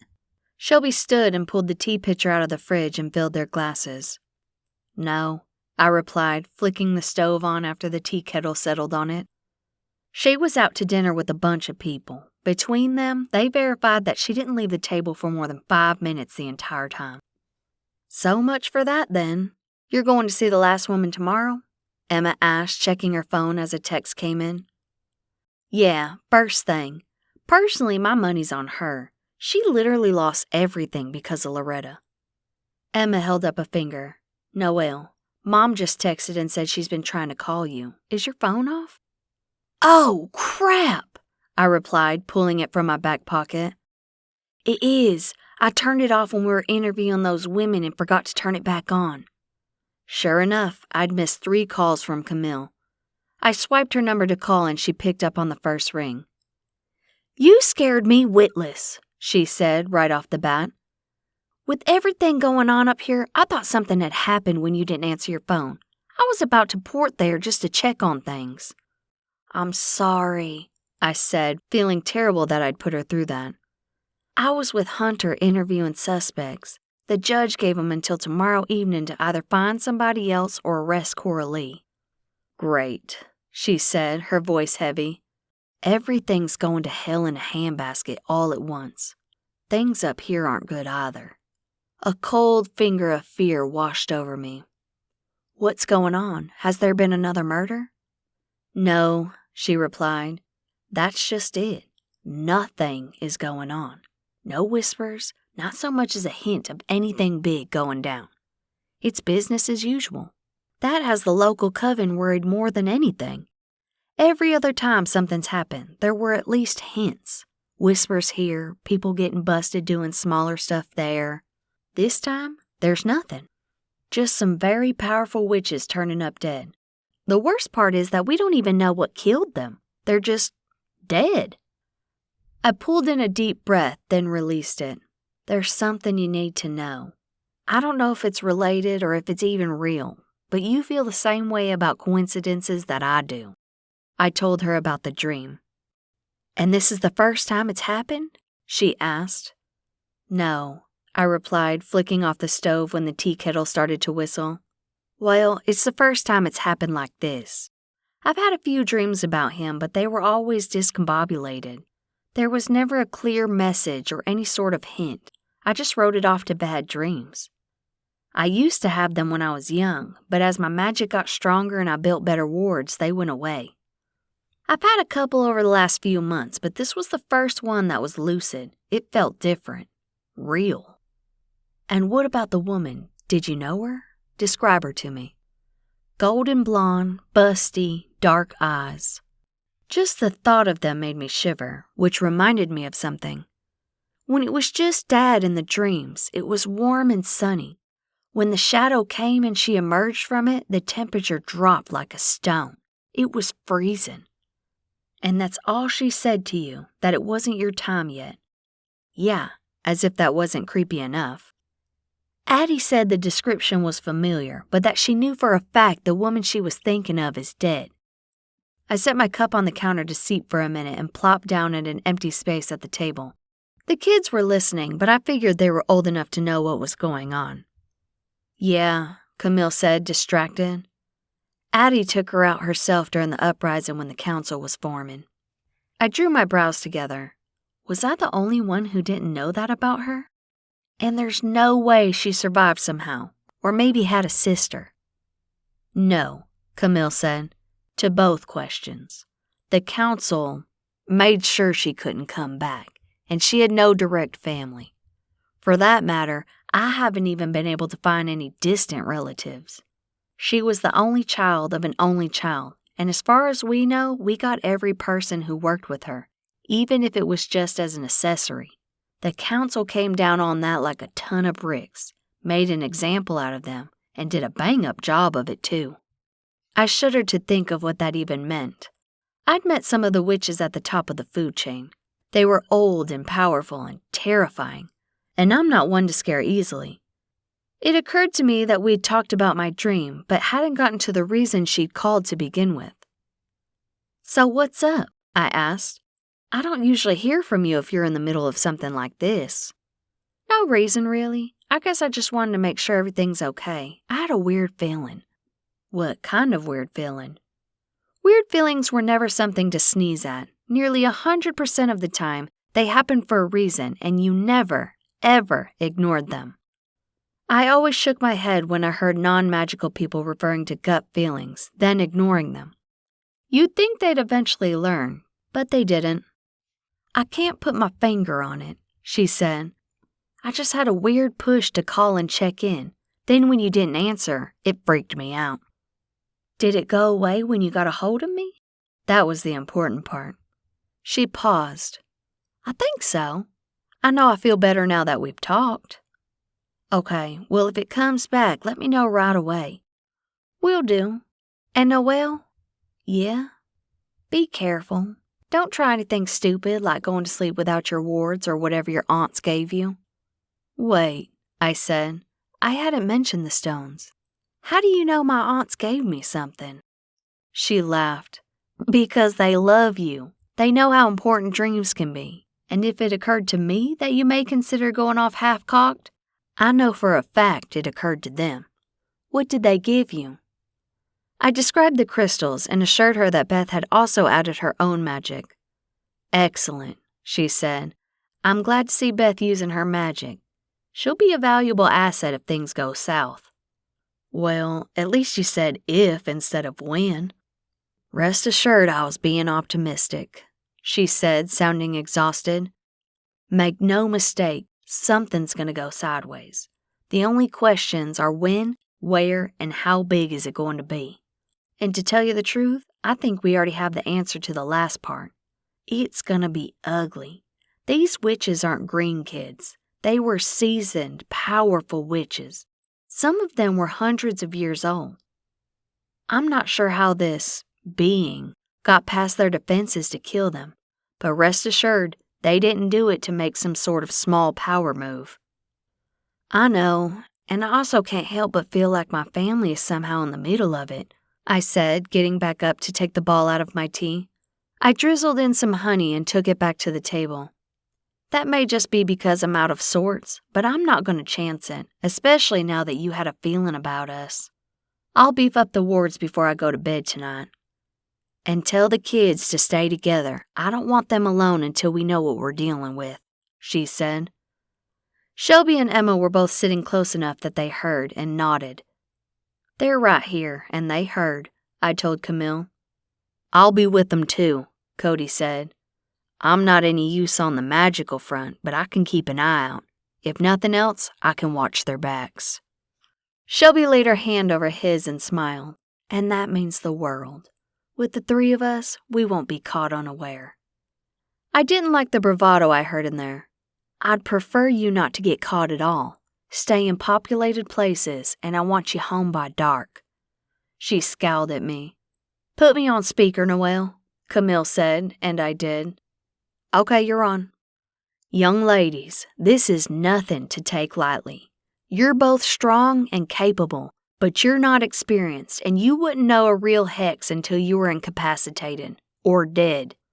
I expect you to listen to Noelle, be back on the farm by dark, and do whatever else she says, or neither of you will like me when I get home." Emma cringed a little. Camille was a stickler for the rules, and she didn't hesitate to ground Emma to the ends of the earth and back if she didn't listen. Of course, being Camille's daughter came with its own set of risks, and Emma was old enough now that she understood that. "Yes, ma'am," she said and elbowed Shelby, who then echoed her. "And Noelle?" "Yes, Camille." "If you turn your phone off again, I'll come down there and beat you to death myself. You almost gave me heart failure." "Got it." The last thing anybody wanted, whether they knew it or not, was to be on Camille's bad side, and I was smart enough to respect that. Refreshed and ready to start the day. I'd been so worried about having the nightmare again that I hadn't fallen asleep until after midnight. I'd worried for nothing, though. Either the dream was a fluke or the charms and extra mental security worked. I was glad no matter what the reason. Hunter and I had agreed to meet at the courthouse at 9. He wanted to interview Jenny Jacobs before the convention was over, in case something new came to light that incriminated Leanne or Delilah. But he also wanted to give Peggy Sue the new information and see what she could track down. Finding info was her superpower, but even she needed a few hours head start. Since I was already up, I figured I'd take a quick shower, stop at Brew for coffee, then pop in and see how Coralee was doing. The woman was made of steel, it seemed, but she had to be worried sick. I wanted to let her know what we'd found and see if she'd heard anything that may be useful. There was a definite benefit of being the CEO of the local information dissemination center, as she liked to refer to her shop. Even though gossip was often exaggerated, there was nearly always a kernel of truth in there somewhere. The trick was to separate fact from fiction, and Coralee was a pro. Not quite as good as Belle, but to be fair, Belle had a solid 50 years of experience on her. Besides, they were a team. While I was at Brew for You, I whipped up Coralee's favorite caramel latte and made Elise her go-to chocolate caramel frappuccino. The girl drank the frozen deliciousness no matter what the temperature was. The good thing about that was I didn't have to worry about it melting until I got it to her. The temperatures were warming up though, and between the slightly balmier weather, the good night's sleep, and the sunshine, I was feeling good about the day. "Hey," I said, pushing the door to the shop open with my butt. Elise rushed forward and took the extra cups from my hands. I'd grabbed some pastries too, for both of them and for Peggy Sue. The clerk had done me a couple of life-changing good turns, and her only request was that I keep her in pastries. As far as I was concerned, I could take her goodies every day for the rest of her life, and it wouldn't be enough. At first blush, Coralee didn't look any different than she had for the last 10 years, but when I took a closer look, I could tell she'd had a tough time covering up the bags under her eyes, and her hair wasn't quite as big as it usually was. She looked exhausted. I gave her a quick hug. "Hey, sugar," she said, giving a half-hearted hug in return. "It's good to see you. Have you had any luck?" "Actually," I replied, stepping away from her and peeling off my coat. "I have. Or maybe we have, at least." I gave her the 411 on what we'd found, and she looked thoughtful. "So that's all well and good, but how are you going to prove any of it? I mean, I'm still the one that looks the worst if for no other reason than where she was found." I sighed. That was still the biggest sticking point, but I was doing my best to find a way around it. I said as much. "So this morning we're going to talk to Jenny Jacobs," I said. "She's one of the people Loretta sued into the poorhouse, the one who owned the restaurant with the fajitas." "Oh, yeah," Coralee said. "I didn't know she lived around here. I thought that happened up around Atlanta." "It did," I replied, taking a seat in her barber chair.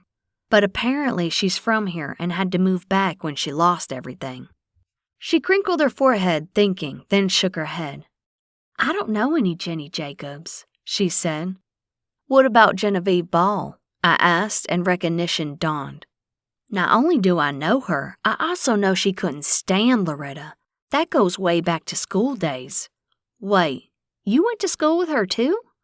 Coralee nodded.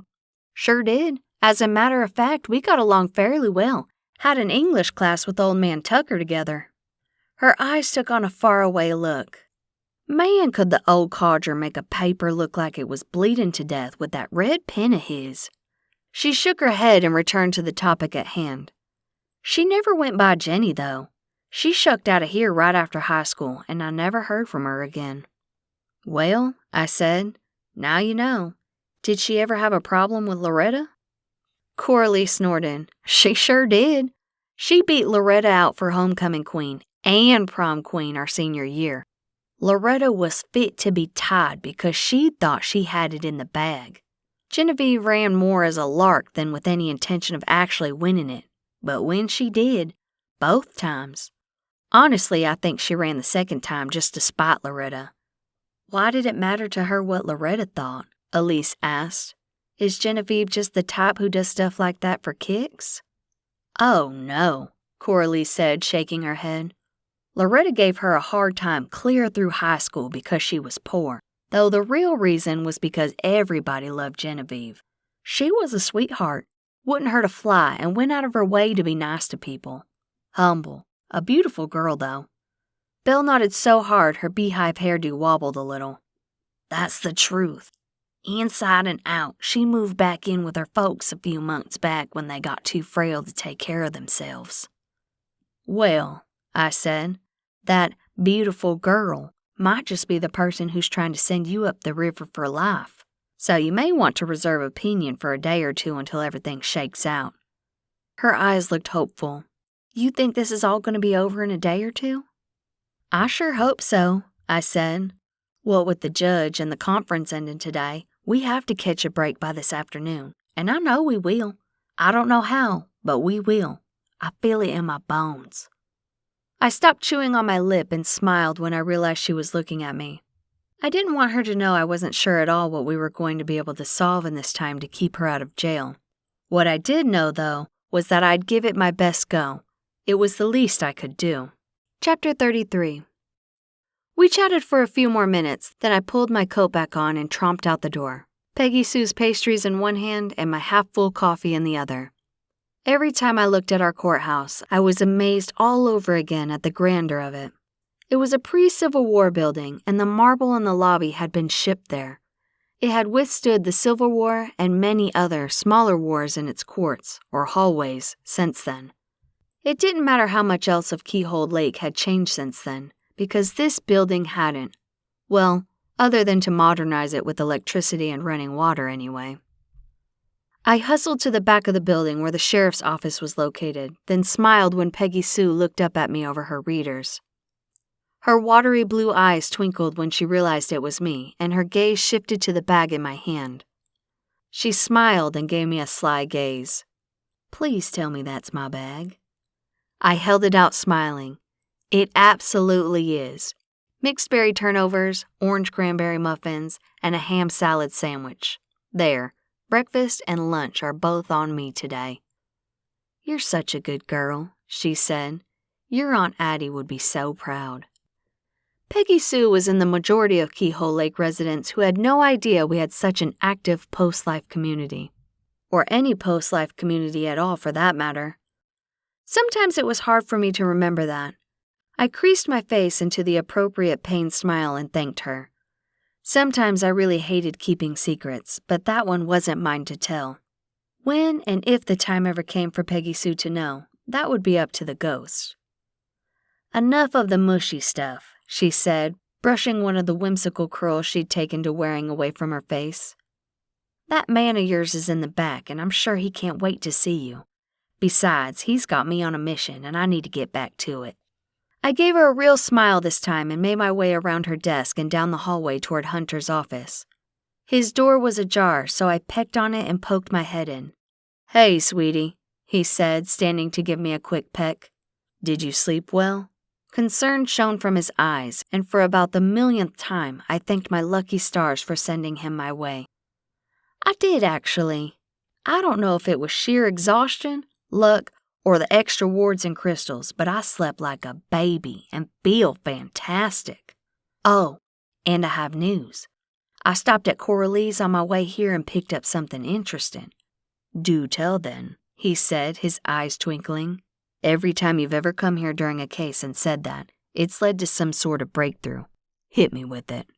I did, and he whistled. Wow, that's probably the best intel you've ever brought. He pressed his lips together as he turned the new information over in his head. The only problem, again, is that we don't have any evidence. Haven't you gotten anything back from the lab yet? Maybe there's something in there that would help tie them in. He shook his head. Jim's been out on a legit case this week and hasn't been able to do the work himself. We're stuck waiting in the same line everybody else is. Jim was a local guy who worked at the state crime lab in Atlanta. Usually, he managed to get our stuff turned around quickly, but on the rare occasion when cases here collided with what he was doing up there, his official job had to take precedence. Well then, I said, let's go talk to Miss Jenny, see what she has to say for herself. He locked his office and we told Peggy Sue goodbye on our way past. She held up a finger. Hang on just a sec, she said.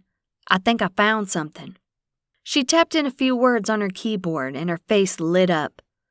2 months ago, Loretta filed a restraining order. Either of you two care to venture a guess? Well, I said, I know it wasn't Coralee. Nope, she said. It sure wasn't. It was one Leanne Cooley.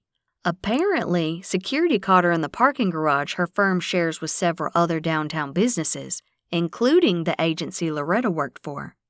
She's already slashed one of Loretta's tires and was about to do the second when security busted her. And guess what she was using? No way, I said, glancing up at Hunter to see if he caught on. From the look on his face, he had. "Barber scissors," he said. "Please say barber scissors." "Give the sheriff a cookie for getting it in one," she said, but made a point to pull her bag of goodies a little closer to her. "Then it looks like we have an arrest to make," he said. I put a hand on his arm. "I think we should still go talk to Jenny. All the circumstantial evidence we have on her is still accurate, no matter what we found out about any of the other suspects. It's a big leap to go from slashing somebody's tires to slashing that person. We can't afford to get tunnel vision now, and she said yesterday she wasn't leaving until this afternoon. We have plenty of time." "You're right," he said, "but we don't even know for a fact Jenny Jacobs is living out there with her parents. That's just a shot in the dark." "A shot we can't afford to miss, though," I said, and he nodded once in agreement as we left the sheriff's office and made our way out the back door to his truck. My stomach rumbled, and I wish I'd taken the time to eat while I had a chance. Chasing down murder suspects sure did work up an appetite. Chapter 34. The drive to the Balls farm took the better part of a half hour. Cody hadn't been exaggerating when he said they lived way out in the country. We chatted about anything other than murder on the way there, and I figured he was doing the same thing I was, letting the information simmer in the back of his mind, hoping it would pick out something we'd missed. Finally, he clicked on his left blinker and turned into a winding drive similar to the one we had at the farm. Unlike my farm, though, the pastures were overgrown with weeds and the fences were in disrepair, patched in several places with pieces of weathered scrap lumber. It would do the trick, and it wasn't unsafe. It just wasn't pretty. 4 horses stood around a round bale of hay, munching and swishing their tails. Despite the condition of their surroundings, they were in good shape. The Balls obviously lacked either the money or the willingness to make it look nice, but they did take care of their animals. The front yard was just a patch of dirt turned to mud, and the front porch of the farmhouse sagged. Faded curtains hung in the windows, and rose bushes grew so wild and tall they were taking over the porch. All in all, it was a sad rendition of a place that could have been gorgeous. Most of it could have been gussied up with a little elbow grease. My knee-jerk reaction was that it was shameful they'd let the place go to pot, but when a stooped woman with rheumy eyes answered the door, I amended that. "Miss Ball?" Hunter asked, his voice kind. "Yes, Sheriff?" she asked in a brittle voice, pulling her faded pink housecoat a little tighter around her. "We're here to talk to Genevieve. Is she around?" "She is," she replied, squinting at us through wire-frame spectacles. "But would you mind telling me what your business with her is?" Hunter shifted his weight from one foot to the other, trying to get a glimpse behind her. In cases like this, it wouldn't have been much of a shocker for the mister of the house to have been standing just out of sight with a double barrel aimed right at the door. "We just have a few questions for her about a woman she had a run-in with." Miss Ball furrowed her brow. "Genevieve? You must be mistaken. Our girl ain't got a mean bone in her body, and she don't have no run-ins. Truth be told, it's her one fault. She needs a tad more sass." "Be that as it may, Miss Ball, we need to speak with her, if you please." She grumbled a little. "I don't please, but I reckon you're going to stand on my porch all day if I don't fetch her, so you may as well do it and be done with it." Hunter released a breath as she swung the door a little wider. "Come on in," she said, turning away from the door and shuffling inside, her slippers making a scuffing sound as she did. "Ain't no use in leaving you on the porch to catch your death, and we ain't got the extra wood to heat the outside either."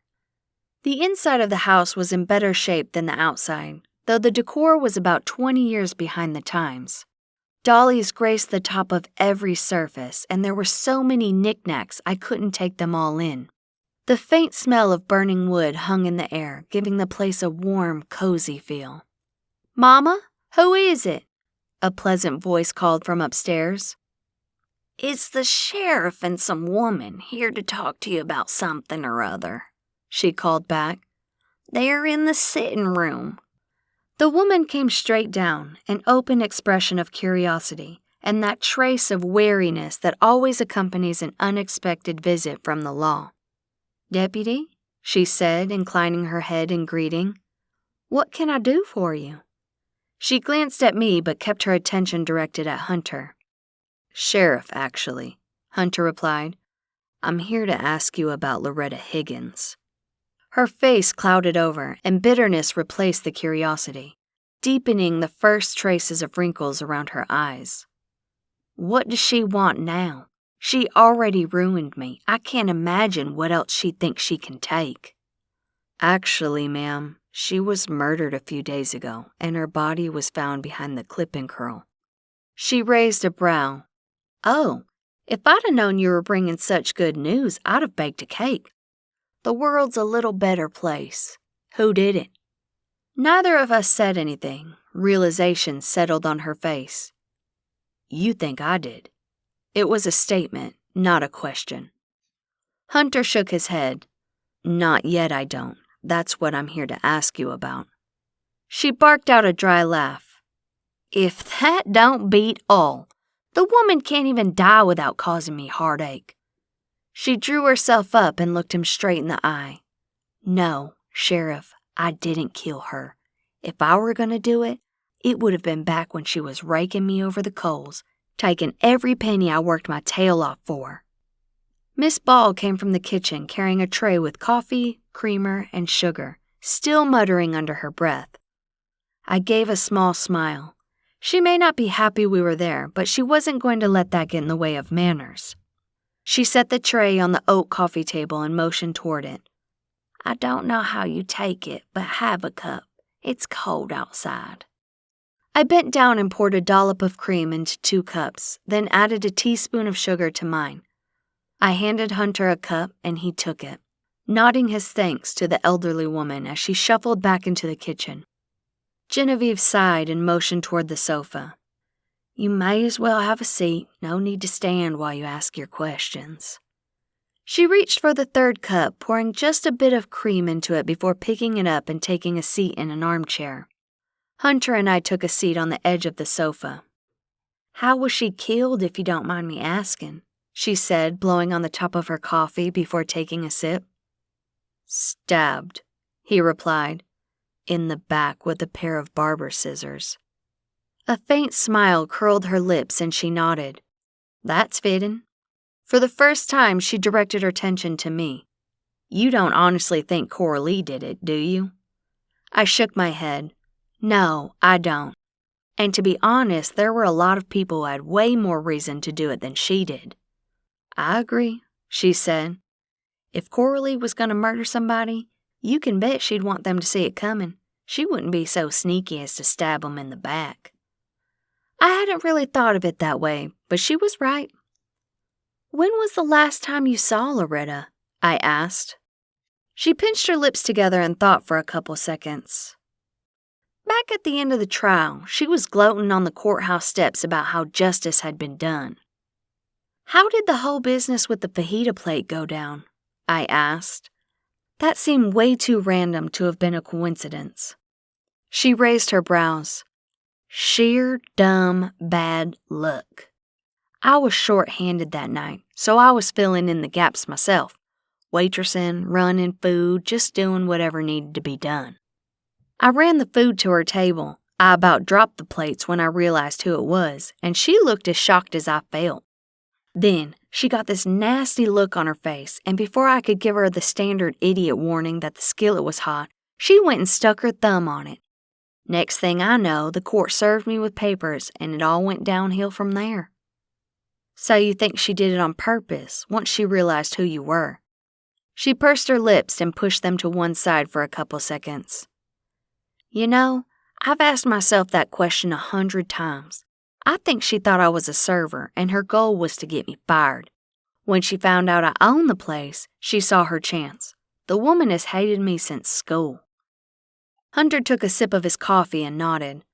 "We've heard that you had a rocky relationship back in high school." She tilted her head and drew her brows together. "We did," she said. "But that was 25 years ago. Kid stuff. And to be honest, she was the one who took the brunt end of that, not me. I won, and she didn't like it. Even if it were the other way around, I'd hardly call losing the prom queen election would be cause for murder. Hunter cocked his brow. You'd be surprised. Maybe so, she replied, but it's not exactly something you wait 2.5 decades to avenge. No, he agreed, but it's not even been a year since she caused you to lose everything, and that is within a reasonable window for murder. She scowled at him and set her cup down. I think I've said all I'm willing to without a lawyer. Hunter dipped his head. That's fine. He may have been bound by the constructs of law, but I wasn't. Where were you 3 nights ago from 4 till 6? Not that I have to answer that since I've already asked for a lawyer, but I was right here. She huffed out a breath through her nose and motioned around the room. Right where I always am, in this room, in this house, on this farm. Bitterness tinged her voice, and despite the fact that she had a ton of motive, I didn't want to believe she was a killer. My BS meter stayed silent and my shoulders sagged. She was telling the truth. Chapter 35. What do you think? Hunter asked when we were back in the truck. I shrugged. I don't think she did it. I don't either. He sighed as he turned the truck around and eased his way out of the muddy yard. But somebody did, and we're running out of time. Surely with all this evidence, the judge will see that Coralee isn't the only one, or even the most likely one to have done it. He shook his head. I doubt it. Look at the facts. What do we really have besides a bunch of people who didn't like her? We have plenty of motive, but no evidence. Yeah, I said, but Genevieve's alibi is shaky, and Leanne doesn't even have one. I can put it out there, but Leanne's size is going to clear her. Her DMV records show she owns a newer model VW Bug. There's no way she could have lugged Loretta's body into the trunk of such a compact car, or even the back seat by herself. That kind of dead weight flopping around would have required 2 people her size. That was a point I couldn't argue. Plus, she hadn't been lying when she said she didn't kill her. My meter said she hadn't been telling the whole truth, but that could have just been nerves coloring her tone. So what about the other people she ran out of business? Nope, he said. They live on the other side of Atlanta, and both of them had airtight alibis for that whole day. What about the husband? I asked. Where's he been? Why hasn't he been down here breathing down your neck to find who did this to his lovely, beloved wife? Apparently, he's on a business trip in Europe and couldn't get a flight back until today, he replied, turning onto the main road. Some kind of extradition for a client. I adjusted my seatbelt. I wish we would have asked Leanne or Delilah what sort of relationship they had. According to Priscilla, they were 2 peas in a pod and had a great marriage. She was the perfect wife and he was the perfect husband. That's weird, right? I mean, no relationship is perfect. He shrugged. I don't know. People say you and I are like that. He glanced at me and smiled. And I agree. Yeah, but we've had our share of rough patches. Everybody close to us knows that. But, he replied, holding up a finger, would anybody repeat that if something were to happen to me, or even to you? He had a point. The people who cared about us would never air our dirty laundry like that, or say anything else that may be incriminating. No, if you hurt me, my family would see justice done, I said, smiling. He shuddered. And that right there is enough to keep me on the straight and narrow. He smiled. Those 2 women are terrifying on the best of days. I can't imagine being on their bad sides, especially if they thought I'd hurt you. And that's not even considering Rayanne and Shelby. My stomach rumbled. I'm starving. I didn't eat anything this morning. How about we swing by the Starlight and grab a bite? He nodded. That'll work. And now that you've mentioned the husband, I'd like to talk to Delilah again, but they're in meetings right now. She didn't have any qualms about spilling the truth, and I have no doubt she knows all about the relationship. She strikes me as a woman who'd made a point of knowing all about her competition. Something else is bugging me too, I said. There are plenty of commercial real estate firms in Atlanta. Why didn't Loretta pass those sales to them instead of Priscilla? She doesn't exactly seem like the type to value friendship over business, and building goodwill with other firms would have been way more beneficial to her. If nothing else, it would have boosted her ego. I wondered the same thing, he said, but she was getting a cut under the table from Priscilla. She wouldn't have gotten that from the other firms, and if we've learned anything about her, it was that she loved her money. He flipped the blinker on to pull into the parking lot. I was fresh out of ideas, so I just nodded. My head hurt, and my brain felt like mush from hashing through the same thoughts over and over, and I figured it would be a good idea to give it a rest while we ate. "Hey, y'all," a familiar voice said from behind. Sherry Lynn was floating along beside us, her boyfriend Rupert trailing behind. "Have you figured out who murdered that Loretta woman yet?" I shook my head.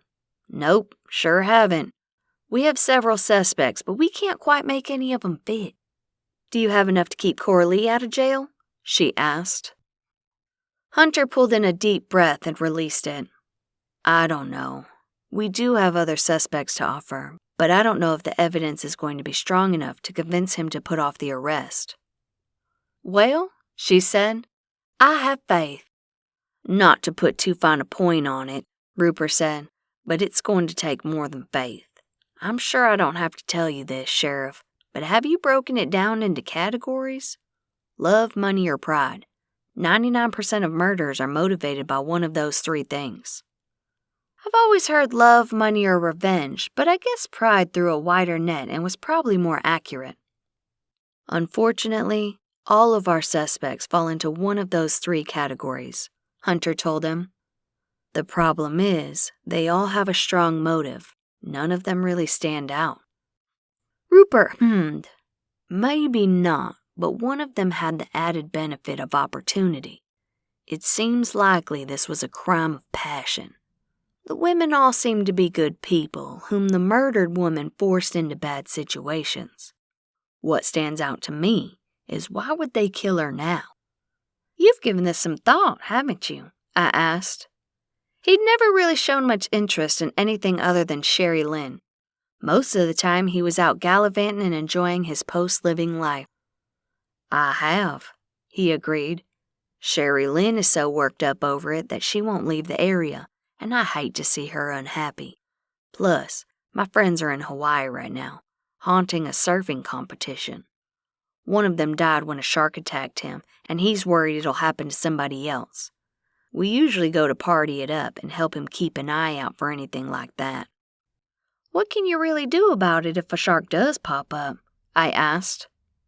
"Fortunately, we've never had an occasion to find out, and I hope we never do. I think his main concern is for lone surfers. He was out practicing by himself and would likely have lived had somebody else been there to help." "So you want us to wrap this up so Sherry Lynn will be free to leave town?" It wasn't that he was a bad guy, just the opposite. It's just that he didn't have much interest in what was going on in the living world because he no longer had any attachments to it.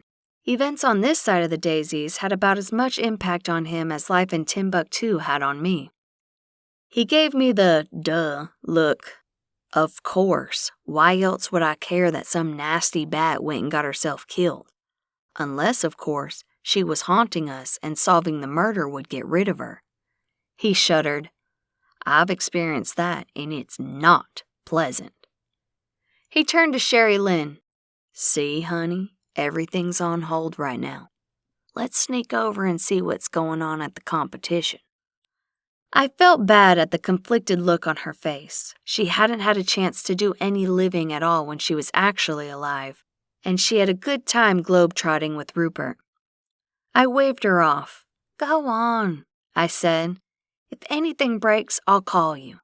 Somehow, no matter where she was, all we had to do was call her name and she heard.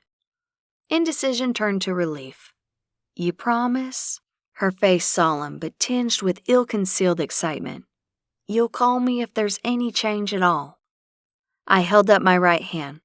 "I promise. Go, have fun." "Okay," she said, taking Rupert's hand as they faded out. "But find whoever did this, please. I don't want to have to visit Coralee in prison. That would be awful." I couldn't have agreed more, and I gave her a thumbs up as she disappeared. Chapter 36. We hadn't even made it through the front doors before the scents of bacon and coffee surrounded us. Once inside, the warmth and camaraderie were palpable. Jeannie, one half of the dynamic couple that owned the diner, smiled at us from behind the counter, a coffee pot in one hand and a plate of steaming biscuits in the other. "Have a seat wherever you want," she said. "Coffee or tea?" "Coffee for me," I said, "and a glass of OJ." Hunter held up 2 fingers to let her know that's what he wanted too. "And your breakfast regulars?" she called over her shoulder. I glanced at Hunter and he nodded. "That'll work," I told her. I'd been going to the diner my entire life. Jeannie and her husband Ray had inherited the place from his parents, and very little had changed in the 50 years or so since they first opened it, or the 20-odd years I'd been going there. We took a seat at our favorite booth, and I swiped a few crumbs off the speckled white Formica table. There were even more people in the place than the cars in the lot indicated, and upon closer inspection, I realized many of them were people I recognized from the Realtors Convention. "Excuse me," I said in the direction of 4 women sitting at the table nearest us. The one sitting nearest us looked up, her expression a little irritated. "Yes?" she said, her tone bored and a little condescending. She raised a sculpted brow. "I was just wondering. I noticed you're all from the convention. I thought it ran through this afternoon." "It does," she replied, "but Delilah Merryweather is teaching the final 2 classes, and they target newer realtors. There's nothing to be gained by sitting through them if you already know the basics. It's why they're last. The rest of us have business to attend to." That was a bit of a relief anyway. At least we had time to eat before we had to worry about Delilah leaving. Considering Leanne was new, she was likely still there too. I asked just in case, and the woman shook her head. "It's not my concern what she does, but yes, when I was leaving, she was headed toward the conference room." Jeannie dropped off our coffee and juice as the woman turned her attention away from us. "Your food'll be right out, sugar. Give me a minute and I'll pop back over for a proper hello." Jeannie and I had become closer since her daughter Becky and Shelby had become close friends. Becky was the 3rd leg of their girl group but had been busy lately helping out at the diner.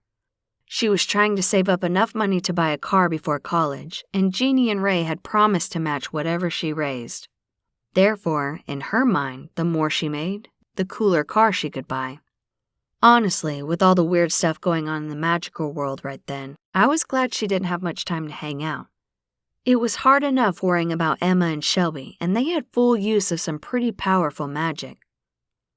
Within a few minutes, Jeannie returned with our breakfasts and slid into the booth beside me. "So what's going on with Coralee?" she asked, not beating around the bush.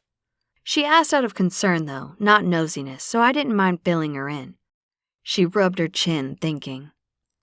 "I think they were in here for supper night before last." "Who, Loretta and Priscilla?" Hunter asked, scooping a bite of egg onto his toast. "No," Jeannie said, waving a hand. "Delilah and Leanne. Delilah I know for certain because I noticed her name on the credit card.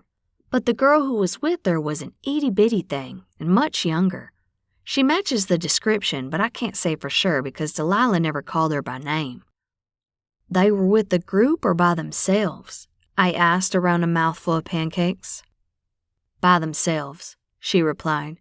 "The younger girl, Leanne I guess, was pretty shaken up about something when they first got here, and she only picked at her food. I didn't get a chance to do any good eavesdropping though, we were busy." My thoughts whirred as a possible scenario clicked into place.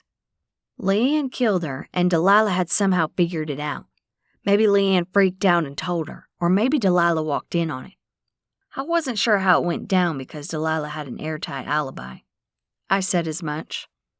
"But Leanne doesn't," Hunter reminded me. "And I don't think she'd have much problem pulling the body out of a trunk by herself. It would have been getting it in that was the problem. Maybe Delilah helped her get the body into the trunk. That's not our biggest issue, though." I put my fork down. "What is, then?" "We have 0 proof. It's not like we have traffic cams like they do in the city. And nobody saw anything suspicious. I don't even have enough evidence to get a warrant for their vehicles. No judge in his right mind would issue one just because two women attending the same conference had dinner together. For all we know, Leanne was nervous about some big property she'd landed, or her mother's medical bills. What about checking their hotel rooms? I asked. He shook his head. Again, no warrant, and as long as they're in there and paid up, we'd need one. My shoulders slumped as disappointment washed over me. He was right, and Delilah had passed my BS meter with flying colors. Maybe it was just as simple as that, and Leanne wasn't guilty of anything besides working too hard. Still, I said, don't you think it's worth asking them about? Oh, we're definitely questioning them, he said. I just don't want you to get your hopes up. That ship had already sailed, though. We had our first real lead, and it felt right in my gut. I had every intention of getting to the bottom of it, and hopefully getting her in cuffs before the judge had a chance to make the decision for us. We hurried through the rest of our meal. It didn't happen often, but I was too distracted to focus much on eating, and by the time we paid the bill, I was about to climb out of my skin in anticipation. The classes lasted for another hour, but I had every intention of being there when they let out. If this was our chance to save Coralee, I wasn't letting it slip through our fingers. Chapter 37. I looked for a VW Bug when we pulled into the hotel lot, but didn't see one. My heart raced a little. What if we'd already missed her? So what's the plan? I asked. We're gonna have to play it by ear, he replied. Hopefully she'll be in her hotel room already, and we'll get a chance to take at least a surface look while we're talking to her. If we see something visible, that gives me probable cause. What if she's not in her room? Then I'm not sure. I'll question her, maybe just flat out offer our theory on how it went down to gauge her reaction. If we put enough pressure on her, she may crack, if she's guilty, he added, giving me a pointed look. Yeah, I know, don't get my hopes up. Too late, but I didn't tell him that. Then again, I didn't have to. He knew me too well. The conference room was empty when we went in. Rachel was behind the desk again and greeted us with a smile. Hi, Sheriff. Noelle. You all back to ask more questions? I nodded and was going to shoot straight past the desk and up the stairs, but Hunter put his hand on my arm to stop me. We are, Rachel. Where's everybody at? I thought the conference didn't end for another hour. Oh, it wasn't supposed to, she said. But they finished up early. The last two classes were small, so I guess it didn't take as long as they thought it would. Has everybody already checked out? I asked, hoping beyond hope the answer was no. She shook her head. No, they just finished up a few minutes ago, then went back upstairs. Or at least most of them did. A couple of them checked out before the meeting this morning, so they left right away. Was Leanne Cooley one of them? I asked. Her expression was blank. I'm not sure. I don't know them by names. Do you know her room number, though? That's how I keep track of people in my head. I shook my head. No clue. Can't you check the computer? I nodded toward the monitor perched on the desk in front of a keyboard. I'm not really supposed to, she said, eyeballing Hunter. But since it's police business, I guess I can make an exception. She tapped in a few keystrokes, then squinted at the screen. No, she hasn't checked out yet. Room 321. Thanks, Rachel, I called, already halfway to the elevator. Hunter picked up his pace to keep up with me and grabbed my hand once we were in the elevator. You have to chill out and let me handle this, okay? She has rights, and there are rules. If you break them, it doesn't matter what you get from her. It could be inadmissible. Got it? I took a deep breath as I stopped in front of the elevators. He was right. Got it. Plus, he said, bending over to look me in the eye, you have to remember, she may be innocent. The story sounds plausible, but so does Coralee's, and we know she didn't do it. You can't want this so badly that you get tunnel vision. If it wasn't her, it wasn't her. The elevator door slid open and I squared my shoulders, doing my best to slow my heart rate and present a calm demeanor. By the time we made it to her door, I'd collected myself and was able to smile when she answered. Hi, Sheriff. Detective Flynn, she said. I didn't bother to correct her, and neither did Hunter. What can I do for you?" "We just have a few more questions," Hunter said.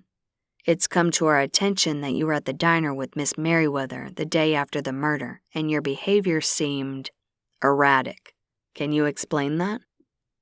She broke eye contact and looked down.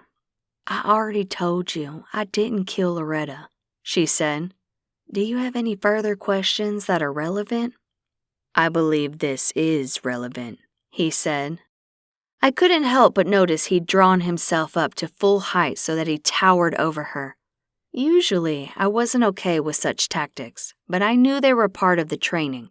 A tactical advantage, so to speak. "If you must know, I was upset about my mom. She took a slight turn for the worst and I was debating going home. In fact, I was debating giving up real estate altogether and looking for a job at a salon. Delilah talked me off the ledge and convinced me to stick with it." "Would you have a problem letting us look in your room and in your trunk?" Hunter asked. I thought for a minute she was going to say no. After all, she had that right, and there wasn't anything we could do if she refused. But she didn't. Instead, she stepped back into the room and pulled the door open wide. "Go right ahead, but you're wasting your time. Loretta wasn't even in here, let alone murdered here. Same thing with my car. We can go down when you've looked your fill here." We stepped in and examined the room. Her suitcase was on the bed, closed but not zipped. She'd piled the dirty towels together in the bathroom floor and stripped the sheets off the one bed. There was a $10 bill on the dresser. I glanced at her, brow raised. She smiled. "My sister works as a maid in Atlanta. I know what all she has to do, so whenever I go anywhere, I try to make it as easy for them as possible, and I always tip. She makes crap wages, and toward the end of the pay period, tips are what pay for her milk and bread." Damn, now I don't want her to be guilty. We looked around but didn't find anything, just like she'd said. "If you're ready, we can go to my car now," she said, zipping her suitcase. "I need to get home. The bad spell Mama had the other night turned around, but I'm still in a hurry to see for myself." I nodded. "Thanks for letting us look." She just nodded. "If it puts you at ease that I didn't kill her, then it's worth the extra few minutes." Hunter took a look under the bed, then nodded. "Thank you." She waited for us to get into the hall, then pulled the door shut behind us. We followed her out through the lobby, where she handed in her keys, then out the back door. That was why we hadn't seen her car. It was parked in the back lot rather than the front. "You should be careful parking in remote places like this," Hunter said. "Trust me, Sheriff, this place is nothing compared to Atlanta." "Yeah," I agreed. "It's usually safe just about anywhere in Keyhole Lake, but right now there's a murderer on the loose." She barked out a laugh. "Trust me, Miss Flynn. I'd bet my bottom dollar that whoever killed Loretta has no interest in murdering anybody else." "And what makes you say that?" I asked. It was a weird comment for her to make. She looked at me with raised brows. "Are you honestly going to tell me that? With all the people you've interviewed, you haven't come to the conclusion that regardless of who did it, it was undoubtedly linked to something awful she did to them?" I couldn't dispute that, but I didn't want to agree with her either, so I just replied with a neutral, When we were almost to her car, she hit a button and the trunk popped open. She motioned to it with a flourish. No blood stains, hair samples, or creepy messages from Loretta's ghost naming me the murderer. Hunter pulled the light off his belt and shined it into the trunk. It was clean as a whistle. "Here," she said, opening the driver's door. "I can pull the seat up so you can check in the back, but if you think I pulled a body into that crawl space, your spatial estimation skills are way distorted." We glanced in, but she was right. There was no way she got a body back there. I couldn't even imagine two normal-sized people being able to get a body in there. As bad as I hated to admit it, she was either telling the truth or was getting away with murder, because there was nothing at all linking her to the murder. I could practically hear the iron door slamming shut behind Coralee. Chapter 38. "Thank you for your time and for being so cooperative, Miss Cooley," Hunter said, pulling a business card out of his wallet. "Our investigation is ongoing, so if you think of anything or hear anything that may be of help, please give me a call. We have an innocent woman going to jail, and any help we can get is greatly appreciated." She took the card and nodded, then climbed into her car. I paused beside her door as she rolled the window down. "Please, take him at his word. Coralee, the girl accused of killing her, is a good woman and my friend." She examined my face for a minute, her expression pained. For a brief moment, I thought she was going to say something, but she just pinched her lips together and nodded, giving me that look reserved for people in unfortunate circumstances when you feel bad but can't do anything to help. When we'd almost made it back to the building and she still hadn't started her car, I turned around to see what the holdup was. She was resting her forehead on the steering wheel, almost as if she was recovering from something. I wondered if she was so relieved because she made it through the interview and search. It didn't matter, I suppose, since we hadn't found anything. Rather than walk all the way around the building via the slush-covered parking lot, we opted to cut back through the lobby. I waved to Rachel on our way past and called out thank you. She just waved back and turned her attention back to whatever she was doing on the computer. Several people were loading their cars up, and Delilah Merryweather's form jumped out at me, standing behind a pearl-colored caddy. I nudged Hunter with my elbow. "Do you think she'll voluntarily let us search her car?" I asked. He shook his head, adamant. "Absolutely not. She knows her rights and would be a pain in the ass even if she didn't have anything to hide, just on principle." Yeah, that was kind of my take on her too. Still, it wouldn't hurt to at least corroborate Leanne's story about her mother. "Miss Merryweather," Hunter called when we were close to her. She turned and gave us a pleasant smile, her trunk open and one suitcase propped between her leg and the bumper to keep it out of the slush while she wrestled another one in. Hunter hurried forward the last few steps and grabbed it before it could slide to the ground. "Sheriff, what a nice surprise," she said as she moved her knee and let him take the suitcase. "I'm glad you think so," he said. "I'm glad we caught you. We just have a couple more questions." Her cell vibrated in her pocket, but she ignored it. "Ask away," she said, flashing us a super white smile. "I have nothing to hide." "We had a witness tell us you were in the diner 2 nights ago with Leanne Cooley, and she was distressed about something," he said. She tilted her head at him. "Not that it's any of your business, but she was upset about her career choices. She's been doubting her decision for a while now, and that whole thing with Loretta knocked the wind out of her sails." Her phone buzzed again, and Hunter inclined his head in the direction of her pocket. "Are you going to get that?"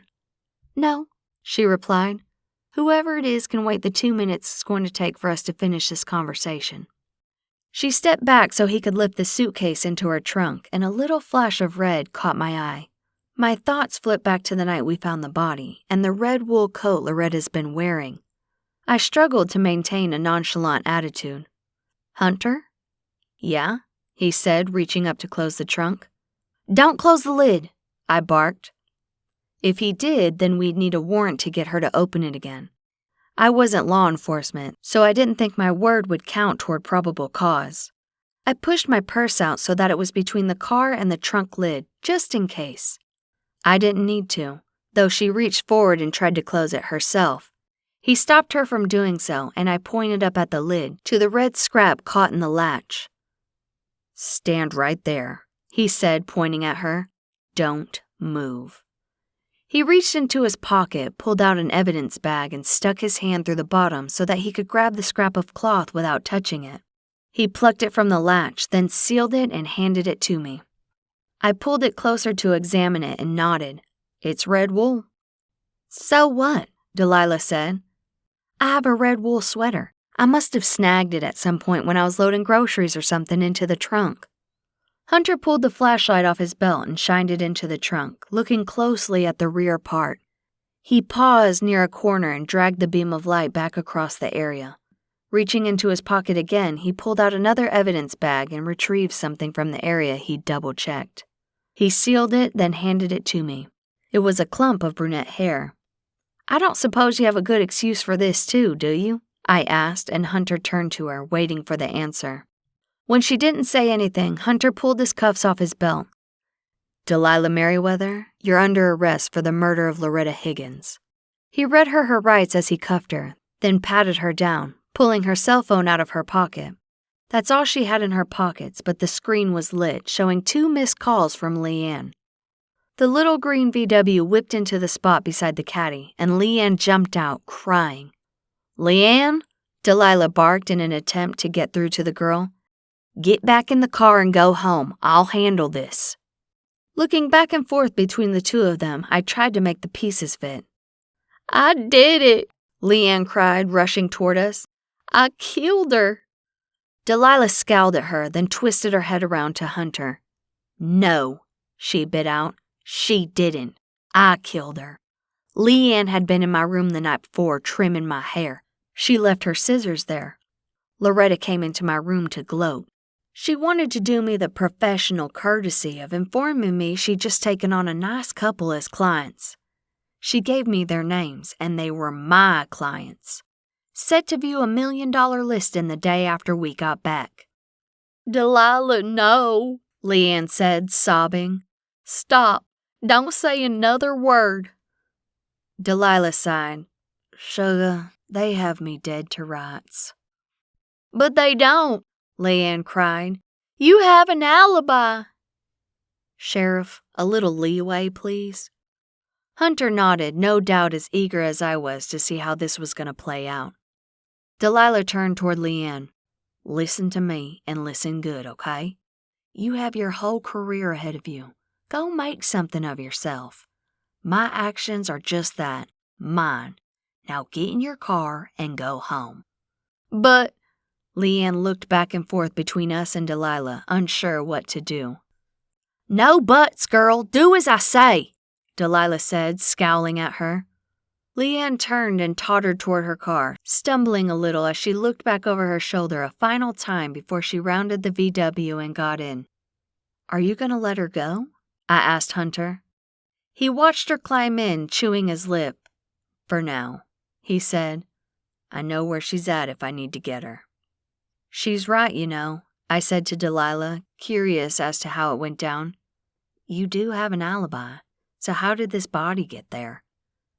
She turned her head and studied me, and something passed between us. Compassion, maybe understanding. "I'll give you a full confession. Trust me when I tell you she had nothing to do with the murder. She's a good kid in a tough spot, and she deserves a break." Hunter glanced at me as I lifted a shoulder. That was his call, and I wasn't going to offer an opinion. "A full confession," he said, "in writing." "In writing," she agreed. Chapter 39. It had been almost a week since the arrest, and things were calming down. The consensus was that Leanne had walked into Delilah's room shortly after Delilah buried the scissors in Loretta's back, and they'd crooked up a plan to get rid of the body. There was no evidence against Leanne because she hadn't done it, so if Delilah had an alibi for when the body was dumped, they were in the clear. Since Delilah refused to say a word and Hunter figured he had his murderer and there really wasn't any evidence against Leanne, speculation was all we'd likely ever have. We had a quiet get-together for Coralee at the farm, and almost everybody made it. Gabby brought Michael, even though I warned her it may not be best to throw all of us at him at once. It turned out to be fine, and I had a feeling he was going to fit right in. Will came, and he and Gabby talked shop for a bit before I cut them off. There was plenty of time for that now that she was working for him full-time. Allie had been almost relieved when Will fired her, so I don't think there were going to be any hard feelings there. Gabby'd put in a ton of hours her first few days there, but said she almost had things whipped into shape enough to get a functional system going. Camille had come home because she'd flat out ran out of leads. There were no marks on the bodies, no DNA at the scenes, and no signs of forced entry. My dreams had disappeared, and I was trying to talk them into letting me go to sleep without the charms and wards, but, to a woman, they refused. They said I wasn't ready to deal with something like that on my own, and I had to agree. We didn't even know what we were fighting, let alone how to fight it. Unfortunately, though, it wasn't over. I had the feeling it hadn't even really begun yet. I'd been rattling around in my shop for an hour or so, putting the final touches on the armoire, when the bell above the door jangled. I dusted off my hands and pushed through the bat-wing doors between my work area and the front retail space. A pleasant-looking, middle-aged woman stepped in, careful to wipe her boots on the mat before she stepped onto the tile. "Hi," I said. Welcome to Reimagine. I'm Noelle." She turned, smiling, but a little unsure. "Hi, I was just driving by and had the craziest urge to stop. I'm from Keyhole Lake originally, but we moved to Atlanta when I was small." "That's great," I said. "What brings you back now?" If she was drawn in, it was likely there was a piece somewhere with her name on it. That happened a few times, and I didn't know whether it was because a little bit of my magic went into each piece, or if fate just worked that way and I noticed it more because I knew what to look for. My aunt and uncle retired here several years ago, and he died last year. My aunt passed the day before yesterday, so we're down for the funeral. Then we have to sort their stuff and take care of business. They didn't have any kids, so it's up to my brothers and me." She looked sad for a minute. "Mama passed 5 years ago, so Aunt Eve was the last of 10 brothers and sisters." "I'm sorry to hear that, ma'am," I said, and a faint smile crossed her lips. "Please, call me Edie. Ma'am makes me feel so old." "Edie it is then," I replied, dipping my head. She wandered around the store as she talked, her gaze roaming over each piece. "So how did you get into this business?" she asked. "It just sort of came to me," I said, leaning a hip against the counter. "I reached a point where I had to decide what I wanted to be when I grew up, and 2 of my favorite shows are Flea Market Flip and Pickers. I hate to see pieces of our past burned or tossed into a landfill, so here I am." "Indeed," she said, distracted as a living room set caught her eye. It was a coffee table and 2 end tables that I'd salvaged back when I first opened the store. They'd had lift tops, but the hinges and wood had been so damaged I'd had to make them immobile. Rather than replace the damaged wooden tops with more wood, I used glass and lined the interior with seashells held in place with epoxy. At the time, it had felt right. The set had been one of my first projects, and I'd always been a little befuddled as to why it hadn't sold. At least until a mysterious woman had come through and told me the set was destined for someone. After she said that, I figured that someone would be along eventually. "This set reminds me of the set we had when we lived here," she said, her eyes distant. "Mama used to take us down to the lake, and we'd collect seashells and pretend we were mermaids. Of course the boys were always pirates," she said, winking. Her gaze returned to me, and she gave me a winsome smile. Those were the good old days when Mama and Daddy got along, and all was well in our world. We'd bring back the shells and pick our favorite ones. Mama would put them in a bowl and set them on the coffee table as centerpieces. She squatted down beside the coffee table, examining it closer. My little brother got what was probably the worst whooping of his entire life over that table. He carved his initials right into it. Her eyes widened as her fingers ran over the exact spot I knew she was talking about, and felt the carved initials I'd left there when I refurbished the piece. At the time, something had told me to leave them alone, so I'd followed my gut. She scrambled to her knees to look at the underside of the table and pulled in a sharp breath. "I'll be damned," she whispered, running her fingers lovingly over the carving. She glanced up at me, and I was surprised to see tears glinting in her eyes. "We lost him a few years ago in a house fire," she said, barely able to speak.